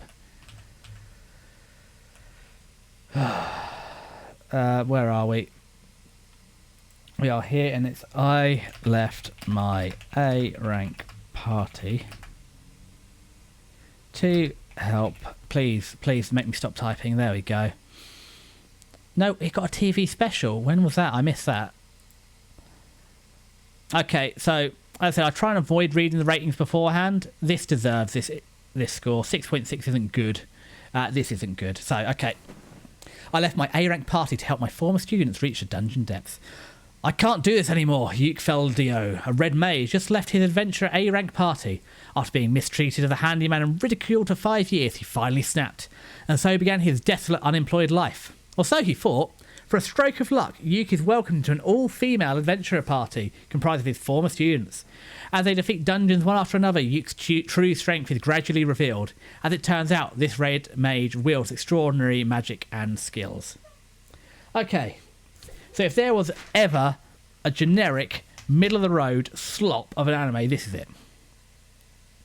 Like, and also, this is rubbish. His skill is gradually revealed. Literally, it's like episode 2. It's the first time he does a dungeon on his own. It's like, oh, I'm going to cast the most powerful spell you've ever seen from a red mage. It's like my unique spell. It's not gradual. It's immediate. And again, it's this sloppy trope of, oopsie, we're a really strong party. We just got this utility who does all our buffs and all our support. We're just going to get rid of them because we don't need that. Oh no, we're not good anymore. And really, not only was he the utility that backed up the whole party, actually he is stronger than all of us all along. You cake and eat it. How can he both be the utility and the support and also your strongest frontliner? Make it make sense. Like, And again, this is meant to be a main character insert. This is another one where you're meant to be Yuke yourself. Because look, all these pretty girls are going to fawn over you because you're the hero. And literally, they even make him the hero of whatever kingdom it is. Ugh. And not only that, it got 24 episodes. This does not... there's plenty of anime that didn't... This got a 2-core back-to-back season. Why? So, a little bit of backstory. So you had a couple of seasons ago, you had 2.5 Dimensional Seduction. And that was a 2-core back-to-back. And I asked the same question. Why is this completely mid-tier harem ecchi getting two back-to-back things? The first 12 episodes were junk. And then suddenly the second 24 episodes was an incredible drama anime. And it was like watching 2 different animes. It's like, well, I see now. I understand, anime executives. I know why you did that now. Because, wow, that second core was incredible. So I did give this some benefit of the doubt. It's like, right, I learnt my lesson with 2.5 Dimensional Seduction. I'll give this a chance. A rank party. I should not have given this a chance. I wanted to stop after 12 episodes. I didn't even want to make it to 12. But it's like, right, we're going to watch the next couple to see how this goes. I regret it. The problem is I'm stuck in the sunk cost fallacy because I've watched like 18 episodes. So I might as well see how it finishes now because I can't see how they need to pull this slop together. It's like, I wish I hadn't. I honestly, this isn't worth watching. This is an anime though, and again, this is a weird thing. These are adventurers, but they don't make all their money for adventuring. A lot of their money comes from magically streaming their adventures and sponsorships. And it's like, again, what an unnecessary addition to this anime. Why do we need to sell streaming as part of this anime? What does it add? Nothing. Why? And yeah, they suddenly they rise in popularity and strength because they're good at streaming. And yes, they're powerful, but yeah. Streaming, there's been a few VTuber animes and a few streaming animes. It's in the zeitgeist now. Streaming is becoming more and more a part of everyday life, but it doesn't need to be. Why does Adventure Fantasy need a streaming element? It's just nothing to it. It's silly. And don't get me wrong, I liked him. I like animes there's been a couple of VTuber animes. They're okay, and it makes sense why they're streaming, because, it's an anime about VTubers who stream. Or Jellyfish Can't Swim at Night. That's a good, almost seinen, and it's got streamers in it, but it makes sense, because the whole thing is they're a VTuber, and that's why they do VTube and their production skills. This doesn't need streamers in it. Sorry, I have passionate feelings. This is the only one that I wrote a page and a half on because I was so annoyed by it. I've wasted like 20 odd episodes. I've wasted, how long's that? 3 episodes is an hour, so what's that? 24 divided by 3. How many 3s are in 24? Come on, we can do this. 8. I've wasted like 8 hours. Is it 8? I don't know. I've wasted too much of my life watching this, so they're going to hear about it. I'm going to write a sternly worded letter to whoever's listening about this anime. So yeah, Kate can eat it. And again, the other thing as well is he's clearly the strongest because he goes out of a party. He's defending. He's been, he's A ranked. He's defending all these powerful things. He's got this fame, this fortune. It's pouring. Everyone telling him how good he is. His party mates are telling him how good he is. And he's like, oh no, it's my party that's really strong. As his party is wiped out, and he single-handedly overcomes the boss monsters. And he's just the worst kind of main character because we get through 24 episodes, and at the end he's still like, oh, I'm going to sneak off and take this boss on my own because I can't possibly expose my party members to danger. I'm going to do it all myself. It's like, Yuke, have you learned nothing for over 24 episodes? You have grown 0. This is the same as like Himari in like the boy-girl friendship. He's a terrible person. He hasn't grown. He hasn't learned. He actually has no faith in his allies, and I don't even know why his allies. Well, the reason his allies love him so much is he's so kind and he's so powerful and he's so great. But no, he's a shallow, terrible person. He has no faith in his allies, and he's always trying to sneak off and betray them to do it all himself rather than lean on them. And it's just, and it's very hurtful because they genuinely care about him, and all he does is betray them by, oh no, I'm going to do it on my own. It's like you've got an entire party, you keep sneaking off. Because you don't want to trust them. Oh, he's the worst. And again, it's a main character insert. And it's like, oh, I feel sorry for you. He's so damaged. No, Yuke's just a jerk. And he's insecure. And yes, I get that. But you're meant to grow the main character, not make them a snivelling, wuss the whole way through. This is a seasonal anime. And it's not even a good one. Don't bother watching it. I don't know why I got 24. I gave it the benefit of the doubt. It doesn't deserve it. It's completely bland. The intro's okay. That's the best thing about it, but other than that, there's nothing here. Yuke is awful, and again, the art's okay. And again, they've given you some nice, cute girls. Rain's very nice. She's got a wonderful voice actor. Rain's voice actor is wonderful, and again, blue-haired girl, so very softly spoken, wonderful VA. What's it, Nene? I love cat girls. That's nice, and she's she's a scout cat girl. That makes sense, but yeah, that's it. And there's a book spirit. I like books, so that's all right.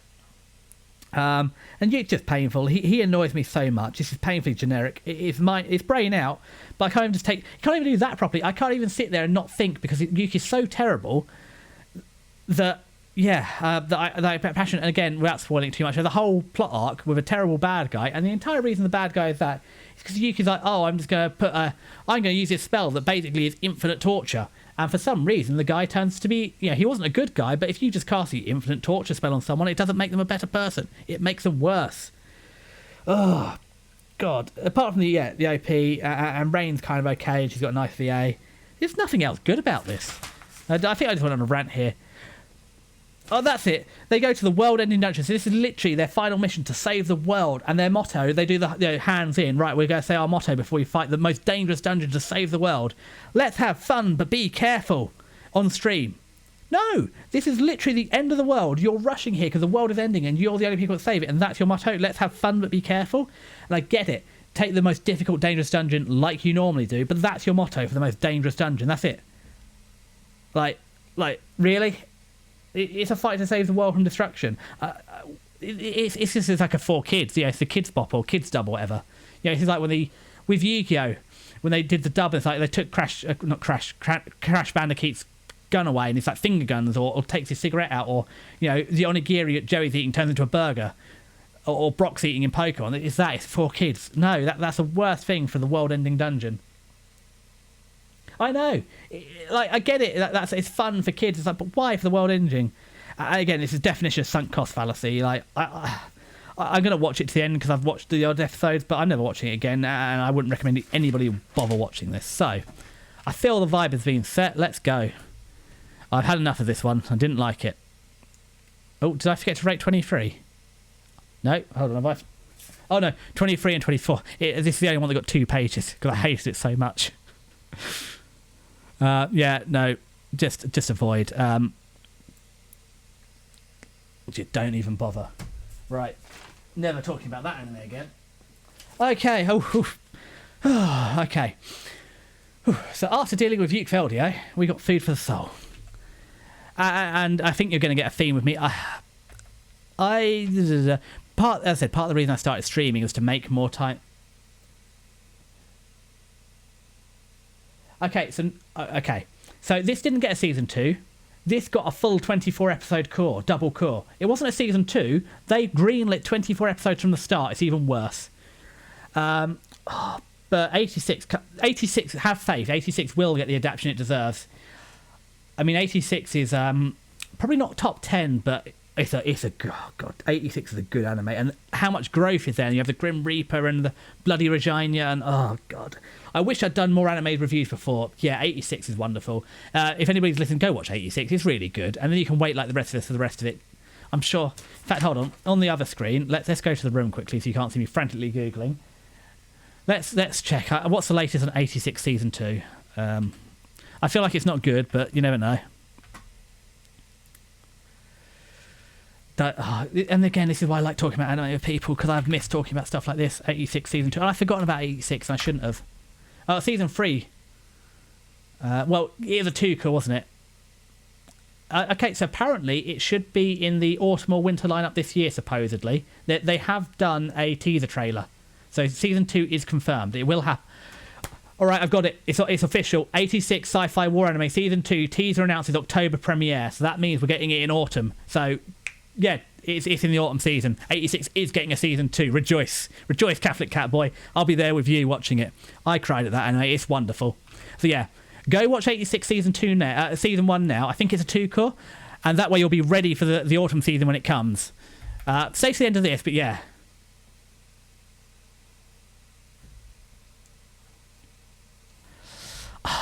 I think I will in the future. So anime is going to become more of my stream thing. I love anime. Let's go back to the desktop. I love anime, and that's part of the reason that that's why I want to do it. I want to be a VTuber so I can talk about anime. I suppose I should actually be out from behind the chat, but that's not really the important thing here. I suppose we can. Oh god, I can put me on the the left side of the screen. I don't like that at all. But I suppose we can get me over there. Oh god, there's 2 of me now. It's even worse. Where am I? Oh god, get off that tab quick. There we go. I can be over there. It's not the end of the world. Oh, I don't like this side. I like the other side better. But yeah, that's fine. I think so. The problem is, as I said, I have an Excel of all the anime I've watched or wanted to watch. So I think I want anime to be more, because the whole point of me being a VTuber is I'm also trying to sell myself as a streamer. I'm trying to find people who like the things I do, and it's hard to find them locally. So I'm just selling myself online. This is shilling, but I've got the whole Excel, so I will go through it. My hope is if I get through this today, next week I'll do a look ahead to summer and some predictions. Every 6 weeks or so I'll do something anime based or a mid-season review. But yeah, I think the Excel document will be worth going through in future streams. A, for recommendations, and B, it's just nice to reminisce. So I think I'll go through it. And also, just to show off that I have an Excel document for anime, just in case anybody doubted my credentials of being really uncool. Not only am I an anime boy on the internet, I also I use Excel to manage because my anime list is not good enough for managing it, and you can't put comments. And originally I had a friend I used to watch all my animes with, so he had it's on OneDrive, so we share the same one. So we've got separate columns for what we watched, and leave notes for each other about what we thought about it. It's just cute and fun. But he's got a job and he's married, and he still watches a couple, but whereas I can still get away with watching, I can't watch another 38 next season, I can't do it, man. But I can probably get away with watching 20 or so next season. He maybe gets a couple a week. Yes and no. In some regards, you're right, I have Tokyo Max, but I'm also not that consumerist, because I don't buy a lot of... I'm really bad. I buy a lot of manga. I like manga. I like physical books. So I suppose that's what a tier 3 or maybe even a tier 4 manga is. There's some manga that I kind of just want to know how it ends. I'll read them online. I don't care. I think there's some in here like that. I just want to know how it ends. So I'll read them online, and you can get them for a couple of quid, like Digital Only. But for the most part, manga is special, and I enjoy reading it. It's an experience. And again, if you're skimming through them online, you just skim through them, and you don't spend enough time appreciating it. I want to buy a physical manga so I can appreciate all the drawings in it and all the sound effects and stuff. It's not a race to read it as quickly as possible. It's meant to be an enjoyable experience, which is why I don't read my manga nearly quickly enough. I've got 8 volumes of I'm Standing on a Million Lies. I've got 4 volumes of Return of Magic Should Be Special. I've got 1 volume of Nagatoro. I've got 6 of You Like My Daughter Not Me. I've got 4 of Smoking Behind the Supermarket with You that I haven't read. There's more I've read, but they're all the ones I haven't read because I want to enjoy reading my manga. It's a physical book. I enjoy it. And that's the only real stuff I have. I'm not massively on figurines. Also, I've got a small house. I live in England, My house is downstairs is 5 meters by 4 meters, and the upstairs is the same. And I've got a kitchen downstairs and a bathroom upstairs, which is about 1.5 by 2. So it's not a huge house. There's only so many places you can store, stuff, and the books are the problem because I've got. Well, if you ever come across a Billy bookcase, I have an entire double wide Billy bookcase upstairs full of books, and then downstairs I've already filled 3 shelves of the double Billy bookcase with books, and there's more in the attic. So yeah. Yeah, the Billy bookcase is good. Just it turns out if you try and put 100 volumes on one shelf, it does bend a little bit. So just be warned. But also because so actually, so this is a double-edged sword. I love the variety of manga now available. Some of them, manga always used to be the same size and shape, and that was great. Because you always knew what you're getting and it always fitted on the shelf. However, where they've moved to having mangas be bigger or smaller and colour and embossing covers and things like that, they've done more with the medium of manga. I love it. However, they don't all fit on the same shelf. So now I have to pair my manga up by what books are the same size and fit on the same shelves, rather than just having them. And again, I do like how a lot of the mangas now have they're not all just boring white, spines. They put stuff on them and it makes it fun to have a set of books. Whereas in the older manga, it's all just the same white spines, and the newer ones they've got more character. So yeah, this is possibly considered. I mean, I feel like when we're nearly 5 hours into the stream about one season of anime, we've hit max otaku. But yeah, yeah, I do like manga. Manga, and again, I only buy manga stuff I really want to read because it should be a special experience. I'm not here to read. I don't kill the time. There's plenty of Western books I can sit and read, and a lot cheaper because if you're buying the average manga is about 10 quid a book, especially in the UK. There's not a lot of second hand. Surprisingly, once again, it's another reason I wanted to learn Japanese because actually I looked into it. Genuinely, it'd be cheaper to import manga from Japan than it is to buy it in the UK. But I can't read Japanese well enough. I'm getting there. I'm at like primary school, so I'm like kindergarten or key stage 1. So I can read at like maybe a 5 to 7 year old level, particularly dumb 7-year-old, a reasonably smart 5-year-old level. But it's really hard learning as an adult because kanji is really helpful because there's no spaces, so kanji helps split up words, but also you have to know the kanji. And then I recognise a word because of the kanji, and because like in English you have there, and there. Kanji makes it clear which one is which, but when you read it in hiragana, I don't even recognise the word. So it's a learning curve. I'll get there one day, but again, that's part of the reason I need to watch less anime. This season, I've neglected my studying. I have 3 lessons a fortnight. I've not been doing enough studying, so I really. Is that just one manga? Because if you're getting if you're getting just one manga for 45, that's expensive. Again, that's also part of the reason I'm buying some of them now. Anything older that I come across, I'm buying now because they go out of print, and you're hoping they do a second print run or you get a second hand one. So again, physical media, I'll always have it. So yeah, I get it. God, I know why Cowboy Bebop is 45 quid because that's exactly the reason I'm hoarding now. Because once it goes out of production and it's a classic like that, although we'll get to Lazarus is later. But if you like Cowboy Bebop, I think you're going to love Lazarus if you didn't watch it this season. Anyway, however long that tangent was, let's look at Food for the Soul, because this is another cute girls doing cute things anime, and again, that's a part of the reason I started streaming is because I needed to make more time for me. Food for the Soul, I don't know which one it is. Oh, I feel it's that one. That looks cute enough. Okay, that rated quite highly. Interesting. Oh, thank you for that. An original animation. Thanks, that really tells me about it. Okay, so. An original animation about the daily lives of 5 girls who just become university students. They love delicious food, want to have lots of fun with everyone, and study a little harder to enjoy university life to the fullest. Cute girls do cute things anime. That summarises it. Let's look at the picture. I mean, yeah. Which one do I like more? I like this style more.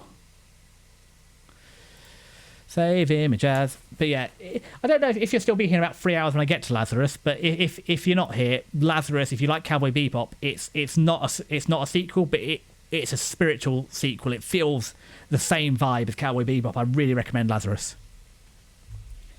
That's your special sneak peek ahead.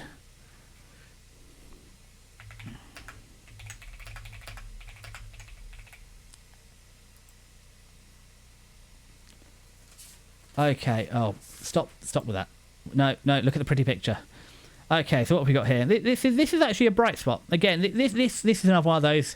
It could be anything anime. It's not a complete. Well, it's just an anime, isn't it? It's cute girls do cute things. That's an anime.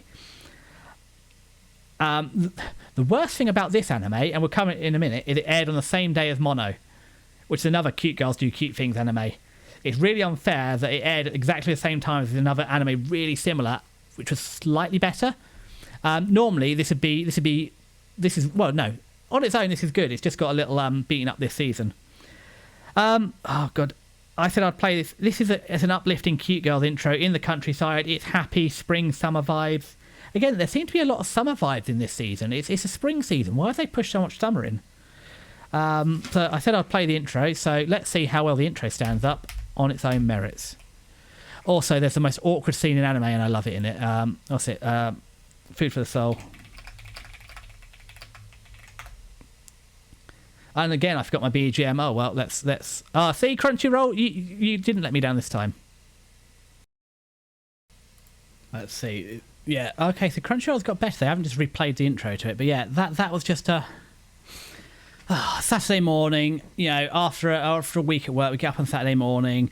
I've gone before I go. Yeah, it depends. I normally go shopping first thing on Saturday. Get back, and if I'm not doing anything, sit down and what a nice, relaxing anime to watch on a Saturday morning. Don't I feel better already? Yeah, I said I've got a vibe. I said I started VTubing to make more time for me. I've been doing it a couple of weeks. I'm probably going to watch less anime like this in future. I feel better having the VTubing, something to look forward to do, to work on. It's really pulled me out of my slump, and I'm watching less of these. You know, melt in the armchair anime. I feel in future. I feel actually, again, some other really good animes as well. You have to actually use your brain, and this you don't. It's just happy and cute. So I don't have to use my brain so much. But yeah, I think I'm ready to watch other more involved ones in future, because there's been some genuinely good anime I just haven't watched because it's too difficult for me. It's too much effort. But no, this is lovely. I said the biggest flaw is that it comes out on the same day as Mono, which is slightly better. Oh, hello, Munchcat. You've come to join me. Please don't stand on the table. The sofa is fine. Okay, so what I say? Yeah, it's well made. It's a slice of life. You know, cute girls doing cute things. And again, they're a little older. They're uni age. So again, I as I get older, I like anime where the leads are a little older. Uni is good. You're chewing on my hand, Cat. Your food bowl is full. You realise? Yeah, thank you for chewing my hand, Cat. That's very good of you. And this is just, again, this is another one where everything's good about it. It's well made. The art is nice. It's cute. It's happy. It's bright. There's decent texturing. Yeah, I mean, hair is always a good indicator of how good the anime is being. Look, they got layers and textures to their hair, so you know it's going to be at least reasonably animated. And I can't remember what anime it was where they made disgusting food in a frying pan, but everyone's learnt from that, and food's always pretty in anime now.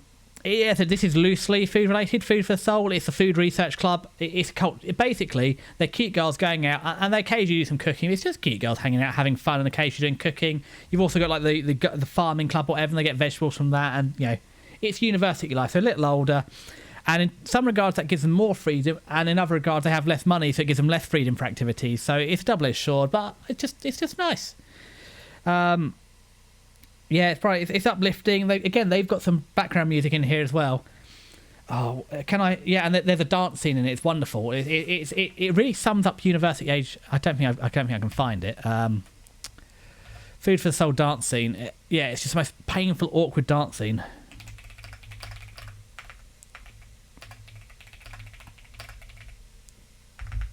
Yeah. Oh God, it's even on YouTube. People know what I'm looking for. Yeah, this is it. So it's only 27 seconds, so we can watch this pain.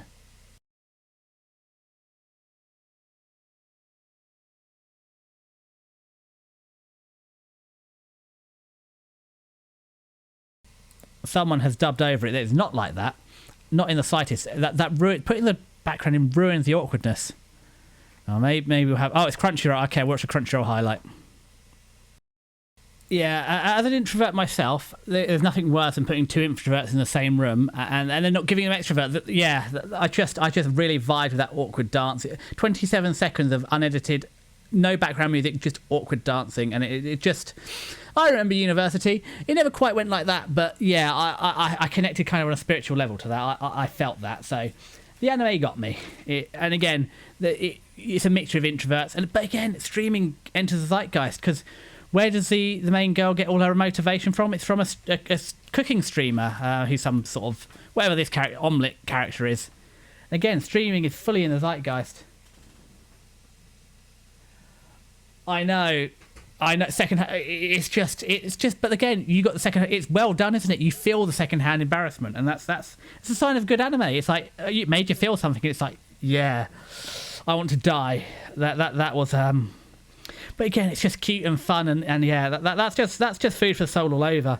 And again, they didn't make the streaming too big a deal. It's like, yes, she likes a streamer, and it's a good mechanism for like, oh, I saw this thing on the stream. Let's cook it together, or let's go to this sort of place. It's just, this is a better use of streaming as a mechanism for a plot device. It works. Again, this isn't Food Wars. This isn't, you eat a trifle and all your clothes fly off or whatever. This is just, oh, this is nice. I mean, Sheep Girl plays the ukulele while they do cooking. It's just chill, relaxed vibes. And again, this is a good seasonal. And again, if this is your genre, like the slice of life, cute girls do cute things, relax. This is your genre. I really think you got to go watch this. This is a good adaptation of that sort of genre. But overall, I think it's one of the better ones of the season. It's just good and fun, and yeah, you've got enough characters. They're doing silly, and also at their age, they're silly things. They're silly, goofy fun. Yeah, and again, I like slice of life because anime doesn't have to do anything. Like Non-Biari is the best slice of life because it's just happy, cute things in the countryside. That's it. It doesn't have to be a point to it. You can just do. It's like when you have a few beers with your mates, or whatever, sit out in the garden. There's no point to that. It's just hanging out is fun. And this is just a hanging out is fun anime. So it doesn't get more children relaxed than playing ukulele while you cook dinner. This is so I think I saved Food for the Soul. So this is getting my seal of approval. And we're going to whack Food for the Soul in the seasonal plus. Like, definitely, if this is your thing, watch it, and if not, it's still good. It's rather, if you got limited slots, because some people watch the season afterwards to see what's good, and yeah, I think that's in your, that's a good one. If that's your jam, by all means. Oh god, why is it every time there's a good one, there's a terrible one to follow it? But again, it's a normal. I think we're getting more good than bad, but although. I did wonder if this get a bit skewed, because if they're really bad, I just don't watch them, and I think that might ruin the start of the curve a little bit. And what I found recently is there's been a lot more average. Like the quality overall has got better of anime, but it's narrower. There's not so much range in it anymore. Most anime seem to at least be watchable. There's definitely ones before that are unwatchable. Old country. Bless you, Munchcat. There it is. Oh no, it's got a season 2. The problem is, and this is something I've got to be careful with, is I'm going to be doing a lot of anime reviewing and stuff. This is one of the ones I feel like I'm going to... This has got a lot of hype. It's one of the ones I might end up having to watch the season 2 or just to review. But for now, from old country bumpkin to master swordsman, Beryl Gardner, a self-proclaimed humble old man, is a sword instructor at his dojo in a rural backwater village. In his younger years, he dreamed of glory as a master swordsman, but those days are long behind him. Out of the blue, he receives a visit from a famous former pupil who brings him world-shattering news. He's been appointed as a special instructor for the Knights at the Liberation Order. With life now turned upside down, Beryl travels to the capital and reunites with some of his former students, elite knights, an ace wizard, and even an adventurer who's attained the highest guild rank possible. But why do they all want his tutelage? As far as he's concerned, they clearly don't need him anymore. Can Beryl live up to the new position? And will he ever get a moment's peace away from his adoring students? Okay, let's save this first.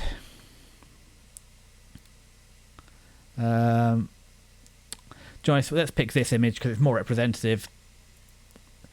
Again, he's almost a main character insert, and again, it's a whole thing. No, it's a link only. This is a girl's delivery. This is a cute doll delivery vehicle. That's really, is that the one I'm gonna have to use? Can I open? Okay, I guess can I save this? Okay, we're using that one. Really, they haven't put an image in. Oh god. Right, function F11. Open a new tab. Can I steal this from here? Save image as. What file format's it going to be? Where's the JPEG? Okay, what is this? This is 25. Old.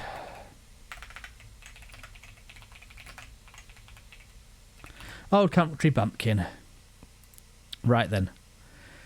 Get rid of you. Whack back on the F11. Full screen it. And what we're going to... Let's look at this one. Although actually I quite like, I haven't seen the manga, but the artwork, so actually the artwork on the manga looks a lot better because this is bland, isn't it? Look at his face here, there's no, he's just got a potato face, and look at the manga, look at that, that's character, that's a lot better design. So again, this is one of the ones where they didn't have enough budget to adapt it properly. He looks much more interesting there, he's just so bland here. Anyway, bland old man anime. This is disappointing, I had higher hopes for this. And a lot of people had higher hopes. They've done a lot of... Okay, so they haven't done loads of work on the sword fighting, but it was at least based on some of the actual sword works and realism. So, you know, there was some effort gone into this. And first couple of episodes were good. But it's just a girl delivery vehicle. They all love him. And yes, he's the strongest swordsman around. And also, I was looking forward, he's like 40 years old. And again... Yeah, she's I mean, again, she's just strong. She's the adventurer and she's the knight. And, you know, it's okay. I think I'm overly harsh on this one because it should have been better than it was. So, it's also, this massively suffered from, you do three episodes before the season starts to get ahead of production, and they have good quality, and then the other 9, it's like, okay, well, we don't have time to animate this. What should we do? Draw it really badly and use CG. Okay. Oh, and again, if you sold this anime in a real sword fighting anime, how can you use CG to do your fight scenes when you sold it as a do you know what I mean? You sold this as a sword fighting anime, so why are you using CG for your main appeal? Like, it had a good premise. You know, he spent a lifetime training. Yes, he's been training out in the country, so he's become a master without realising it. In one regard, that makes sense. But then when he comes to the city and he's handily defeating the strongest knight, the strongest adventurer, she's one of the strongest spell swords, and her tutor the strongest wizard and stuff. Well, he's handily defeating all these people. He's like, oh no, I'm not strong. I'm just an old man. It's like, you defeated the strongest people everywhere. Come on, guys. I hate this clueless, like, come on. You're meant to be smarter than this. I just hate the clueless thing. It's like, he's clearly the strongest. Admit it. Well, you've beaten every strongest person in the kingdom. At some point, admit you're strong. And again, he's the worst kind. It's you can't kill people. That's wrong. It's like, so this is assassin here with a poison dagger trying to murder you and your friend. It's like, oh no, that's very naughty that you killed him. It's like, they're knights. They're supposed to like fight they're fighting for their lives, and they kill the guy because, you know, it's sword fighting. It's like, oh no, you should have taken him alive. It's like the whole point of pommel striking is like break someone's skull through their helmet or something. It's not just knocks them out so that you can capture them. I hate this puritanical. It's like, you can only be the good guys if you don't kill people. It's like, no, it's sword fighting, and they're poisoned, like trying to kill you. But it's got a season 2, so yeah, high hopes and didn't live up to them. And again, there's so much CG, and there might have been CG in the first 3 episodes. I honestly can't tell. But I could ask that. This also annoys me. Why do up your waistband? What kind of adventure runs around with their trousers undone? They're going to fall off. It's silly. I know she's a cute redhead, but do your shorts up. Like, there's nothing worse than running from a monster and your shorts fall down. I'm sure you can be an adventurer with your trousers done up. Anyway, And that's the main appeal. It's meant to be really good sword fighting, and they killed it CG. Like, and again, it became clunky, and CG sword fighting isn't good. What a letdown. He doesn't get any growth. He gets a daughter partway through. He just, not his daughter, he adopts a girl, and actually she's better than him, because over the couple of episodes she learns to trust people, she adapts, she tries going to school, she grows as a character, and almost is supporting him. It's the wrong way around. She is his daughter, is almost supporting his development, not the other way around, and he's got no reason to be so stunted and emotionless and have a potato face. I'm so upset that's the animation quality we could have had from the manga. So again, what's so good about him? Why do these girls keep flocking? If he's trained nearly for some reason, all the only people he teaches that are successful seem to be women. If he's trained every successful swordswoman in the kingdom, I mean, it's not Berserk. So the problem, CG is fine. I mean, you have Overlord. Overlord CG isn't good. You have Arifureta. The CG isn't good in that, but you live with it because it's a good anime. The CG isn't. It's not the worst CG here. The problem is, this is the pinnacle of your anime. It's meant to be the sword fighting, and you're using CG for your pinnacle, and it's clunky. It doesn't feel, the fights feel clunky. They don't feel fluid. Like when they do some animated fights, they're a lot better, but CG sword fighting is just naff. And it's notably bad. And the other thing that really annoys me in South Anime is when they do horses. I know horses are notoriously difficult to animate, but why use CG horses? Just draw the horses static and don't show the horses. Like when they're dragging a carriage, just don't use horses. And it's not Berserk. Berserk is unwatchable. This is watchable. I think I'm being over harsh. I think it's been so hyped, and again, it's so capable of being good, but they've really let it down by, just some of the decisions let it down. That's the thing I've wrote. Very frustrating. It has all the ingredients to be absolutely good, and they botched it. And it just gives you a generic middle of the road. This is the most generic power fantasy. That's it. And I'll be honest, I know why it's got a 7 because of who it's appealing to, but it's a shonen and it's trying to push a shonen thing. Just don't bother. I was really disappointed.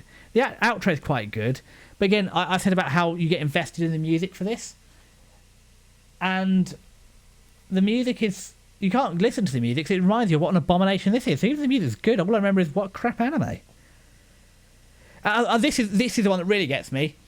In a sword fight, he cuts through a girl wearing full breastplate with his sword. And the whole point of plate armor is to deflect slashing blows like that. The whole point with plate armor, you use a mace or a war pick. I mean, there's a guy like it, Blumenek, he does like bows and arrows and plate armor and stuff like that on YouTube Shorts, but you can't cut through a breastplate with a sword. And that's how he cuts her open and nearly kills her like that. Cuts through her plate armor with a sword. He doesn't even wear armor. It's just so frustrating. It's like, that's how you cut them down. What's the point of wearing plate armor if it's like paper? Like where they're priding themselves on their sword fighting realism, why are you cutting through plate armor with a sword? Like pommel striking. That's the point of pommel striking, to crush and break the joints of armor. And if you're going that route, if you're going to say, oh, look how good our sword fighting is, but don't cut through it. I also get CG as well. It's like it's why I was trying to comment on some of these animes where you can see flaws, like their backgrounds aren't good enough because they put their money where it was most beneficial. So like there was some animes out in the countryside and all their budget is the country scenes, not the city scenes. And I get it. You got limited budget, use it wisely, but this is not used wisely. If your sword fighting is your main appeal, don't cut corners in your sword fighting.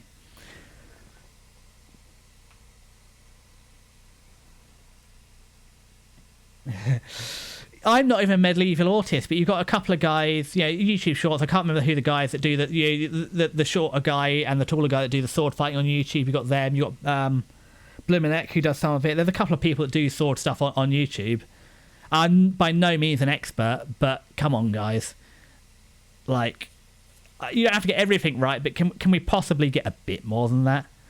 And he obviously his favourite stance is always Fool's Guard, and I get it actually. For him, Fool's Guard is the perfect guard, because the whole point is everybody underestimates him because he's an unknown old man not wearing armour fighting fully armoured people who obviously should really know better than to just go in for the kill, but that's the whole point. So Fool's Guard is a reasonable guard for him. That makes more sense than anything. It's like, oh, if you're an unknown fighter that nobody thinks is strong and it looks like you're an amateur, then actually Fool's Guard is perfect. But other than that, yeah. Yeah, they are cute. There are cute girls. But again, it's just a girl's delivery vehicle. Let's just crowd the guy with... The guy's got a personality of a potato, and all the girls love him because he trains them in sword fighting. But why? Again, he doesn't grow. He doesn't... How many times can you say, I'm not strong? And they're like, oh, the girls are just teasing me. Anyway. I said, the problem is I get too worked up over the bad anime. This is why I need to get out more.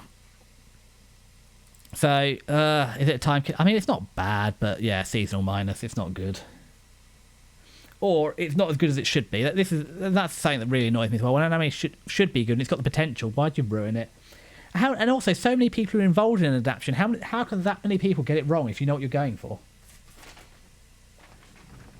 Oh God, Kowloon generic romance. I don't know about this anime. Okay, I'll read you the thing. Again, the worst thing is I mistimed it a little bit because I was so far behind and I put this in. I probably should have pushed it back another week maybe to capture all the endings, because this is partially my own fault. So I've learnt for next season it won't be a 2-week last minute plan. It'll be 12 to 14 weeks. You know how seasons are. Like start the summer season starting this weekend and start of it, and then a lot of stuff finishes this week. You know, there's a sort of 3-week crossover as seasons change. Kowloon generic romance. I'll spell it close enough. And also, it's a lot more things seem to be getting 13 episodes this season, which throw me off a bit. So, with its flickering streetlights, mouldy back alleys, and noisy populace, the second Kowloon walled city, despite the squalor of its already demolished predecessor, evokes a special kind of nostalgia that its residents find endearing. Amidst the walls of this fading yet beloved landscape lives Reiko Kujirai, 30-year-old realtor, deeply in love with her co-worker Hajime Kudo, who is 2 years her junior. Though they have their differences, the two get along well enough to experience the joys of the walled city together. However, everything starts to fall apart when Kudo, half asleep, suddenly kisses Kujirai, seemingly reciprocating the feelings she has yet to confess. When Kudo explains that he had mistaken her for someone else, Kujirai finds herself drawn into a series of events that lead her to a past she cannot remember. It's a good mystery, to be honest. It's not... So, this isn't cell-drawn animation, but I like the dirtier, grittier cell-drawn animation. There's a lot to like about new anime and production qualities. And, yeah, the 2000s did weird things with faces. But I do like that blend of newer and older, that dirtier, grittier style with the more modern aesthetic. I really like that style. So this is a good... Yeah, this is good. Okay, so can we get this picture? Can we seal it? Save image as? Yes, we can. Oh, crikey. 25. 6. Kowloon generic romance. Okay, so what have we got here? I can't work out if I like it or not. I flip-flop back and forth. It's a mystery. Oh, we can go through the images, can we? That's nice. Let's go back. I flip-flop back and forth. I want to like it. I like the retro art and the setting. It's a grimy, dirty Kowloon city. I like it. Modern romance. So I think it changes genre. That's the biggest problem. It changes genre halfway through from a romance to a mystery, sci-fi mystery. And again, it's adult cast. Again, they're 30s. Great. I mean, it's a bit old for me, but, you know, I relate more to people that are working than to students, sort of, especially high school students now. I at least remember uni, but college, you know, or high school is a long time ago. The opening is a weird bit of retro Eurobeat, JB. I'm not really an electronica expert, but, you know, it's the old style squeaky synth. Everything about it feels, you know, right and authentic. But just something about this doesn't click. I think it's because it switches between romance and sci-fi mystery too much. You know, it's pushed as you read there. You know, she likes him, he likes her, but they're back and forth over it because neither of they both got reasons and although this has a classic anime trope. If you just talk to each other, we didn't have an anime because we could have skipped like 6 of these episodes if you just talked to each other. So I'm back and forth. I mean, I liked it when it's romance, and I didn't like it when it went away from romance into sci-fi, and now I kind of like the sci-fi mystery again because it's good. So this is another one of those animes that it's really hard to put a pin in it because it has too many good and bad episodes. Where do we put it? maybe it's the on-off romance as well puts it off. I hate the sort of not the will they won't they, but the on-off romance. Just talk, especially if they prefer you to talk to each other, please. Too many people in real life just don't talk to each other. I know suspension of disbelief, but you're telling me that these two 30-year-olds can't talk to each other? That's what you want me to... I get it with high school students when they're 16 or 18 or whatever, they're dumb, but these two should be able to talk to each other. And this is ranged from, like, this is a good season, or two, don't even bother watching it, to right now, I think the payoff is there to put it as a good seasonal. Oh, this is going to be made or break by the final episode, and I really wish I'd actually had suspended it by a week to watch it. So I think we're gonna give it the benefit of the doubt and whack it in the seasonal plus. The worst thing about this is it really makes me want to take up smoking again. I haven't smoked for since university. I didn't really smoke much at uni anyway. Like pre-COVID was the last time I properly smoked. But it's oh god, it's partially a Japanese thing. No, we did save that. Did save it, yep. Oh, that's why I'm getting funny. My headset turned off again, that's it. But also you've got smoking behind the supermarket with you. And again, smoking's very sociable. And that's the entire reason I did it through college and stuff, because it's sociable. It was a reason to hang out with people. And also it's terrible for you and you shouldn't do it. But also, whoever says it doesn't have appeal, it does. It's a social appeal, especially for introverts. People hang out with you. People talk to you. It's just it's a bit like going to the pub after work or stuff. It's a bit of stuff we've lost. And smoking's not good, but yeah. It's something we've lost. It's just cool. And look, they're always hanging out smoking and smoking behind the supermarket. Japan's still hot on smoking, but yeah. I won't do it anymore, but it does. I do remember why it's great, because yeah, socialising is something that I find so hard to do. It's why I'm selling myself on the internet. Yeah. Come on, brain, kick back in. We can do this. That's it. So yeah. So this is varied. So I'm going to give it seasonal plus. I said I'm really sorry. It's my own fault, and maybe we'll update it next week when I see in the final episode. I think I'll do a very brief, 30 minutes, what my final verdicts are next week once I've a couple of them I need to see in the final episode. And then the outro. So part of the thing with Kowloon is always summer. Part of the outro does give me that Matsuri, summer vibe. And it's a good song. But it's not it's too bright and optimistic for this anime. And again, the biggest hit from this anime, again, when you've got one scene that really outdoes the anime, it's kind of it's just unnecessary. So where is it? Where is it? It's Kowloon.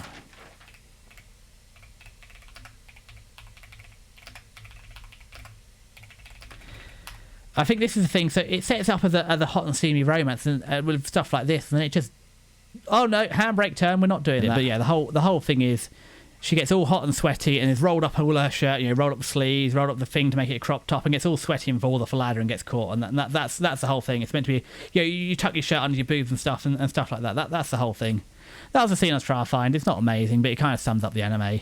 But they killed the romance side, and it's a really good mystery. But it's almost like two separate animes in one season. It's too short for this breakneck flipping and flopping. So that's why we're giving Kowloon generic romance. Oh god, begrudging seasonal plus, because the payoff at the end, unless they really botch the ending, is gonna do it. And again, this is my failing as a reviewer. I will do better next time. How are we getting on here? How long are we going? Oh, we're nearly at 5.5 hours. So what I'm going to do is carry on, because I'm nearly ready for a break, but I'm not quite. And we've still got another third to go. So let's push a little longer. Okay, right. Page 29. Hold on. Have we missed something here? Because we've got 26. So hold on. So Mono is 28. Kowloon Generic Romance is 27. Oh, I got those backwards. So 28, 29. That's okay. And then 29 is Shoshimin, How to Become Ordinary Season 2. So let's find it. And no, we're not ending stream. Don't worry. I am carrying on for a while. I said, there's 41 pages of script. We're on page 29. We'll keep going. Well, you can drop in and out as you need, but I'll keep going. I might, though, as I said, I've been going 5.5 hours. I might, maybe in half an hour, take another 5-10 minute break, but we're still going for now. Oh, it's the other way around. Shoshimin.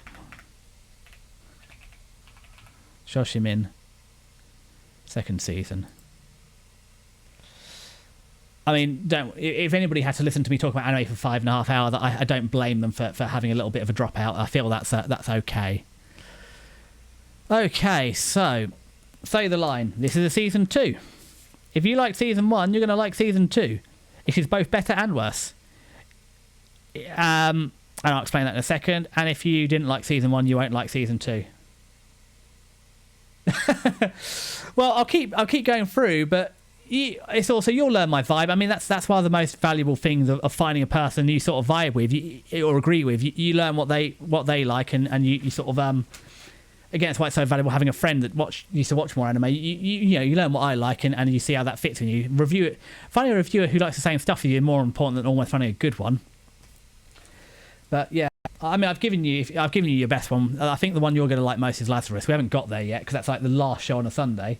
And actually, I've run these. These were reviewed by the first episode on a Monday through to the last episode on a Sunday. That is the review order. So, Shoshimin, How to Become Ordinary, Season 2. I just wanted to know what love really is. Having ended their mutually beneficial reciprocal relationship, second-year high schoolers Jogoro Kabato and Yuki Osanai go their separate ways. Osanai begins dating first-year newspaper club member Uruno, who throws himself into covering a series of arson incidents happening around town in hopes of leaving a mark on the school impressing Osanai. Meanwhile, Kobato starts a relationship with his classmate, Nakamura, and settles into a peaceful daily life, until he happens to witness an arson scene by the riverside. What awaits Kobato and Osanai as they embark on a new chapter of their lives as ordinary citizens. Right then, this anime also has Jekyll and Hyde.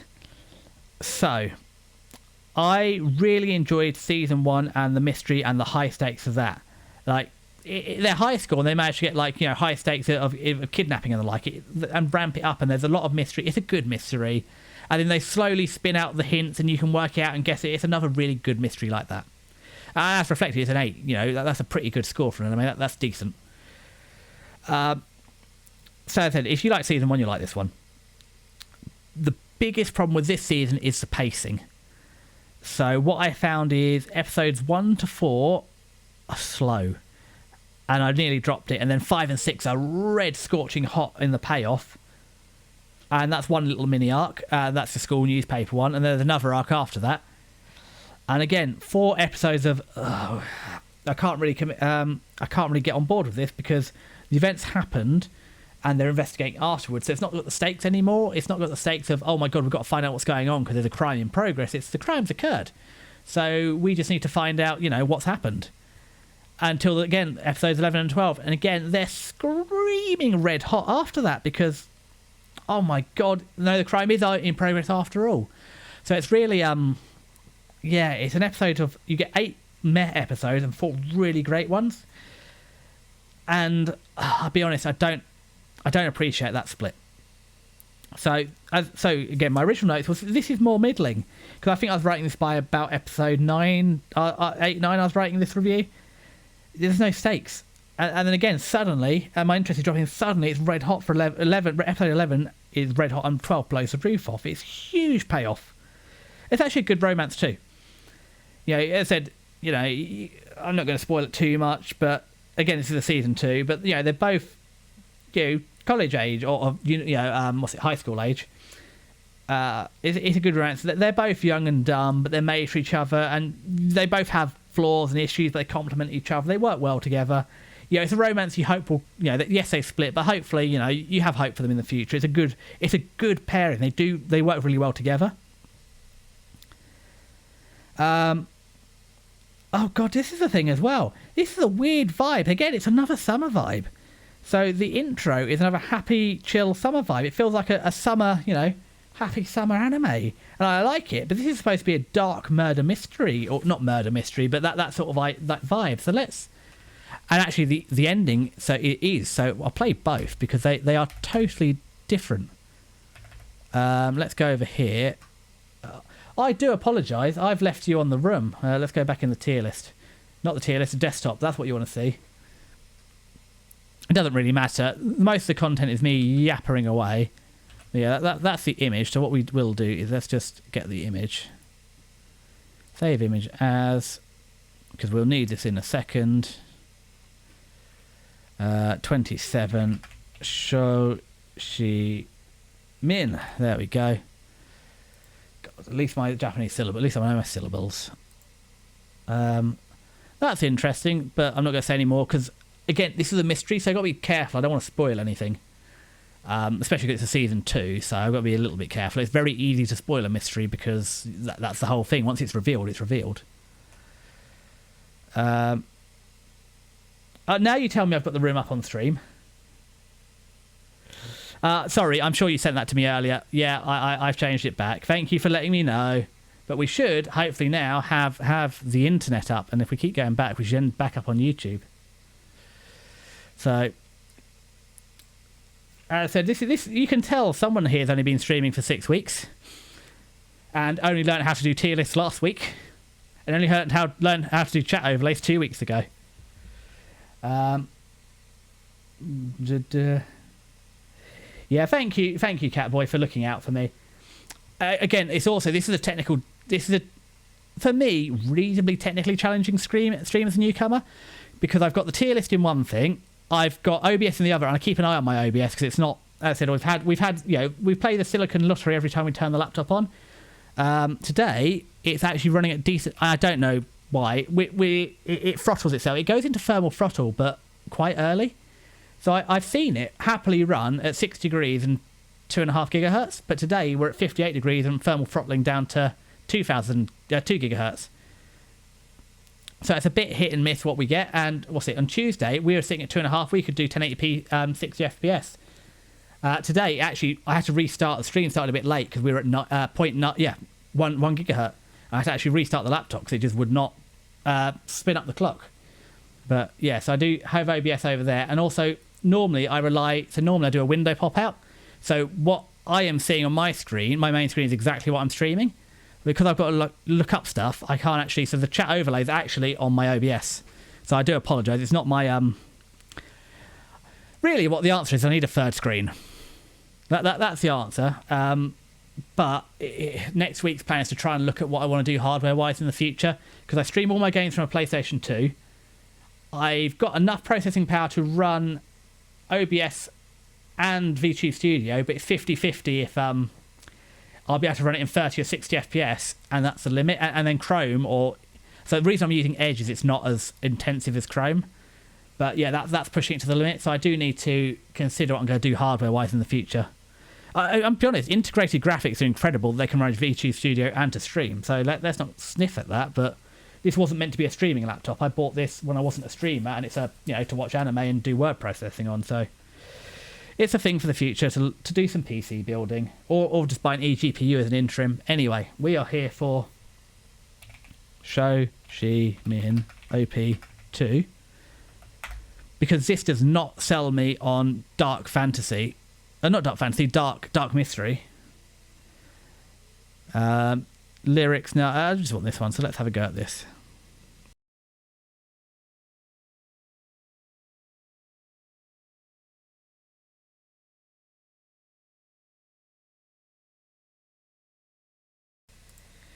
See, what a fun, happy summer song. I said it really feels like the spring season. Really, I don't know. They decided maybe it's summer comes early in Japan. Who knows? But it really feels like they went for a summer. There's a lot of summer themes in this spring season. But yeah, the two arcs in this season are a serial arsonist and an attempted murder hit and run, and that's the intro you give me for the mystery. Oh, it's a wonderful song, but where on earth they got the relationship between that song and the anime, I've got no idea. Oh, I loved the song. I just don't get how on earth it's related to this anime at all. And then the other thing is the ending song, though, fits way better. So what we'll do is we'll do the ending now. Again, for a dark, not murder mystery, but your serial arson and attempted murder with a K truck. It feels a lot better. Where is it? No, don't give me this. I mean, it does get lighter in the middle, but the start and the end of that much more feel like creeping around at night looking for crimes. Like, don't get me wrong, they're good songs, but yeah, this one just feels more in fitting with the material. And to be honest, I kind of like the juxtaposition of using some real scenes and the anime stuff. It worked quite well. But yeah, bit of an odd choice for that lovely summer intro. I mean, it fits more with the character, but yeah, what on earth that has to do with it?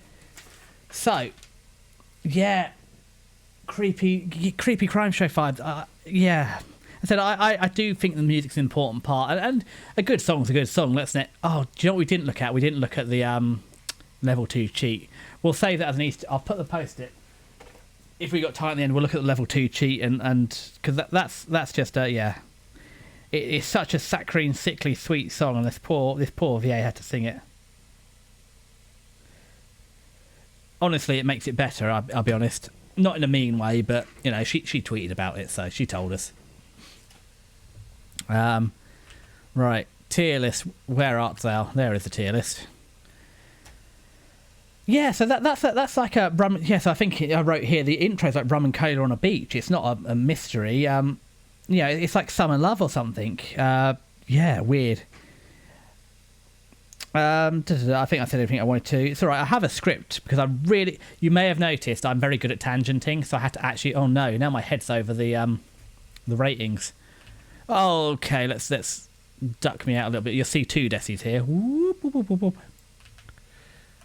Zoidberg away. There we go. Just my head. I can make a really small deci. But yeah, because I get tangented, so I have the notes to make sure I cover it. But as I said, if you like season 1, definitely watch season 2. But it's more hit and miss.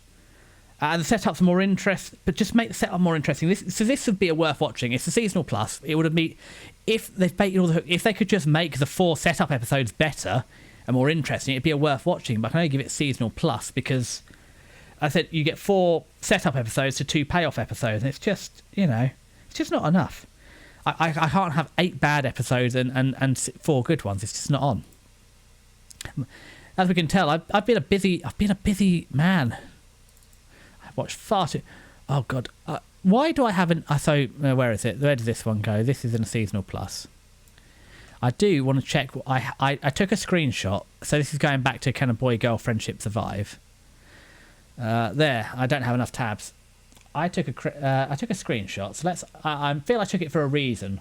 So let's open it with photos. Why did I take this screenshot? Because it's annoying me while it's still there. Oh, so literally, yeah, going back to that, this literally summarizes the entire anime in one image. So this is the poor guy. I have no idea what my breath is thinking. It's driving me nuts. That's the entire anime. You pack it up and go home, boys. That is it there. That is Can a Boy Girl Friendship Survive? That was the one. Let's close that. Let's close that one as well because I have Pop from My Hero Vigilante. We don't need to see that because yeah, My Hero Vigilante, a bit of a. I was so sick of My Heroes. It's really, I said it's really brought it back. It's a good show. Yeah, so there we go. We covered. Okay, right, page 30. Now this is, I think, this is when people say a hot take. This is a hot take, and I feel I'm in the majority. I'm in the minority on this one. I feel something has gone wrong in my brain for this one. Although what we are going to do is remember we have BGM. Play the BGM. We didn't build a BGM playlist to not use it.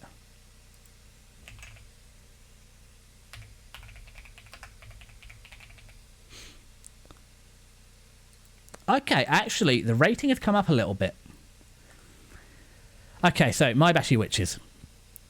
Yuna Akagi is an ordinary high school freshman in Maebashi City, Gunma Prefecture, until a talking frog named Keroppe appears and throws an unexpected proposal her way.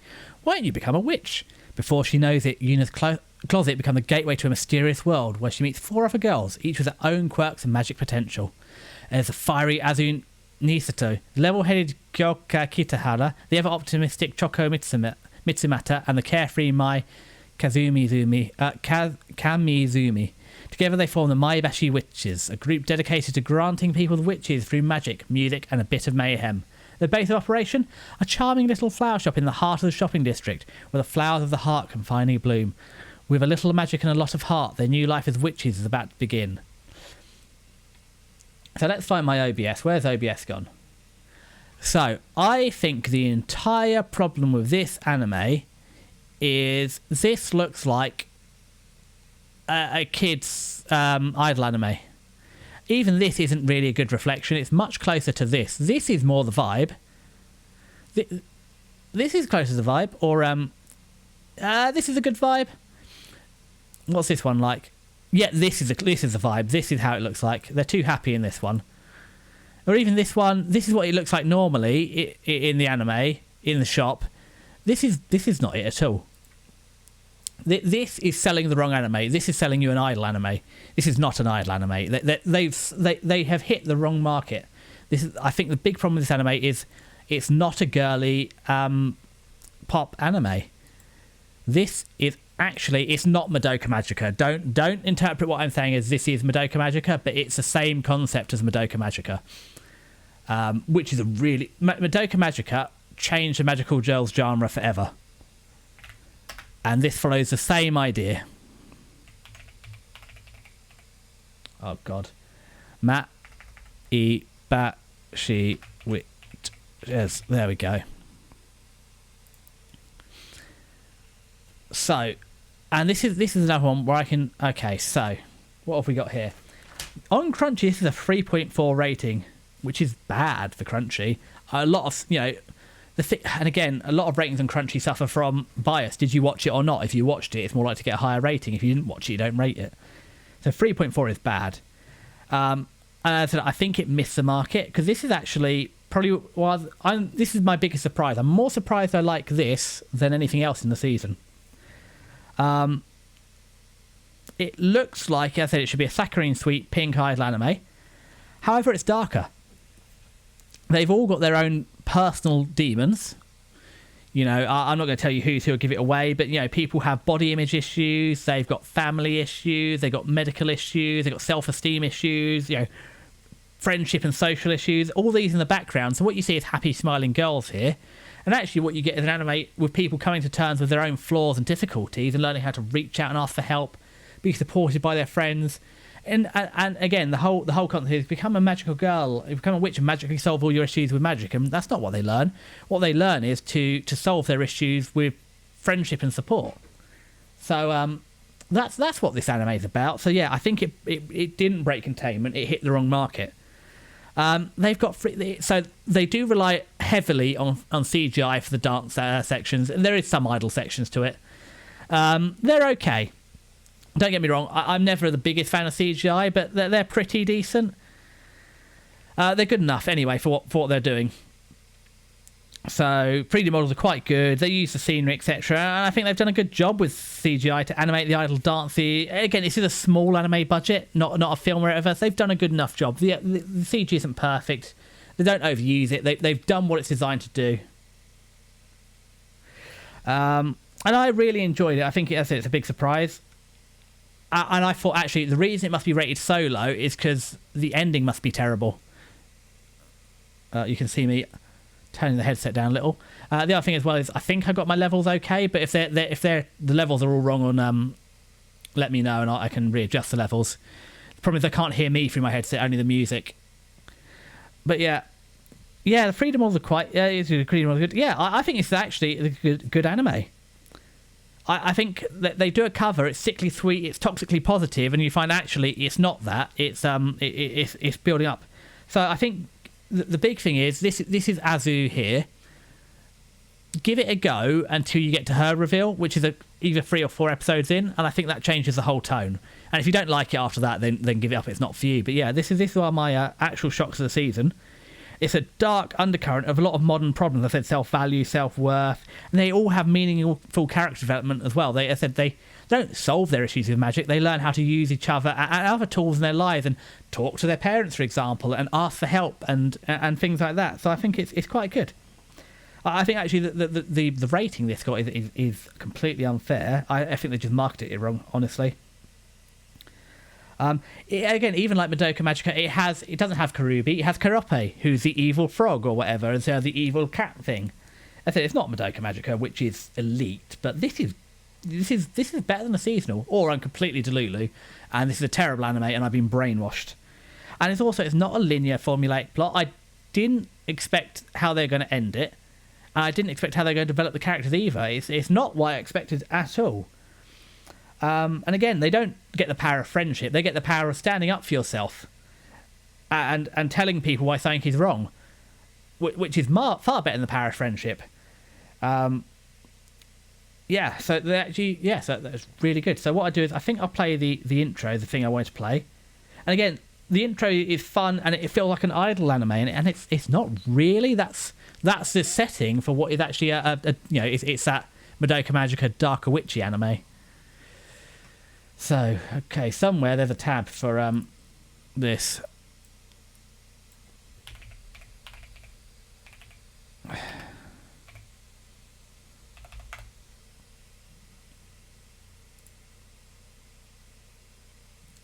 Mute the BGM, find My Bashy Witches. So I think what this does is actually a good technical showcase, because you saw not only do they use CG, they use 3D modelling too. And if you can live, I don't think this is bad CG, to be honest. I think they've done, for a low budget anime, they've done quite good. So if you can live with that level of CG, that's what you're getting in the anime. And so the 3D modelling as well. I think they've done a good job of it. So that's basically all I can say on it. I'm actually going to, as I said, this is one surprise. This is not the sort of anime I thought I'd like. I have spoiled it a bit by saying it's the Madoka Magica vibe. But yeah, it's... I think it's in the wrong audience, and actually they've shot themselves in the foot by trying to be too Madoka Magica, and that suffered from the same issue for a while. People thought it was a happy, idle anime, and it's really not, or. So yeah, so we're going to put My Bashy Witchy right in that. I think that was worth watching. I said I'm shocked. I never. If I'd done a, I'm surprised I even watched it, to be honest. It's like wonderful. Yeah, I know. Much kawaii, very cutesy, and that's how the first couple of episodes feel. And then suddenly you get all the dark, like all the personal issues in the background that you don't even realise, because again, it's like real life. They've glossed over the issues. Like in real life, you've glossed over it, and actually in the background there's problems. This cutesy demeanour's rubbed away all the issues. So I said this could be me wildly going out, but like it's almost like Wonderful Precure. I've not watched Wonderful Precure. It's a kids anime, but I feel like this, I would just look over this. I don't even know why I ended up watching it. I think, but yeah, it's I've not seen anybody else like it, so this could just be a hot take from me. But yeah, I was actually, and also, but it's also as well, I watch a lot of the same. You've seen I've got a type. Maybe just watching something different was good. Who knows? But yeah, I'll be interested to see what anybody else thinks, approaching it from my angle of like Madoka Magica rather than from an idol anime. Because I can see why if you wanted an idol anime, you wouldn't like this at all. It's not an idol anime. And I can see why you would never watch it, because it looked like one. And that's how they sell it. So yeah, I think they've really sold themselves short.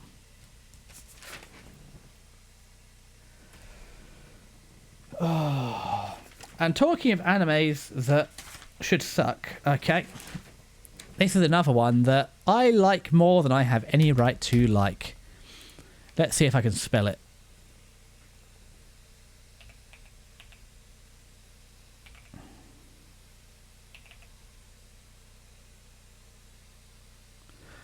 Oh, God. Who wrote this? Oh, that's the word I'm wrong. G. Shiro. Who wrote this script? Is it that one?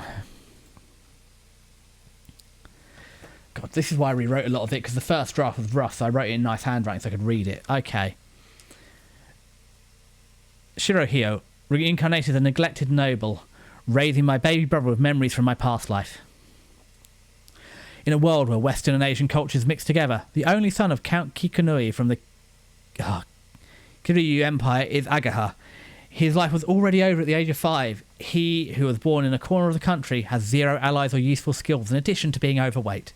What's more, it seems that his brother Regulus, who suddenly appeared on his life and presented for the Count as his brother, will kill him in the future for his right to succeed. His only weapons the abilities of cooking and sewing that he suddenly acquired, along with memories of previous Japanese life. In the midst of all this, Agaha ends up raiding his younger brother, but my brother is super cute, and before he knows it, he becomes a full-blown, doting older brother, making handmade educational toys for his cute little brother and delicious chawamushi, steamed egg custard. With the help of his previous life skills and the power as a housekeeper, he's able to improve the rough life of the people living in his territory.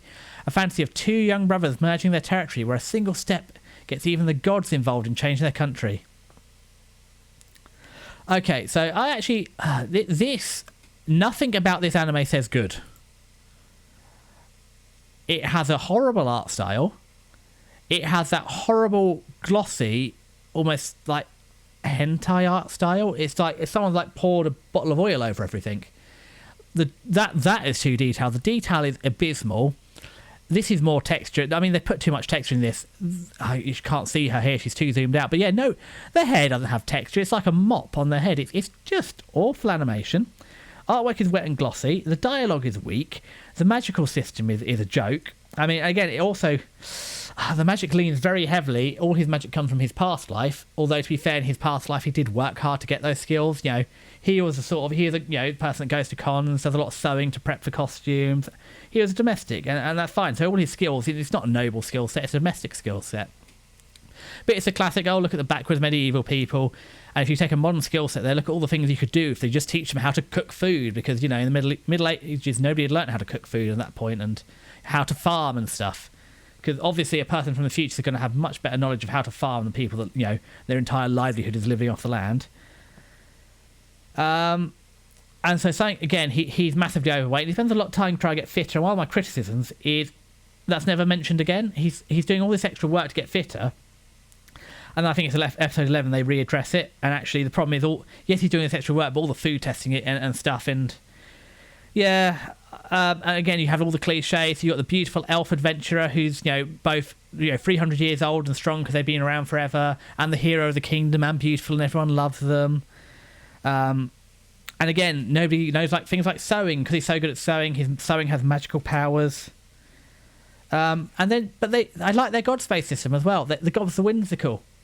The gods don't really care about humans. The gods are bored. And when a human's doing an interesting thing, they're like, I'm going to support or be the patron of this human because they're doing an interesting thing I care about.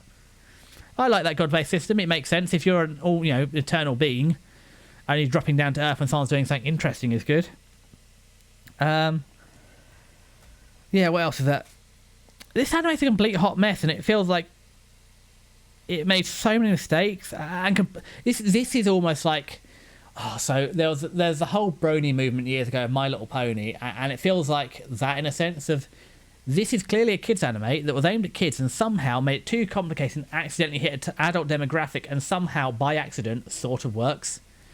The other really annoying thing at the start of every episode has the warning, don't sit too close to the TV, turn the lights up, sit in a well-lit room, and it's like, this is clearly a kids anime, but I wouldn't have watched this as a child. It's far too...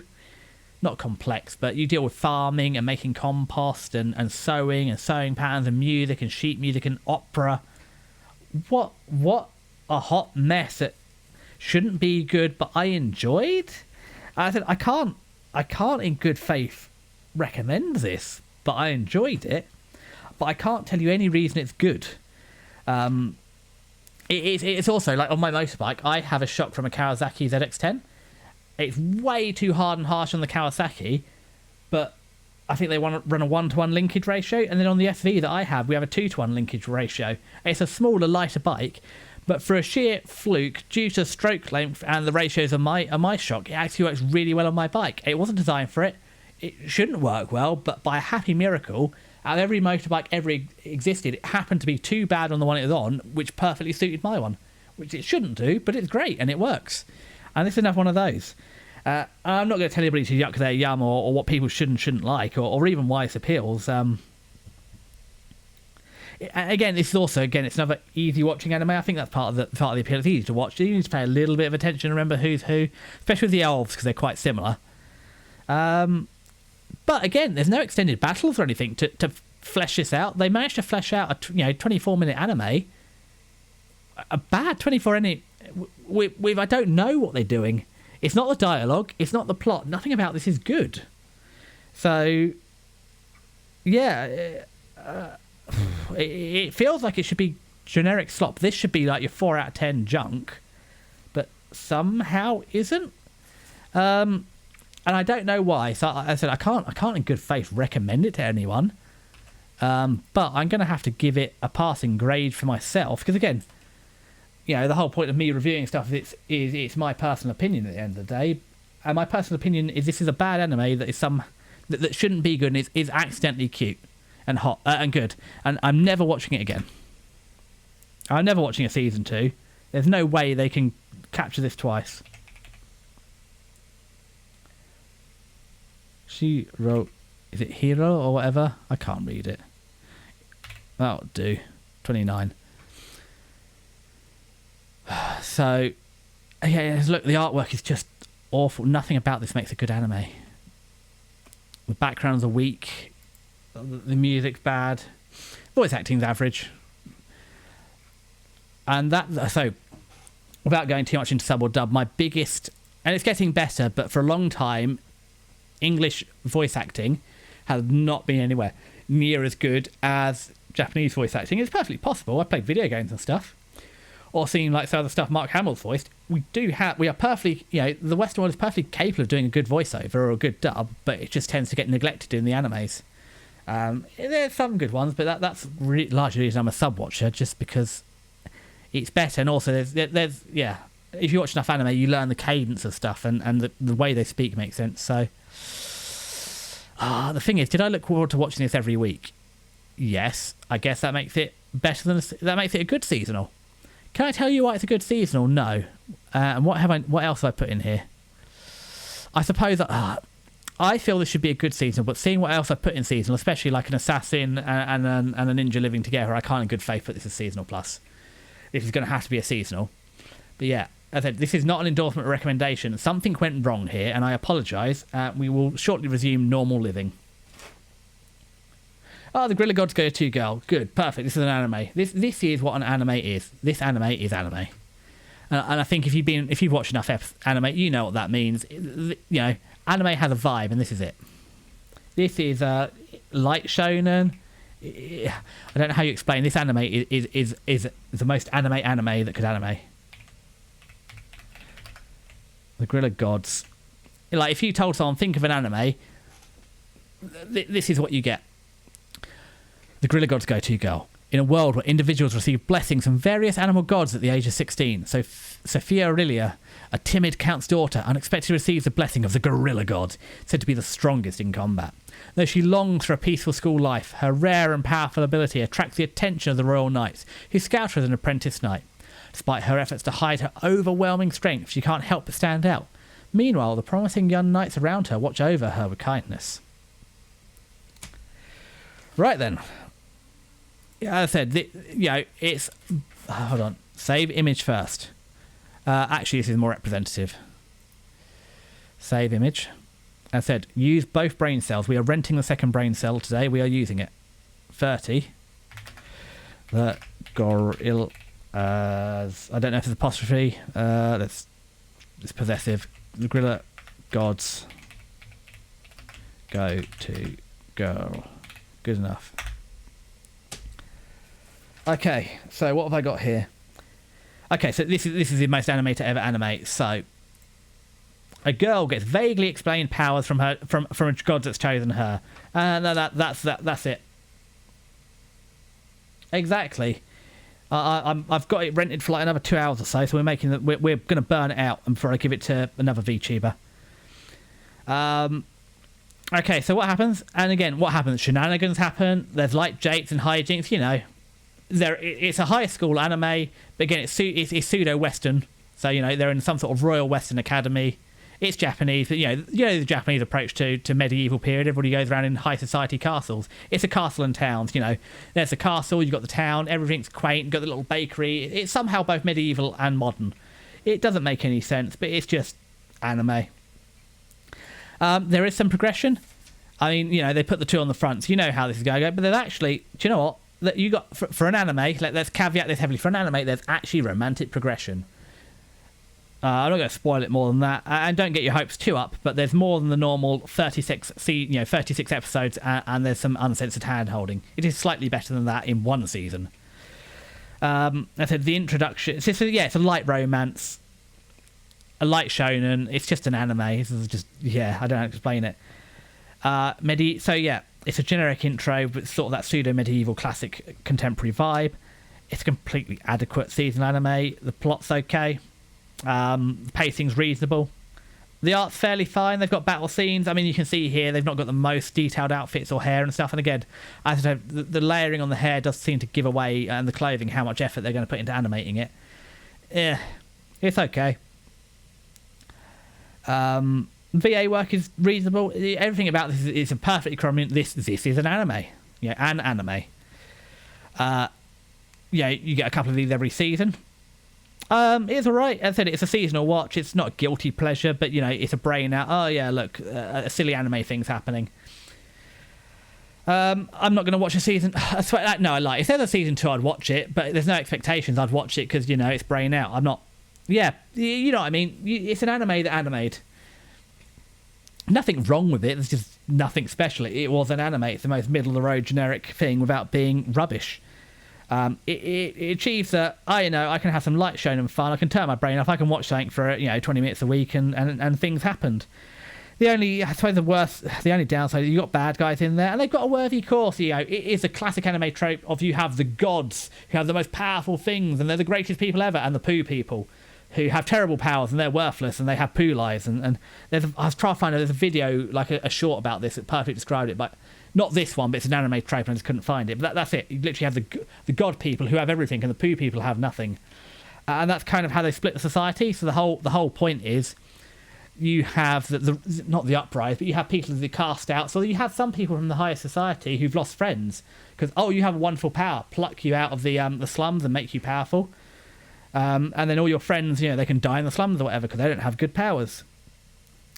So I get it. That's a reasonable. I mean, that works in real life to an extent. So I get the concept, but then, then you have so the bad guys. How are you going to address this inequality in society? We're going to be terrorists and blow up everyone. It's like, and you lost me. So you know who your problem is? Yep. You know who the problem is? It's these nobles. Yeah, all the nobles. Okay. So anybody that goes to the school, you're going to blow up. Yes. Well, why don't you just blow up the nobles? That's the problem. Because the institution is the issue. It's like nobody can support your cause when you go out blowing up random people. And again, it's the anime. You only have good or evil. There's no grey of, some people like, again, she's the thing. She's nobody counts daughter. So yes, she's not one of the poo people, but she's not one of the gods. She's just your average, in this setting, person. So why have they got to blow her up? You got the prince of the nation here. Yeah, kind of blow him up, if that's your thing. But you know what I mean. It's the open. Let's just kill anyone, not target our anger or anything. Good outro though. I've written banger of an outro, light rock bop. So I guess we'll watch that.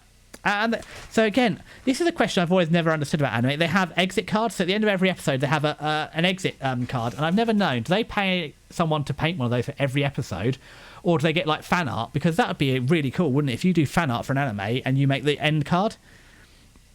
But I have no idea how that system works. I appreciate that they have a lovely anime, watercolor thing at the end of every episode. Not every show does it, but this one does it, and it's nice. So yeah, as I said, I don't care if there's a season 2. If it comes around, I'll probably watch it because it's mindless watching. But I won't read the manga. There is nothing to ever make me look at this again. But if a season 2 came around, no reason not to watch it if you just want to kill some time. But other than that, it's the most anime to ever anime. So let's see if the outro is good. Let's see. Was it as good as I promised? Or were they going delirious yesterday, having spent the last 18 hours watching anime all of Friday night and all of Saturday to catch up 2 weeks? It is possible I just watched too much anime and went crazy. Ending. Oh, good enough. That's the only good thing about the anime. So, aggressively seasonal anime. Not good, not bad. It's just the most aggressively mid. Grid of Gods go-to girl. Yep, that is middle of the mid tier. Okay. It's just, why is that where they spent the budget on? I mean, that's going in the playlist regardless. I haven't got bad memories of the anime, but that's a good song. Oh, God. Well, as you're still awake then, as I said, I won't be offended if you fall asleep. We're going to have the most contentious thing of the season. So I think it's going to be even worse. This is even No, this is more lukewarm than my Maebashi Witches take. However, To Be Hero X, and I have a horrible feeling it's not even going to be on my anime list because we are fighting over, is this an anime?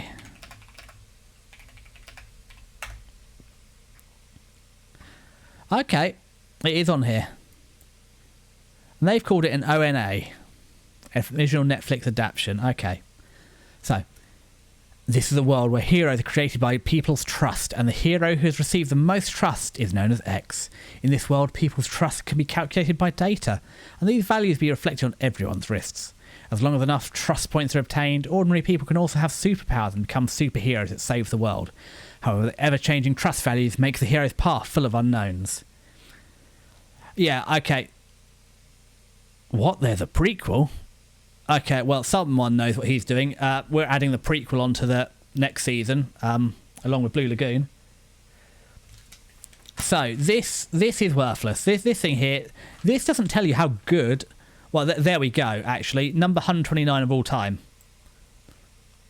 This came out of nowhere. I mean, I didn't even know there's a prequel, so we're opening that in another tab for later, because someone needs to watch the prequel. I don't know what to tell you about this one. Well, no, I do. I wrote an entire script about what to tell you about this one, but yeah, okay. Let's say, can we save this one? That's kind of cut. We'll go with it. To Be Hero X 31.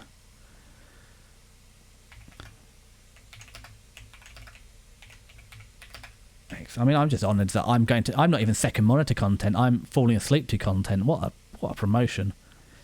To Be Hero X. I'm so glad that these all been JPEGs, because there were a couple before I started stream that weren't. I had to convert them in paint.net. Okay, so To Be Hero X. So this is contentious. The whole argument, is this anime?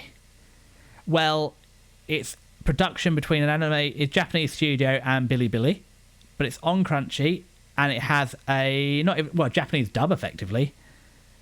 I don't think it's a Japanese dub. I think it's actually they've redone the animation for Japan. So they've done a Chinese, redone a Japanese one, and everything else is dubbed. So there is subtlety with mouth movement for dubbing as opposed to Japanese language. So it's not a dub. It's actually its own Japanese language version. And then again, it's still an anime if you make it using Korean in between frames. Because a lot of anime, you make the main frames. I'm so glad you're hanging around. Thank you very much. I'm glad. But yeah, sweet dreams and all that. But yeah, this is good. Right up until the end of Apothecary Diaries, they were neck and neck for the best 12 episodes of the season. Apothecary Diary just snatched it at the end, but this is the second best. Wow. As I said, you get Korean in-between frame studios, and if an anime makes their own keyframes but gets Korea to do the in-betweens, that's still an anime. If you adapt a manhwa into an anime, that's still an anime. So, commissioned by China, partial Chinese story, but a mixture of Japanese and Korean artwork with a Japanese language. I don't know. Is it an anime? I don't know. It's good. The answer is it's good, and let's not get too hung up. It's a bit like you get Avatar: The Last Airbender, or what's the other one? The League of Legends ones. I can't remember what it is off the top of my head. They're not an anime, but they're good, and let's just not get too stuck over this. Also has a mix of 3D and animated content, good 3D. I mean like movie quality 3D, not like not 3D movie, not anime 3D. This is movie quality.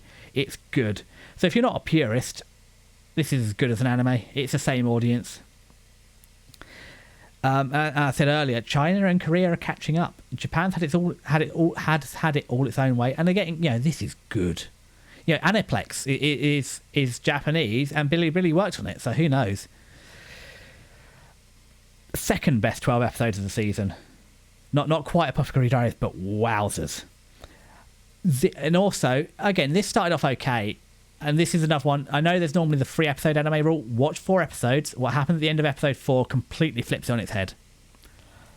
And this is getting a full 24. I think it's running on.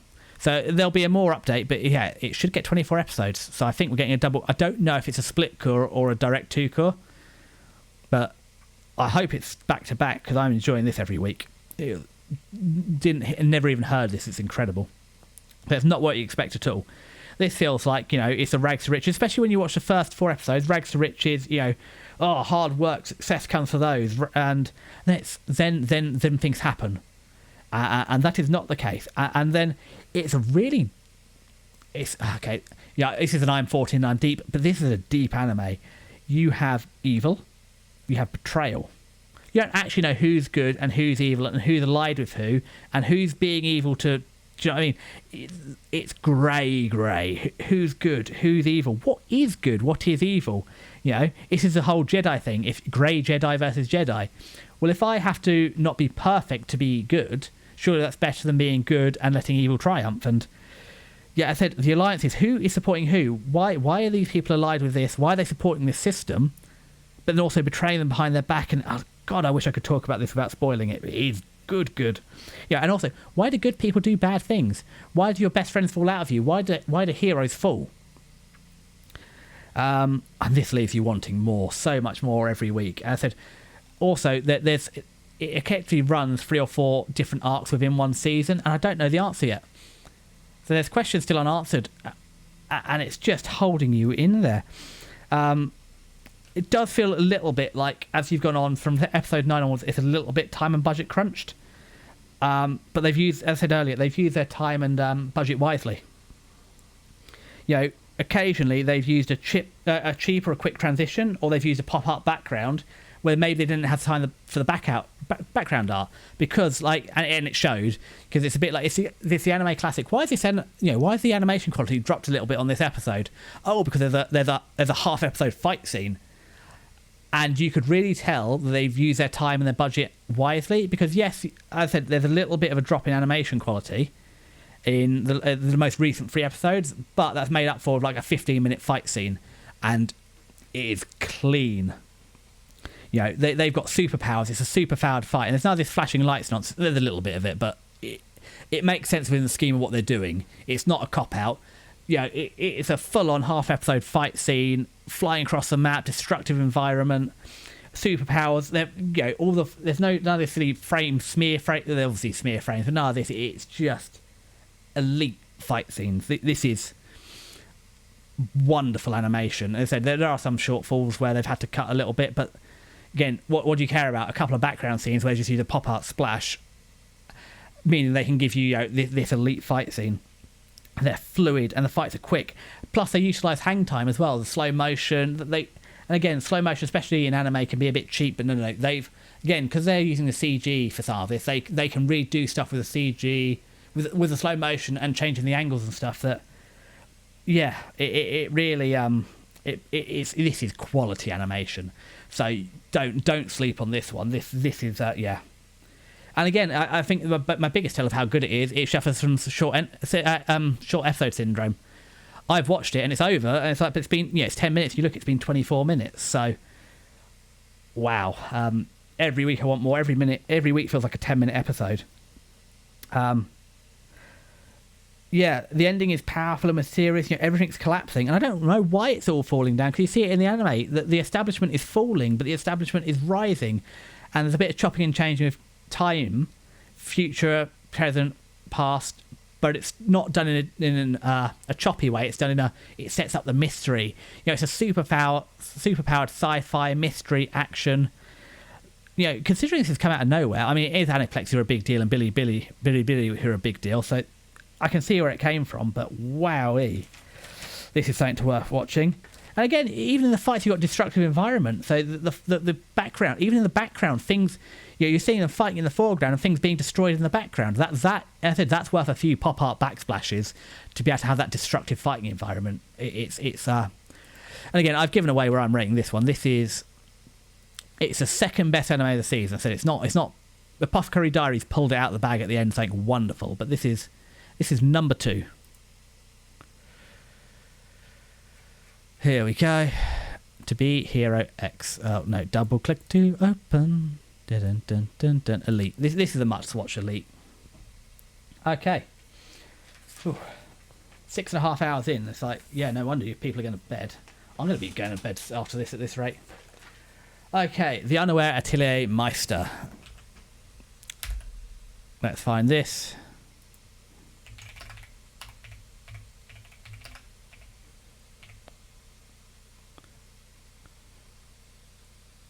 Is it that one? Oh, I think I shade and brought a high school girl home, isn't it, that one? Unaware at... That's the... Oh, no, it's gone. The unaware. Come back. That's the one. Okay. 6.5, that's about fair. So, despite having no real combat talent, kind 15-year-old Kurt Rockhans belongs to the famous party Flaming Dragonfang. He is perfectly satisfied as the party's helper until the other members kick him out and replace him with a stronger ally. Left without a way to provide for himself, Kurt begins searching for a job. With his job prospects limited by his lack of combat skills, Kurt gladly accepts any work that comes his way. During one such job, he meets Ulycia, an adventurer formerly employed by the royal family. Surprised by Kurt's impressive work, Ulycia discovers that he is no ordinary boy. Kurt possesses an astonishingly high aptitude in a variety of non-combat fields. Due to these talents, a court official tells Ulycia to offer Kurt a high status in the kingdom that would allow him to live in peace for the rest of his life. When Ulycia informs Kurt about his potential rank, he brushes off the offer, refusing to think of himself as above other people. Still unaware of his real power, Kurt continues taking as many odd jobs as possible, which might just make him a pivotal part of the kingdom before he notices it. I mean, you see the whole, light novel title, SS rank, so all his non-combat skills are S rank, and all of his combat skills are F rank. It's not a secret when it's in the title. I mean, this is an example of a completely anime. This anime is an anime. It's a generic action adventure fantasy, but done okay. Everything about it's average, but it's got slightly above average rating. Now that's a consensus. So, boy from the last... Again, this is another one. He's from the last town. That's why he's so overpowered and strong. He grew up in the last town. So obviously, because like in any RPG, you always start at the first town, end at the last town, and somehow everybody always gets stronger as you go. Well, he grew up in the last town. So obviously he doesn't think he's that strong. But he is. So what he thinks is normal, nobody else does. It's a trope. It's fine. It's a little overused. They use it okay here. I said they use it slightly better than average. And again, it's the trope. Oh, the strongest member of the party is thrown out. So this time he isn't actually the strongest combat, but all his buffs are incredible. So as soon as he leaves the party, they lose all their buffs and all their equipment and all this stuff. Again, it's what the third one this season. And the bad guys are comically evil. To be evil. And of course the church are evil too. So again, this is one of those, I can't do an Ojo-sama laugh, and it's not Ojo-sama, it's just, evil laughing the whole time, to be evil. And there's also a lot of characters for 12 episodes. There's the main ones. The art style is, I'm not the biggest fan of the art style. Like, look at the princess's hair. Look how many, she's got 1, 2, 3, 4, 5, 6, 7, 8, 9, 10, 11, 12 strands of hair. At least she's got some sort of hair, but yeah. And a little, arroge, is it? And arroge. They're a different thing. Arroge is a silly little hair flick, little cowlick. She looks like a squid. I can see it. It's a silly hairstyle. She does indeed look like a squid. It's just a terrible. It's a lack of budget in the animation. It's not good animation. So let's save this image for the tier list. And I'm not writing the whole thing out. This is what, 32.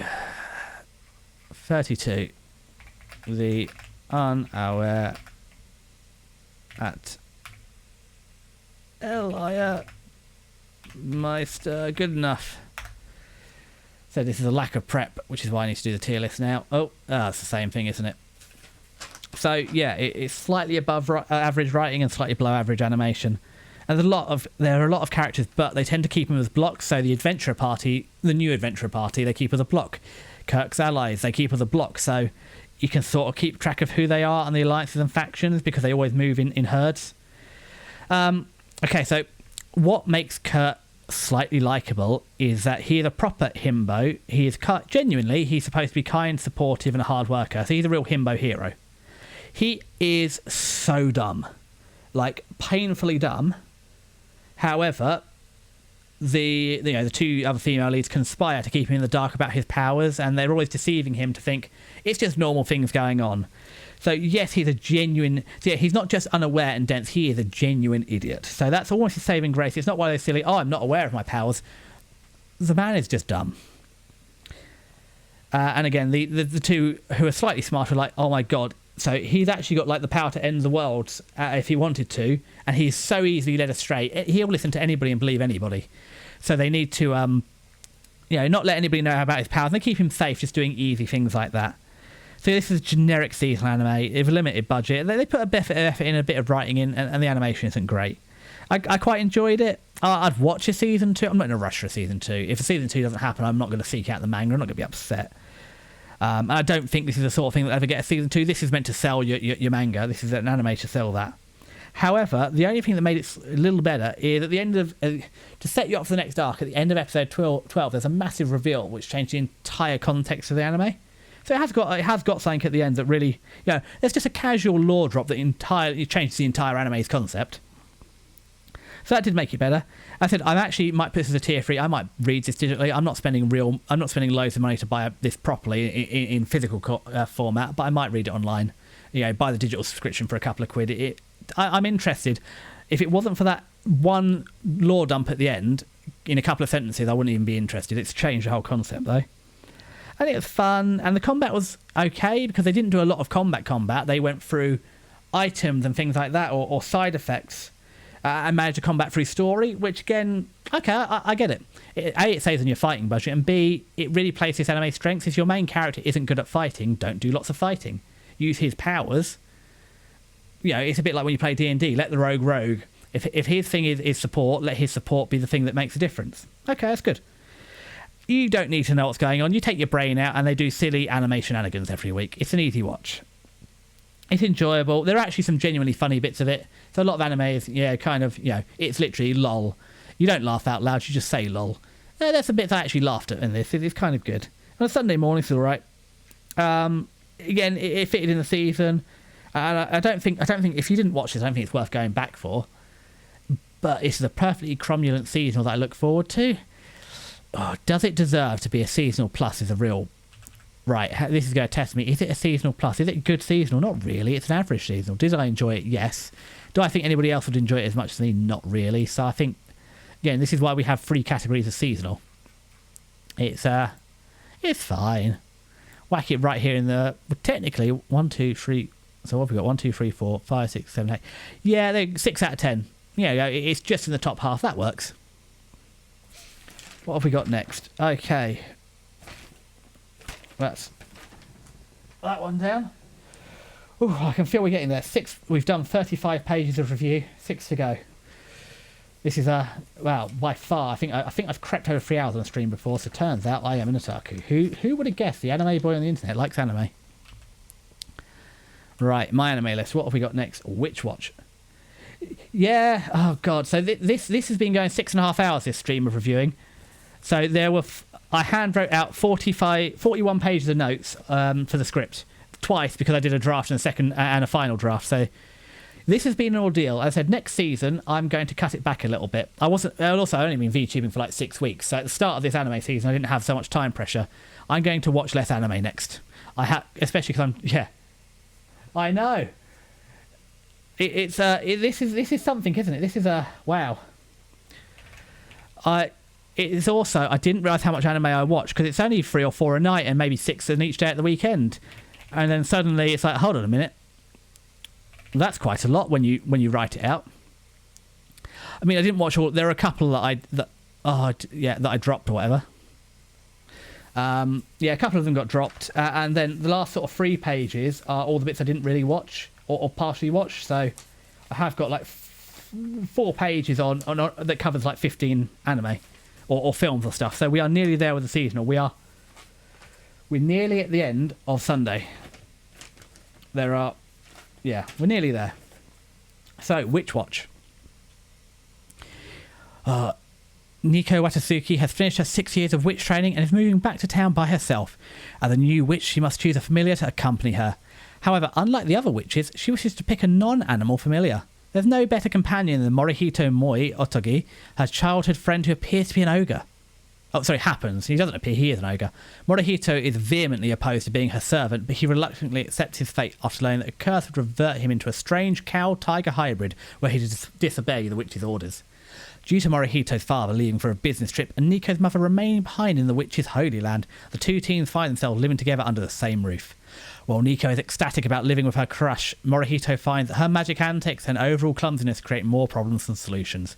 With her prophesied disaster to befall Nico within the year, Morihito must do everything he can to protect her as her bodyguard, while also upholding his duties as her familiar. Yeah, this is where you get into Japanese folklore. So an Oni is some weird cow-tiger hybrid. I'm not an expert in Japanese folklore. And again, the parallels you get for goblins and ogres and Onis between us and Majins and stuff. But yeah, I mean, he has got an onion head. I don't think have we got a good picture of his onion head here? Not really. Yeah, I mean, you can just see it here. He has a round head with a little stalk sticking up. No, that's probably a better image. We'll use that one. And then look, Nico's a little cutesy little witch. And then you have a cat girl and Tengu as well. Yeah. I mean, the Tengu has got bird brain. So, okay. Oh, it's a link. That's the second best one. Can I save this as an image? Save image as. We'll have this one instead. Oh boy, 33. Which we can still which watch. Are there any goated anime this season? You're ruining my whole thing.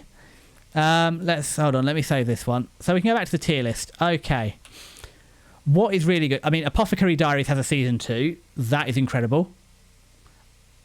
No, don't be sorry. I'm only joking about ruining the whole thing. Nearly at the end anyway. So Apothecary Diaries is elite. Well, so season 1 got the 25th best anime of all time. Season 2 got the 22nd best anime of all time. You've got 48 episodes that are in the top 25 anime all time. I mean, that's goated. To be Hero X, unless you're an absolute purist who can't accept that, as I said in the review, you have Korean in between Frame Studios. It's made between Aniplex and Bilibili.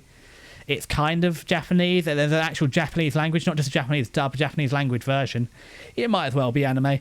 So I think the big ones are, Apothecary Diaries and To Be Hero X. I've mentioned enough times we're going through. Lazarus is really good. That's probably the third best of the season. And My Hero Academia Vigilantes is actually really good as well. Where My Hero suffered massively from power creep over time, this is your friendly local Spider-Man. We're trying to save our small city block from the local villains with very, very low level power. So they've reset the power balance and the skill level so that actually it's much more enjoyable. Low stakes are still fun and exciting again. So I think, Apothecary Diaries, To Be Hero X, Lazarus will be here shortly, and come on, brain, we can My Hero Academia, or it might just be My Hero Vigilantes. I don't know if the Academia is in there. I said I liked My Best Witches, but I don't think that's quite in the goated tier. But I think I suppose My Hero isn't goated, but these two are goated, and Lazarus is good as well. Especially if you're a big fan of Cowboy Bebop, I think Lazarus will really appeal. It's that sort of. It's not a sequel, but it's that sort of vibe. So those are probably the top 4 of the season. Rounding out my top 5 is My Batty Witches, but I think that's a very hot take and left of field. And depending on what you like, but yeah, that's the big one. So yeah, looking at Witch Watch. Okay, so actually, this is getting a season 2. This is a double core season. So again, I didn't. Next time for the summer season in 12 weeks, I'm not going to decide 2 weeks before to review every anime because I've been a viewer for a month. I'm going to be working on the summer review for 12 weeks. But this is getting a 2-core season, 26 episodes, 2 13-episode seasons. Fantastic. Half a year of episodes with no breaks. Animation's a little plainer, but as you can see, they've got more interesting character designs. Look, again, this is always my thing. Look, hair has layers. Hair has layers. Hair has layers. He's got an onion head, but it always seems to be if they start putting layers in the hair, they're actually going to bother to do decent animation because they're bothering with this. This is a real good indicator of animation quality. It's good animation. It's not great, but it's good. It's definitely above your average animation. The backgrounds are a little emptier, but that's fine. You can't have everything. It's also fun. So I said we'll listen to the OP in a minute because, as I said, I really believe in the importance of the music that goes with the anime because it reminds me of the anime. And again, a good intro. I said, well, this one, we've got 26 episodes. So you're going to hear that intro 26 times, or at least 13 times. So it better be good, or you'll be sick of it. I would say this humour, this anime is aimed a little bit younger, so I think this is very much aimed in your teenage category, but it's still good. I mean, you know, some of the kids' cartoons are still fun. This is still fun and good. So it's a little younger in humour. It's not kids, it's very much shonen territory. You know, so Nico is an absolute airhead, and the Kengu here is airhead number 2. So poor Morihito, the absolute straight-laced guy, and I empathise because definitely in all the friend groups I've been the straight-laced. It's like, oh my god, the idiots are free, quick, round up the idiots, oh my god, they've wandered off, find them. You know, how can someone that's like 20 get lost in this one small area? Oh my god, we've got to find them. Oh, we've lost them at the con, right, send out the search party, etc. So yeah, 2 airheads, which is a dangerous combination, 2 idiots encouraging each other. You know, like, while the spells that they use halves their intelligence, they keep casting it because they get half as dumb every time, or twice as dumb every time. That level. But you know, Onion Boy over here is here. He's very diligent. It's a bit cutesy, you know, so will they, won't they confess, but also we're only like 12 or 13 episodes in, and we're seeing, for anime, I need to stress that anime, some progression. It's not incredible, fast-paced love progression, but there is some, you know. And it even says here, she had a crush on him. So, you know, she's slowly, you know, getting around to it. But it's that young, it's like, oh, I don't know if I should tell him, you know, that teenage, yeah, early teenage sort of love. But you're never going to get more than, you know, hand-holding, maybe after, like, 2 volumes or whatever, or, you know, 24 episodes. I was going to say it's completely unremarkable. I wasn't excited for a season 2. And then, suddenly, the last couple of episodes, they're like, oh, actually, we decided we're going to make a good anime now. So I don't know what we're doing for 9 episodes, but actually, yeah, so when I wrote this, I think I wrote the original script after like episode 10, because I was pretty sure how it was going to go. 11 and 12 totally changed it. They decided, oh, do you know what, we're going to be a battle shonen now. We're going to have 2 episodes of fighting. So, oh, that's where all the animation went. You're saving all your backgrounds to have 2 heavily animated fighting episodes. So, yeah.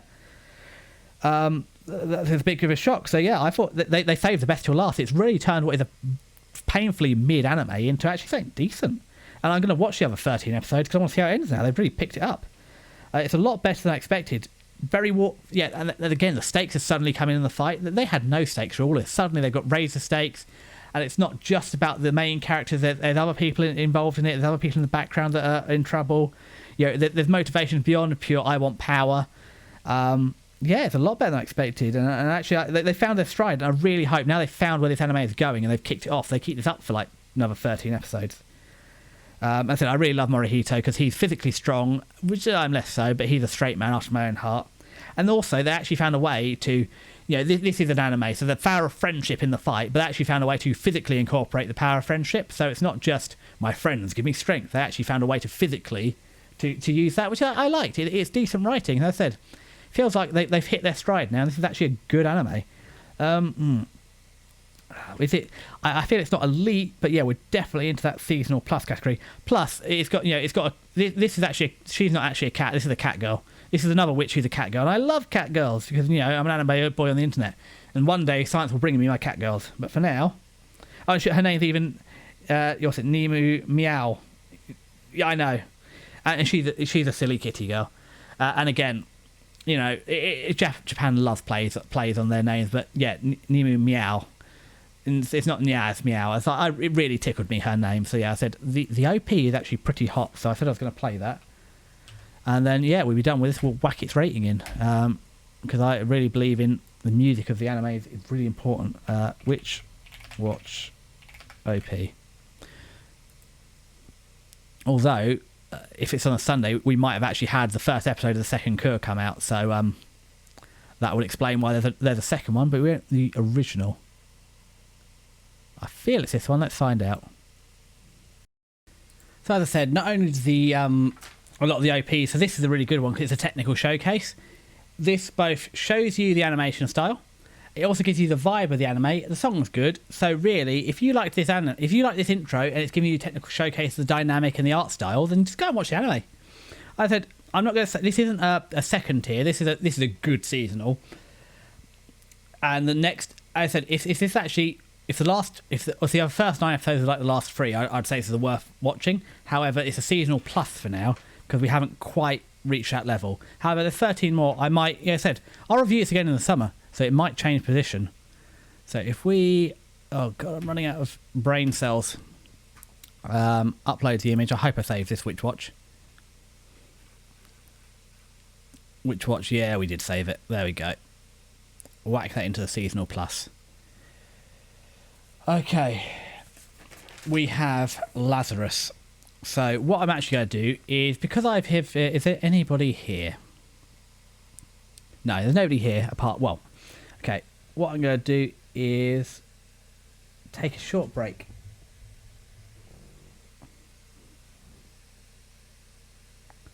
Interesting. Why does my OBS look different? Because I can see this chat on my screen.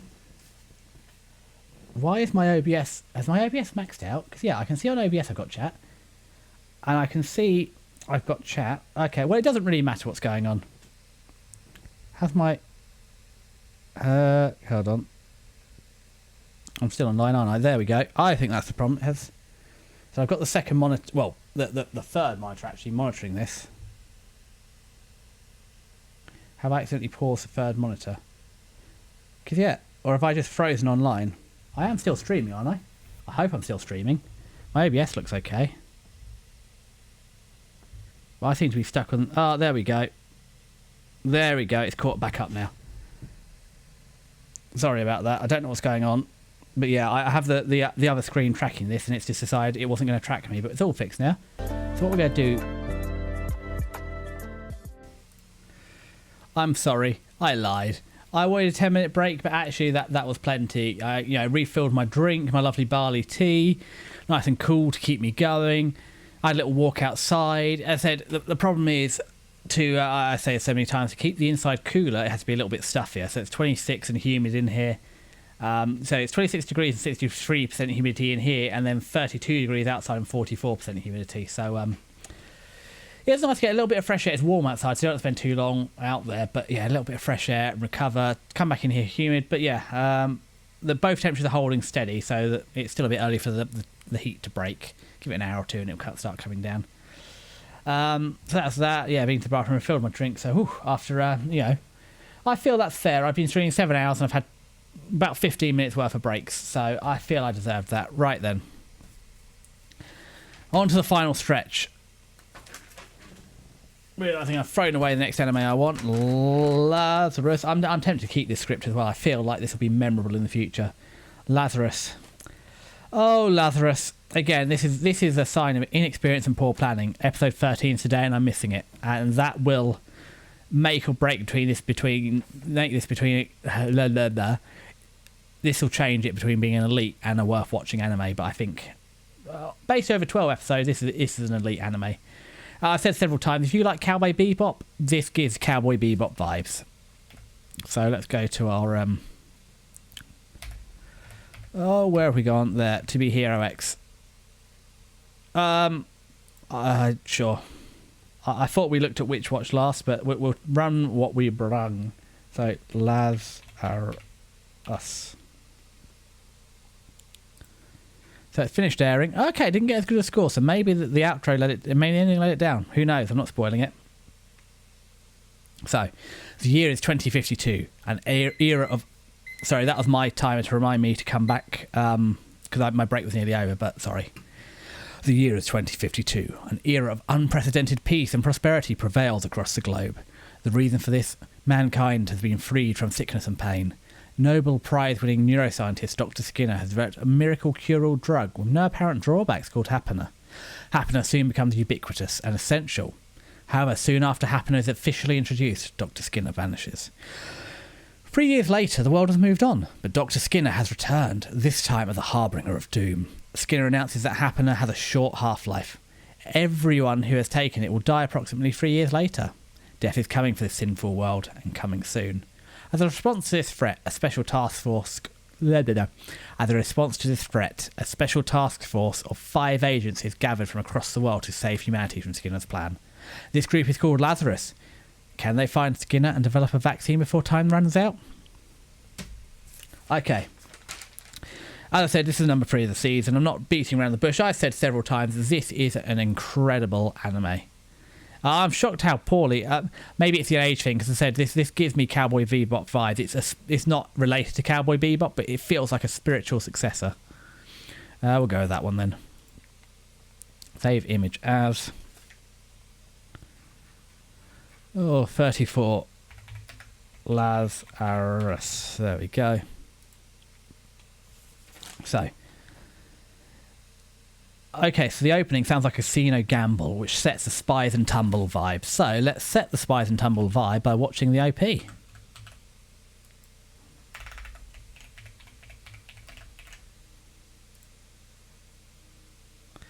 Here we are. Hit that one. Let's find out.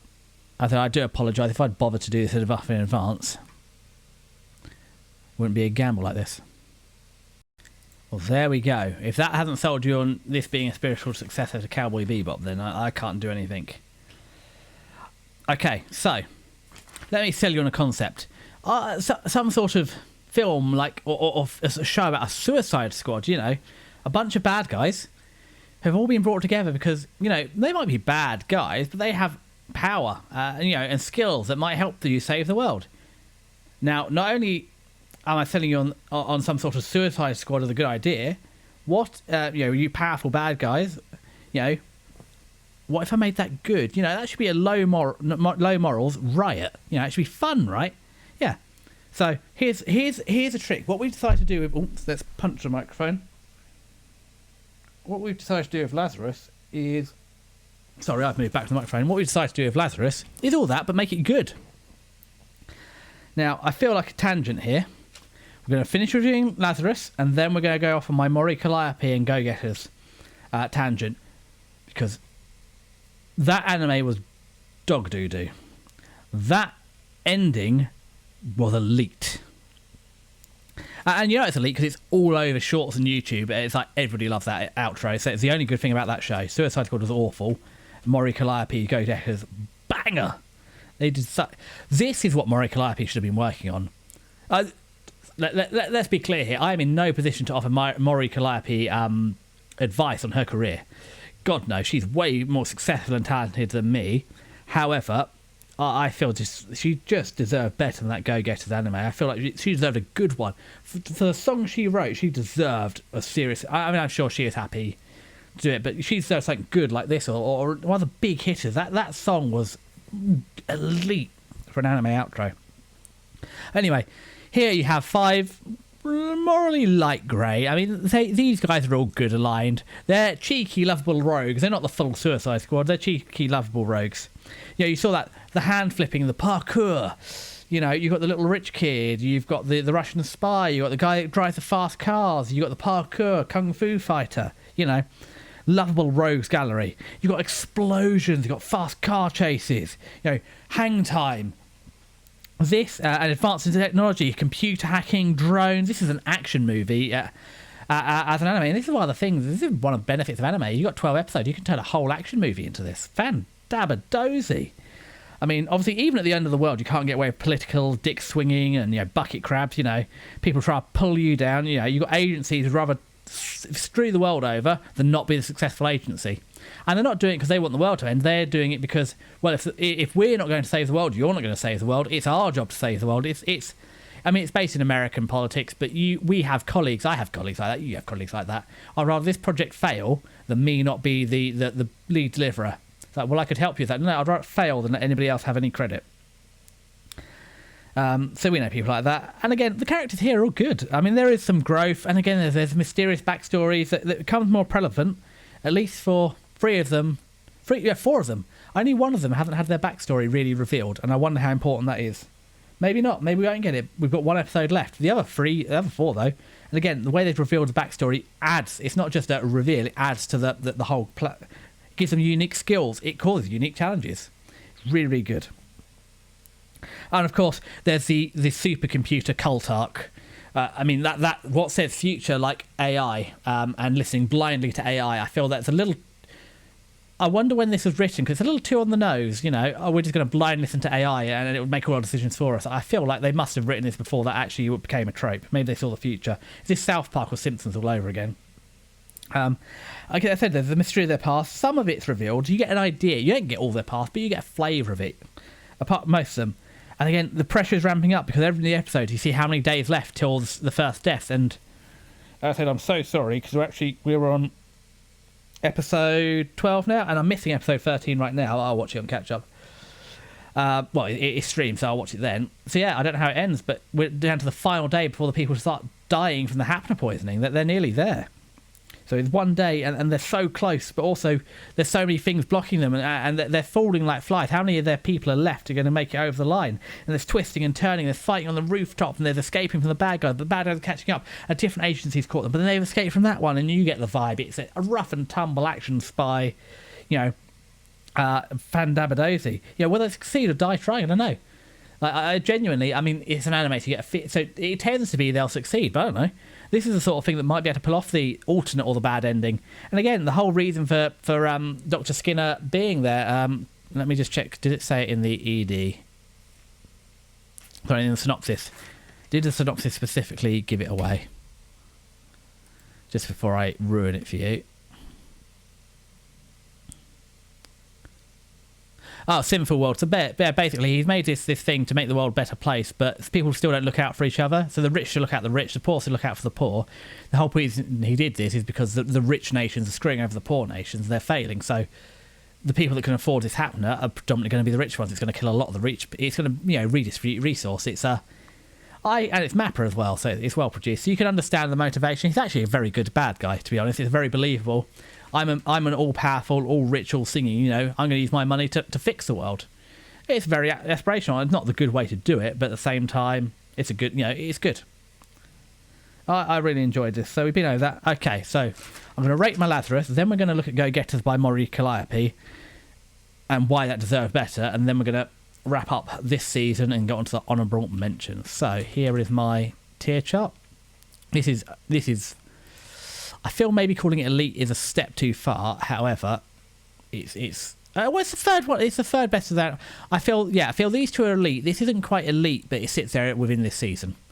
It's not worth watching. This is a must watch. I feel elite's the wrong word. These are worth watching. These are a must watch.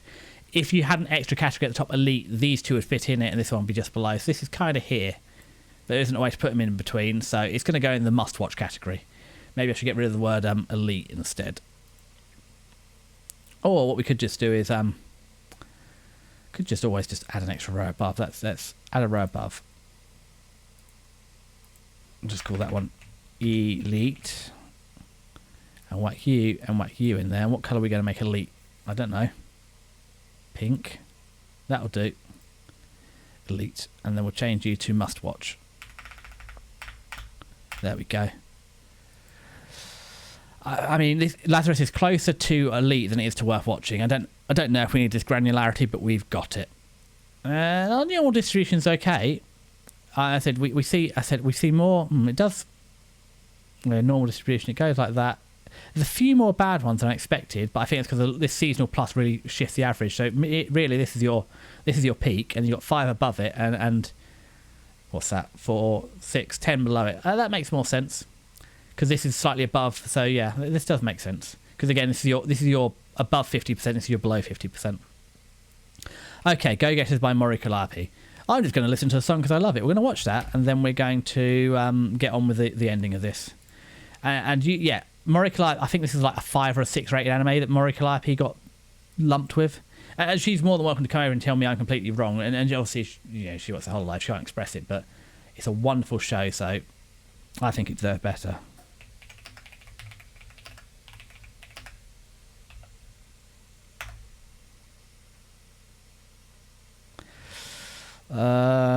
I probably shouldn't watch the whole thing.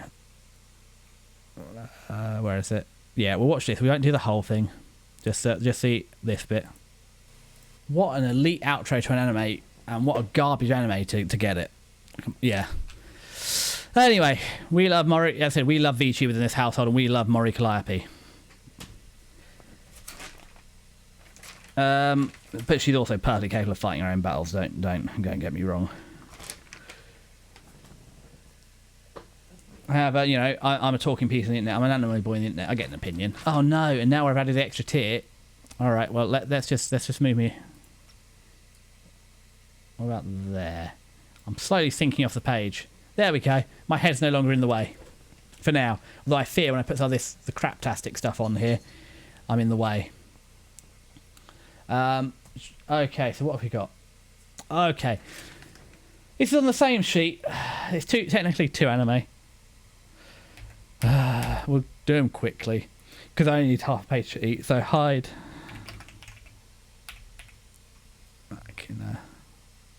Hide Maki. Okay, it might not even be on Mal. I think it's a little close to H to be on Mal then. Let's go to... Have we got another tab anywhere? Anybody? There, we've got another tab. Yes, the cat likes to... He's just flopped out under the wheels of the chair in case I move back. He does like to do that. Hide...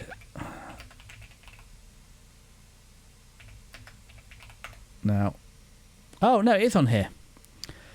So legally, this is an anime. Legally. However, I have a special tab, How Is This Not H, on my anime recommendations. This is How Is It Not H. This is basically shitty porn. Probably shouldn't say that on YouTube. Let's see how quickly I can manage to get demonetized. Okay, yeah, there's going to be a lot of editing this VOD, isn't it? Okay, so 5.4 tells you everything you need to know. Makina-san's a love bot. Okay, so it's Hide Makina-san, whatever you want to call it. Makina Agatsuma, the school idol, moves into the home of Eita Akutsu, an introverted mechanical otaku.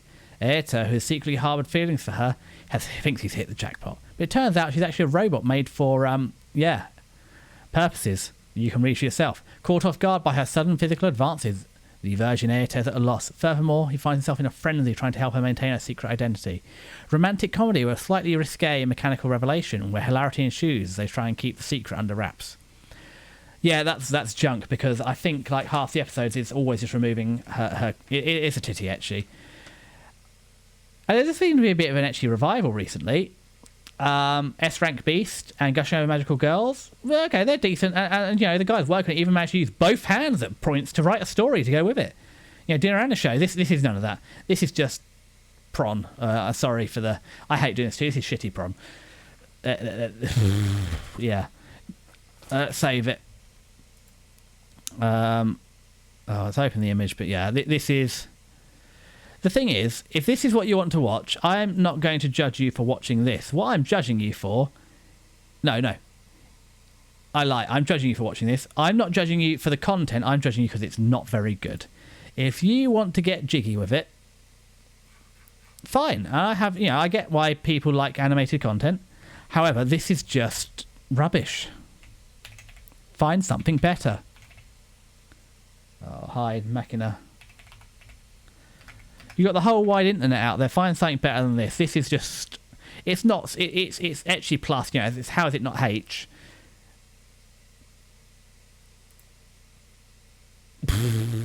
Yeah. It's yeah, I said legally it's an anime. It can go on TV, but this just... Yeah. Oh, Void. Hide Machina-san. This is just run. There we go. Hi, Max. It's just, yeah, I'm not judging you for watching stuff like this. I'm judging you specifically for watching this because it's terrible. And moving on from that, Yandere Dark Elf. She chased me all the way from another world. There's not enough. I said this isn't enough plot to be an anime, and this one has so it has a couple. So this is worthless middle ground. It's, well, you know, it's not censored, but it's only one half, and it's just like, oh, you know, it's just rubbish prawn. I've learnt from Melodies you can't say that on here, so it's rubbish prawn. I didn't finish it in either sense. Yandere Dark Elf. Apparently the manga is more what you expect it to be. It's better in that, you know, they can go further in the manga. So if that's your thing, go for it. The other thing as well is these have half-hour episodes or 20, you know, full-length episodes, but half it isn't translated. So you've got a weird thing that goes on after it, which is a totally different art style, cutesy little chibi thing, you know, cartoon-like, and then you've got the main one. Yeah, I said I wanted to actually go and not read the manga, so genuinely read the Yandere Dark Elf for research, so I could compare what they show in the anime to what they within the manga. But I didn't have time, and I don't care about it, so we didn't. So yeah, there are good ecchis. These are not them.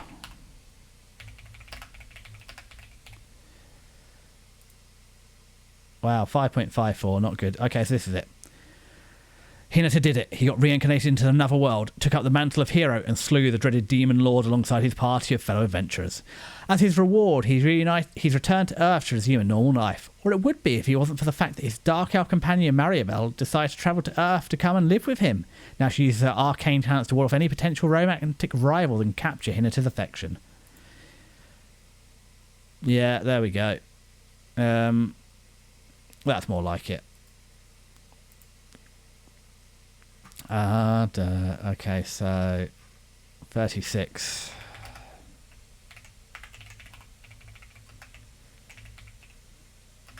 Legendary Dark Elf. Part of the reason that I managed to watch, I didn't finish either season. They got dropped, but so everything that I've done so far, I watched more than 3 episodes of, and it helped that both of these are 15-minute. They're half lengths. They're more like 8 to 12 minutes. So you got an intro. Yeah, they're like 11 minutes of content, if that, or 10 minutes of content. They are easier to watch because they're short. Not good. I said, I'm not going to judge you for what you do with animated content. I'm going to I'm going to judge you because these suck. Like, they're a worthless middle ground. I'll just drag it in. Doesn't matter if it says 35. It's close enough.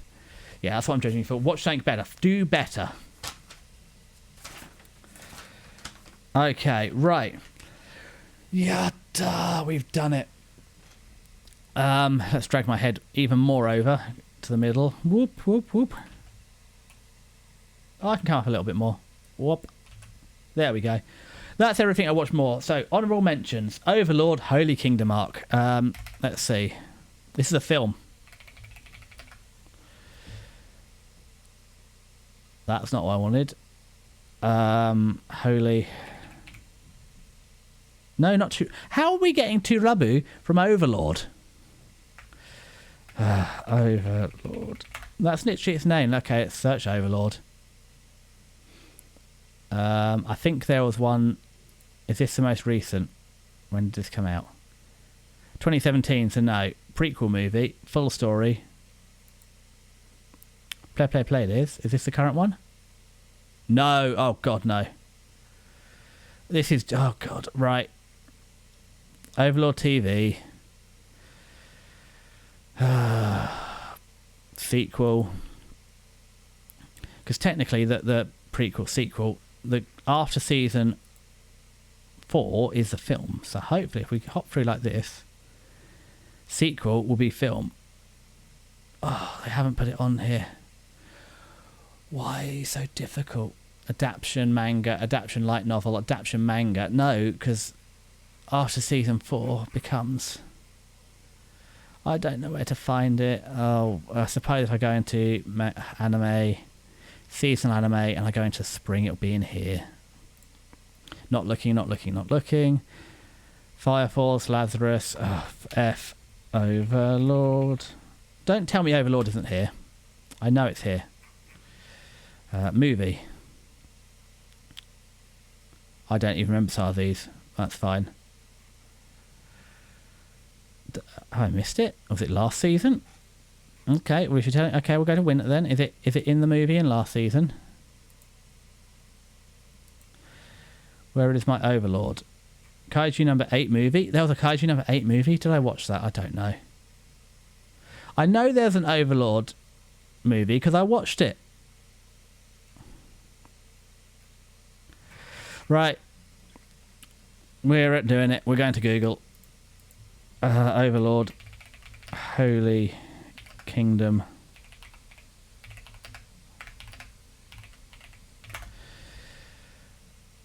Sacred Kingdom. Overlord Sacred Kingdom. Copy. The Mal. Got there in the end. Don't know why we couldn't find it. We found it. Okay. Well, that's surprisingly low. Okay. The Sacred Kingdom has enjoyed a great many years without war thanks to a colossal wall constructed after a historic tragedy.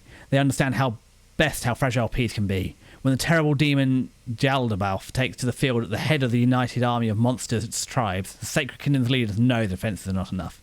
With the very existence of the country at stake, the pious have no choice but to seek help wherever they can get it, even if it means breaking taboo and parleying with the undead king of the Nation of Darkness. It's not a great synopsis.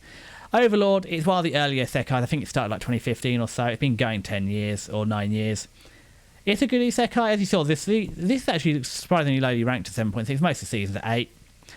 I think this was, if you're a fan of Overlord, it's worth watching. I think also, well, they're all short seasons, so you've got 4 seasons and you're up to 20 episodes. Just get with the program, guys.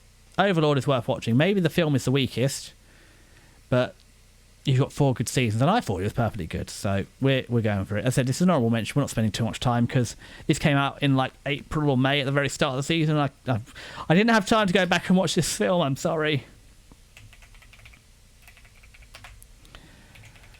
Overlord film. Save.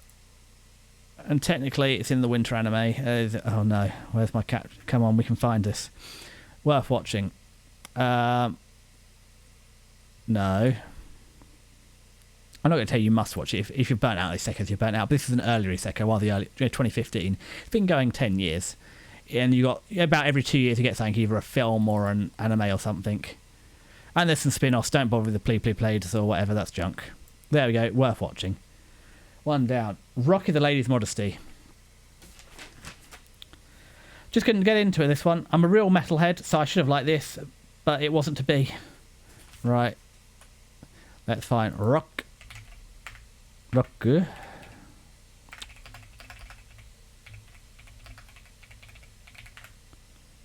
Okay, we've got not Ladies versus Butlers. Bleach. I feel it's that one. 7.92. As an elite all-girls academy where refined young ladies gather, Lisa Suzumiya, now the daughter of the real estate tycoon after her mother remarried, is forced to abandon her guitar and rock music to fit in. However, her passion is reignited by sounds from the old school building where she meets a skilled drummer who shares her love for rock.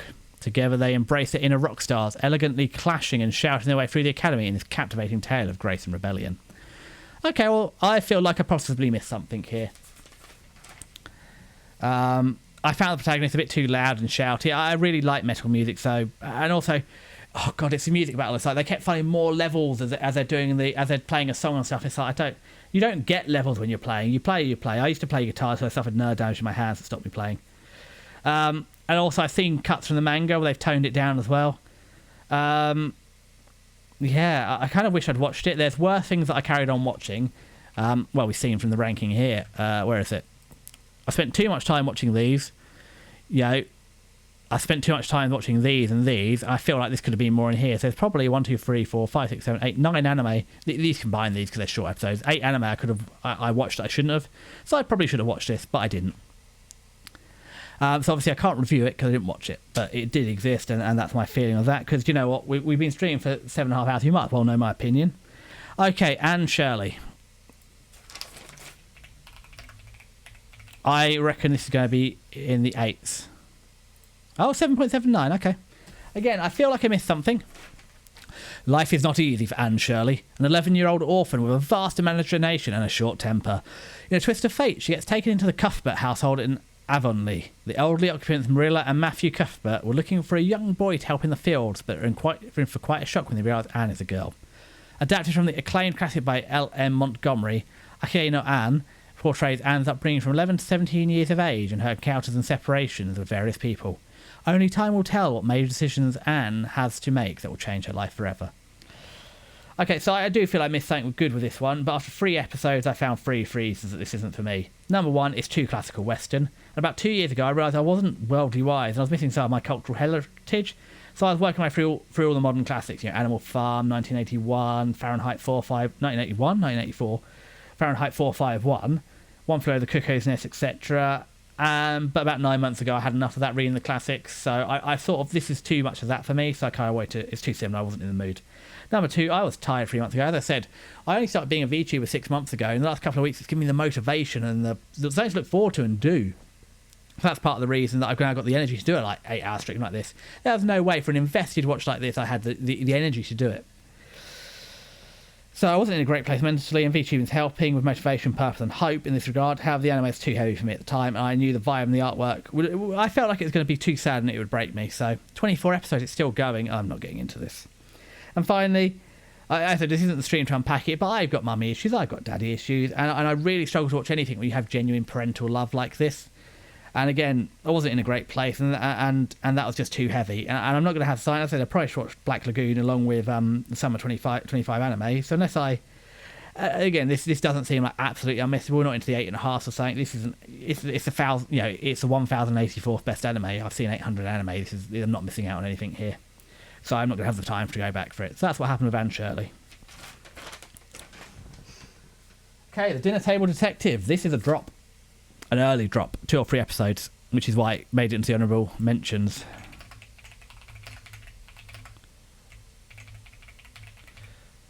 So I did watch. I think I watched 2 episodes, but I don't feel that was enough to make a decision about Anne Shirley sufficiently, or Rocky the Lady's Modesty. I don't think I can make a fair assessment. However, this one I can. I watched 3 or 4 episodes.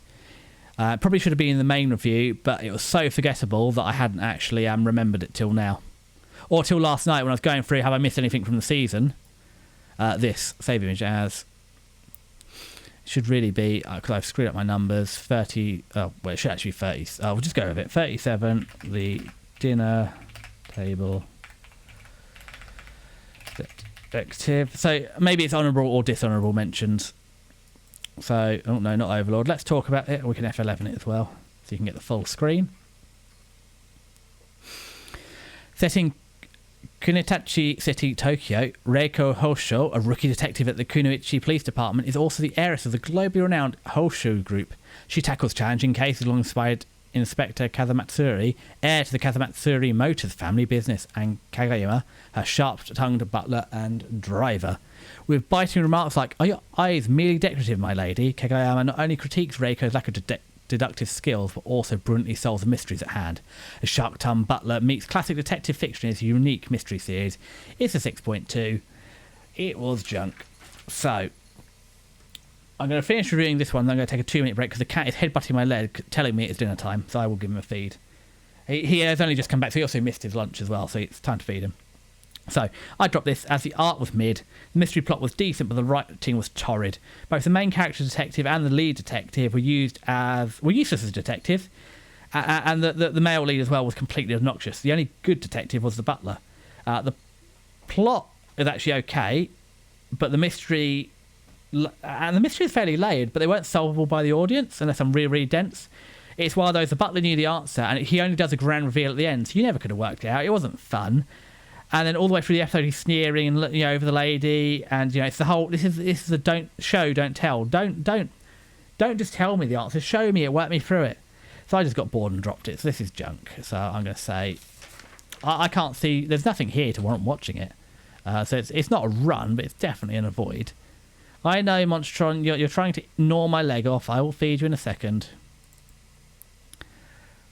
Right, avoid. So what we're going to do is be right back. There we go. We are back. One Monchi fed. And in fairness, as much as I shouldn't teach him bad habits by feeding him, he did miss lunch, which is like 2 or 4 o'clock. And I also haven't eaten lunch yet. I've had 1 carrot so far today because this has run on a little bit. We're going to get it done in one go. I found some energy. So, okay, what else is junk? Classic Stars. I had not hope. Not classic Stars, and it's got a little. There we go. Ooh, 5.77, 950 users. This is bad. Gloria Private Academy is a school where promising young people gather in all fields of entertainment, including music, art, and sports. In the music department, those who match the talent of a great musician are transplanted with a gift into their bodies and are called by the name of that musician. Beethoven, a young man who's discovered to be compatible after an injury, is one of them. After transferring to the school, Beethoven meets classmates with different gifts and discovers the charm of music while aiming to win the competition. Yeah, kind of that one. Save image as. Oh, crikey. What's this? 38. Stars. Classic Stars. Oh, there's 2. There we go. My energy is flagging and I'm sorry, but we need to get to the end because I'm not doing a part 2 of this stream because I'm going slightly mad. Let's look at the picture quickly. Okay, what have we written about Classic Stars? Okay. The premise was weak, but I gave it a try. The main character might be a himbo, but he is likeable and put in the effort to try and grow. The animation, especially the CGI, was torrid. It's a bad plot, bad animation, and bad support characters dropped. I gave it good effort, so that's it. That's your review of it. It sucked. Is it a run? No, this is a run, actually. This is bad. There we go. We're filling out the bottom half of the curve. Okay, Guilty Gear Strive. Oh. So, as I said, I do need to... This is going to be a short one as well. I've never played Guilty Gears.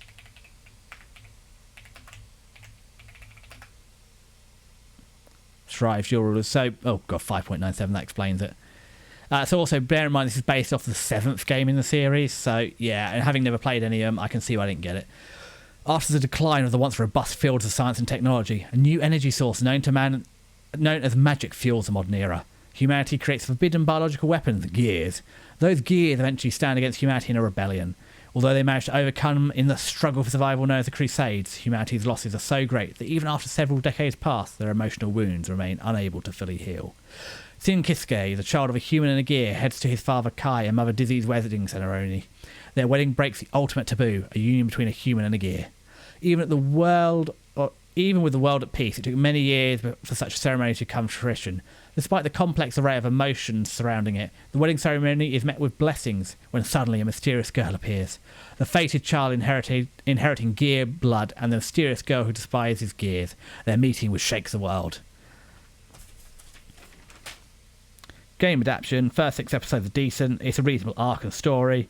That was enough, I lost interest after it. Maybe you like the game, otherwise skip. I said I never played the games, but it was at best a seasonal minus for the first 6 episodes, and it just got so boring.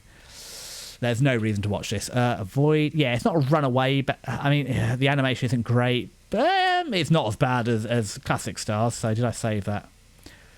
God, look how much is going on. There's so much. I don't. She's a bigger part of it. Let's go for that one because it's dark mode. Saving and jazz. Oh, they have, yeah, silly names. I know anime has silly names, but this is too silly. And Gears and Humans, 39, Guilty Gear.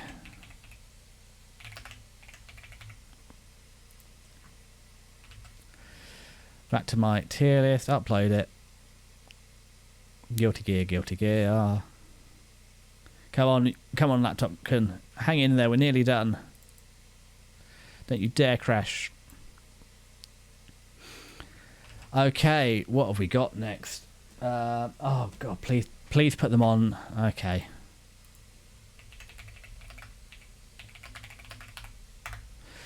Please put them on Takami-san. Hi, Kudasai, Takami-san. Okay, surprisingly high rated. Look at the cover art. Yeah, you know, you get the vibe here. Again, legally anime. So, Takamine is great at everything she does, and her magnetic personality makes her the envy of everyone. She gets good grades, excels at sports, and even manages to become student council president during her first year of high school.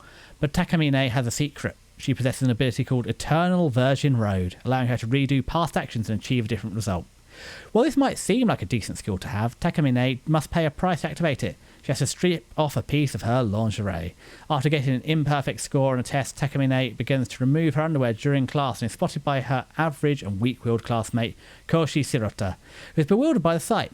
However, the very next instant, things reset and Takamine's test is now perfect. When Shirota decides to confront Takamine about her previous test scores, she reveals her ability to him and blackmails him into becoming her closet, making him carry down extra lingerie and put them on her. Her goal is to be able to use Eternal Virgin Road as much as possible in order to stay at the top of the school hierarchy. Left with little choice in the matter, Shirota accepts, starting an oddly intimate type of relationship with the most popular girl at school. Let's not blow up the ones that looks safe, like it's not going to get me banned on any platform, so let's use that image. If we're going to blow it up. 40. Please put them on Takami-san. Okay, so that's a safe image. What have we said? Okay, I wrote a bit more. So, it's a good animation for an ecchi that's trying to pretend to be an H. And I like that they tried something different and committed to the bit. Even if the time rewind, animation is painfully bad CGI. This isn't for me, but I can understand why this worked for some people. I'm not yucking your yum here. However, my biggest criticism is with Crunchyroll. Yeah, they buy 40 to 50 anime a season. However, they must have at least have a look at what they're buying. I don't agree with where they draw the censorship line. This is puritanical. There are far worse subjects out there for gore or content with women and kids, etc. But this nudity is too much. This is Interspecies Reviewers all over again, or redo of Healer. So you do two episodes of this, then you suspend the anime for being too explicit, and then you replace it with a heavily censored version. It's just poor. It's also an ecchi. This is one of those take your clothes off anime. The whole appeal is that. So if you're going to censor the whole appeal of the anime, what's the point of buying it? Let someone else buy it. Don't buy it. But why do you buy an anime that you're not going to show? Why are you buying ecchi and you're not going to show anything? It's stupid. I don't agree with it. I still don't recommend it, but there is an international release elsewhere, and for an anime or almost H of this nature, the anime is decent. Animation's decent. It's not good for an anime, but for what it is, it's good. If this is your thing, the uncensored version's out there and it's decent with, so go knock yourself out. But as an anime, don't even bother. It's worthless, especially the over censored version, because what's the point of watching an ecchi with everything covered up? It defeats the point. Is this a run or an avoid? I watched a few episodes. I've watched 3 or 4 to try and get into it. Now, where do we sit? Run or avoid? No, it's an avoid. It's rubbish, but it's at least it's an anime. Okay, nearly there. Bye Bye Earth Season 2. Right, I didn't even like Season 1. There's nothing to say. So Bye Bye Earth Season 2. Didn't like Season 1. I went off it as we went through. Didn't really get it, and I got bored. 12 episodes didn't explain what was going on to me. I wasn't giving Season 2 any time. Like maybe 6 are okay. I got fed up at last. I tried to push it. So yeah, skip, avoid. Bye Bye Earth.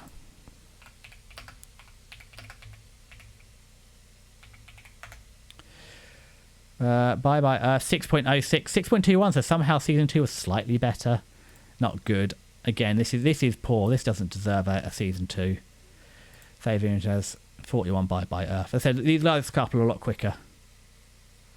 Because there's not a lot to say. Why is Chrome, however, flashing at me down the bottom? Oh, you can see my desktop too. Bye Bye Earth, save. What do you want, Chrome? New tab, go away. Bye Bye Earth. Avoid.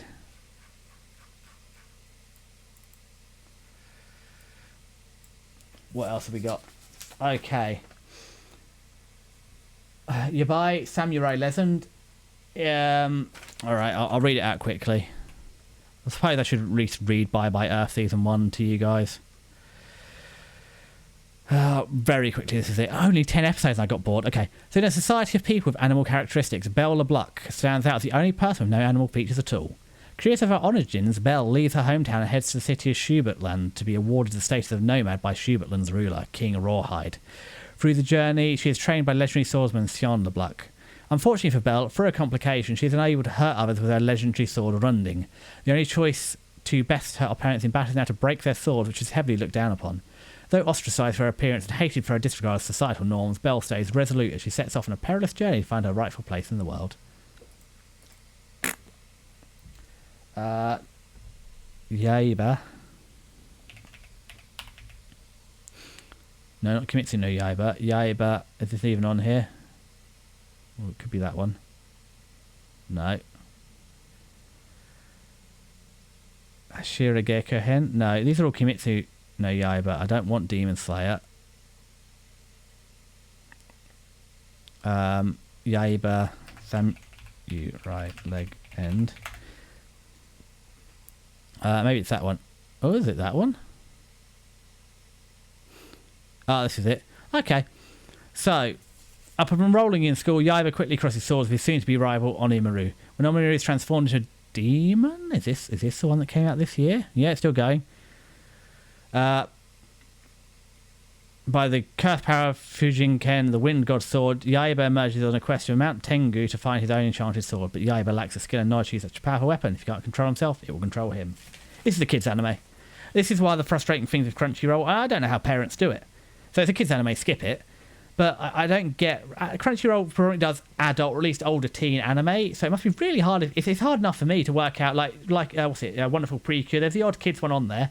Or Detective Conan, although Detective Conan can appeal to adults. This isn't adults. This is really kids. You know, like young children, like under 10s anime. A proper like kids show.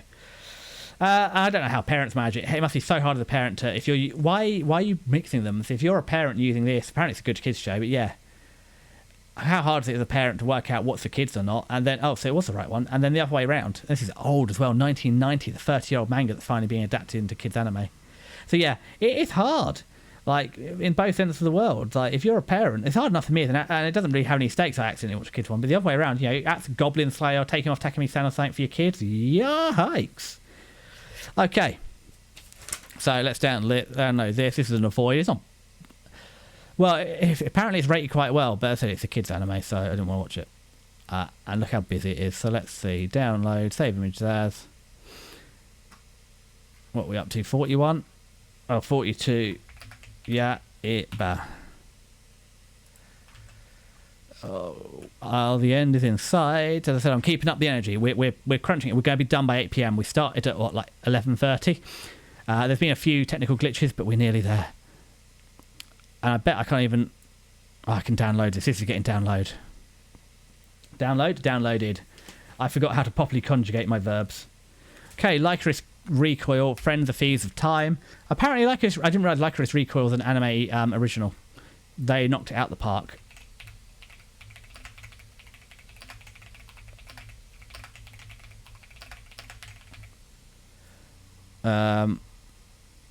Kanajo, oh god no, Kanajo, and then Kanajo. Oh, we're not watching Domestic Girlfriend or Rent a Girlfriend. Lycoris, there we go. That's what we want. ONA, original Netflix. 6 short movies featuring the daily lives of Chisato, Takina, and their friends. Short, like less than 2 minutes short. But what I will do is, Lycoris Recoil is. That's more Lycoris Recoil. I don't know. She's not even in here. I don't even remember her being in the shorts. I guess we'll go this one then. Save image as. This is 43 Lycoris.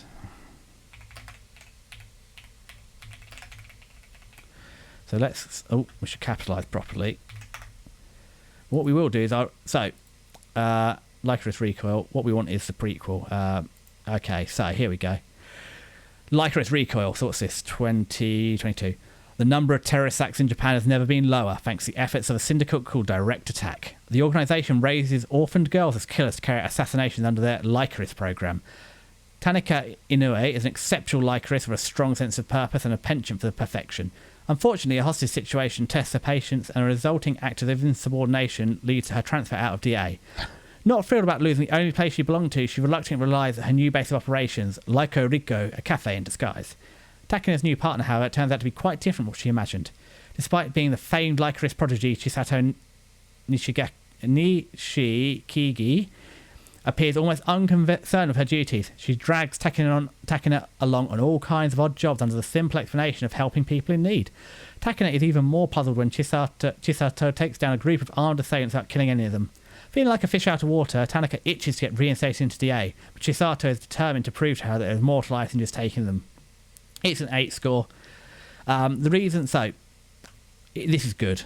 Lycoris Recoil is 3 years old. I can't sit and explain it now. It's an honourable mention because it's 6 2-minute shorts. What we're going to do, though, is upload it, and then I'm going to read you what I wrote. Friends of Thieves of Time, 6 fun shorts set after Season 1. Fun little watch if you saw Season 1. If you haven't seen Season 1, go watch it now, as it's incredible. Then give it 6 months or 2-3 years, and then you can watch these shorts and miss the anime just like the rest of us. Highly recommended. Watch the anime first. How good is Lycoris Recoil is actually a must-watch. Go watch Lycoris Recoil. It's not from this is a follow-up, but yeah, go watch Lycoris Recoil and watch this. I mean, you don't have to watch these, but I miss Lycoris Recoil. And because it's an anime director, don't know, they might make a season 2, they might not, who knows. Right, Jujutsu Kaisen. Jujutsu Kai. This one. Okay. So this is a compilation movie of Jujutsu Kaisen's hidden inventory and premature death arc. Jujutsu Kaisen's good. You don't need to watch the movie. This is a recap. So this is going to be very useful because I don't know when the next thing's coming out. I've lost track of when the next one's coming, I'll be honest. but there's a couple of seasons of Jujutsu Kaisen and the plot's got complicated. So actually, I recommend this. So it's something I complained about with Fire Force, with 5 years between them. I couldn't remember what was going on. So if you're... I watched last season of Jujutsu Kaisen, but I'll probably watch the movie in the background. I might even just do the English dubs just so I can have it in the background and keep up with what's going on. So this isn't meant to necessarily... The ranking here is also not necessarily reflecting Jujutsu Kaisen, the film itself, but it's the fact that actually Jujutsu Kaisen, if you haven't... I don't know, if you're... How have you found this stream and not heard of Jujutsu Kaisen, to be honest? Yeah, that's a must-watch. Jujutsu Kaisen is phenomenal, especially... I mean, the Mappa... Is it Mappa? They nearly killed their animators with the time crunch, but the product was great, but... Guys, let the animators eat or sleep or something. It's not worth that much. We'll wait an extra 3 months. I suppose I'll drop it down. Worth watching, actually. It's a film. The recap films are never good, but I think it'll be worth watching if you need to get up to date if you're stuck. So yeah, go for it. Okay, what have we got left? Oh, Cocoon, One Summer of Girlhood. Right. I'll read it out because it was this season, but I didn't watch it. I should have watched it. This is actually on manga characters.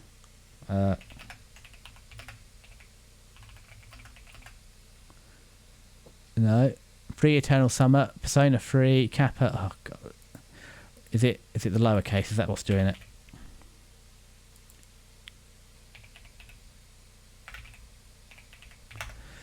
Cocoon, One Summer of Girlhood, Free Eternal Summer. Oh come on! Why have I got? Manga company. I know this exists because I've seen it. Don't tell me. Pale Cocoon. Cocoon Music. Possible this one? This One Summer of Girlhood? Yeah, this is the one. Cocoon, One Summer of Girlhood. So, San and Mayu are 2 schoolgirls living in Okinawa during the closing months of the Pacific War. Together with their classmates, the 2 friends are drafted into the war effort as nurses for wounded soldiers. In order to die for their country, the remaining members of the group escape only to face the harsh environment of a tropical paradise that become a hellish battlefield. Okay. Didn't watch it, should have watched it. Like I said, there's several bad animes that I ended up watching, and this is a 1-hour film, I should have watched this. I have a passing interest in Japanese history, and we can't get away from the war. It seems the animation looks good. It's reasonably reviewed. Not many people have seen it. I need to get my butt in gear and watch it. So it looks like a serious animated film, which is only an hour, so I've got no excuses not making the time until I start to stream. As I said, I wasn't in a great place previously to watch something this serious, and it feels a bit heavy. And it felt better once I started streaming. And since I've been streaming, you've seen today, I streamed for nearly 8 hours. That's eating my whole day, so I didn't get to watch it. I'm already behind on watching. I said this is a lastminute.com thing, so. Then I was talking to social. I've socialised 2 weekends in a row. I normally don't even socialise more than once a month, which made it worse. I lost 2 days there. So summer 2025 season is going to be better planned. I said I'm going to try and get this in there, and I'm also going to try and watch Black Lagoon in there as well, and take my notes and watching more seriously. So I apologise for not watching this, and hopefully I'll be able to give you an update in the future about this as well, because I feel like this deserves a proper watch.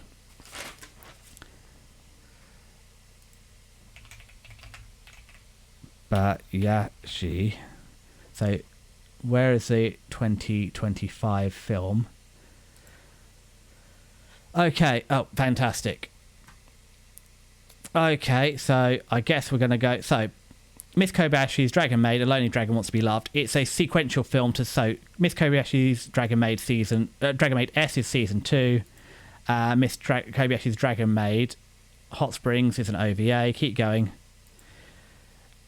I haven't seen the film because it only came out in 27th of June, so a couple of days ago in Japan, so it hasn't even aired here yet. So I feel I've got a good excuse for not watching this one. Kobayashi's Dragon Maid is great. As Kobayashi sets off for another day at work, she opens her apartment door only to be met by an unusually frightening sight, the head of a dragon staring at her from across the balcony. Do you know what? Why am I reviewing this? I said, if I read my scripts of both this Kobayashi's Dragon Maid and the other one as well, Virgin Punk, they didn't bother with synopsis of the film, so I can't tell you, but Virgin Punk's a standalone. Oh, the story follows Ubu, a young woman who finds herself living in the dangerous life of a bounty hunter. As she grapples with her inner turmoil, she becomes entangled in a world filled with chaos and desires of the powerful and eccentric individuals around her. what does that give me to work with? But it's coming out of Aniplex, and they've done some good stuff, so I'll give it a shot. Again, this came out on the 27th of June, so... yeah, so heads up, as I said, I love Kobayashi's Dragon Maid S, so I'm looking forward to it, and I will watch it and review it. I'll try and watch Virgin Punk 2. I said I got an excuse, though, because it only came out, like, Friday, 2 days ago, in Japan. So, yeah, I couldn't have watched it in time. And I'll watch it properly when it comes out. And, okay, finally, we're nearly there. The last thing to review. Konosuba. Oh, where's the 2025 entry? That one.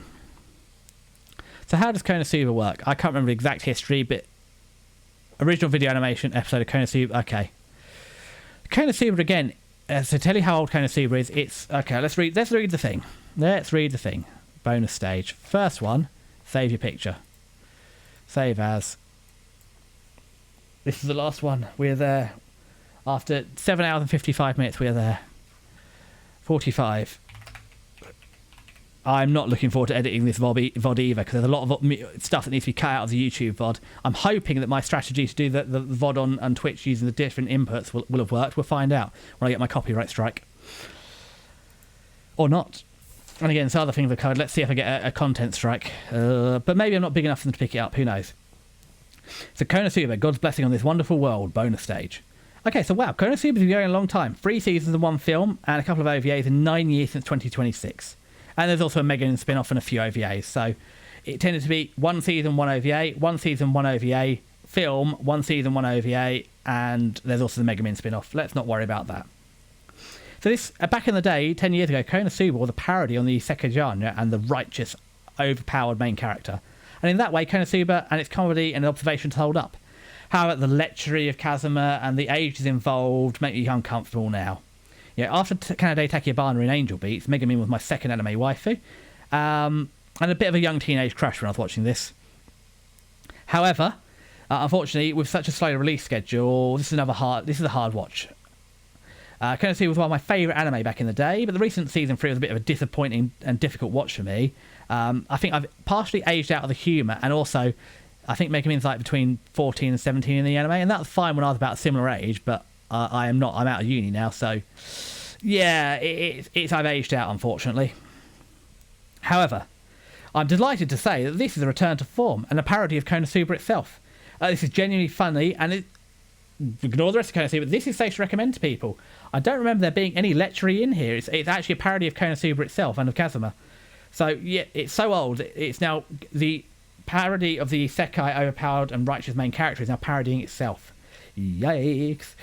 But yeah, it's genuinely funny and recommend with no problematic age issues. So, for returning fans, this is a must-watch. Viewers, and then if you're just a casual viewer, so if you're a fan of Konosuba, you need to watch this. If you've seen Konosuba, you should watch this. And if you're a bit younger, especially if you're a teenager, I would recommend giving the original Konosuba anime a go. The episodes are quite short, so it's 10 episodes in a season, so you've only got to get entirely up to date 30 episodes. And you only have to try one season and see if you even like it, and a couple of OVAs.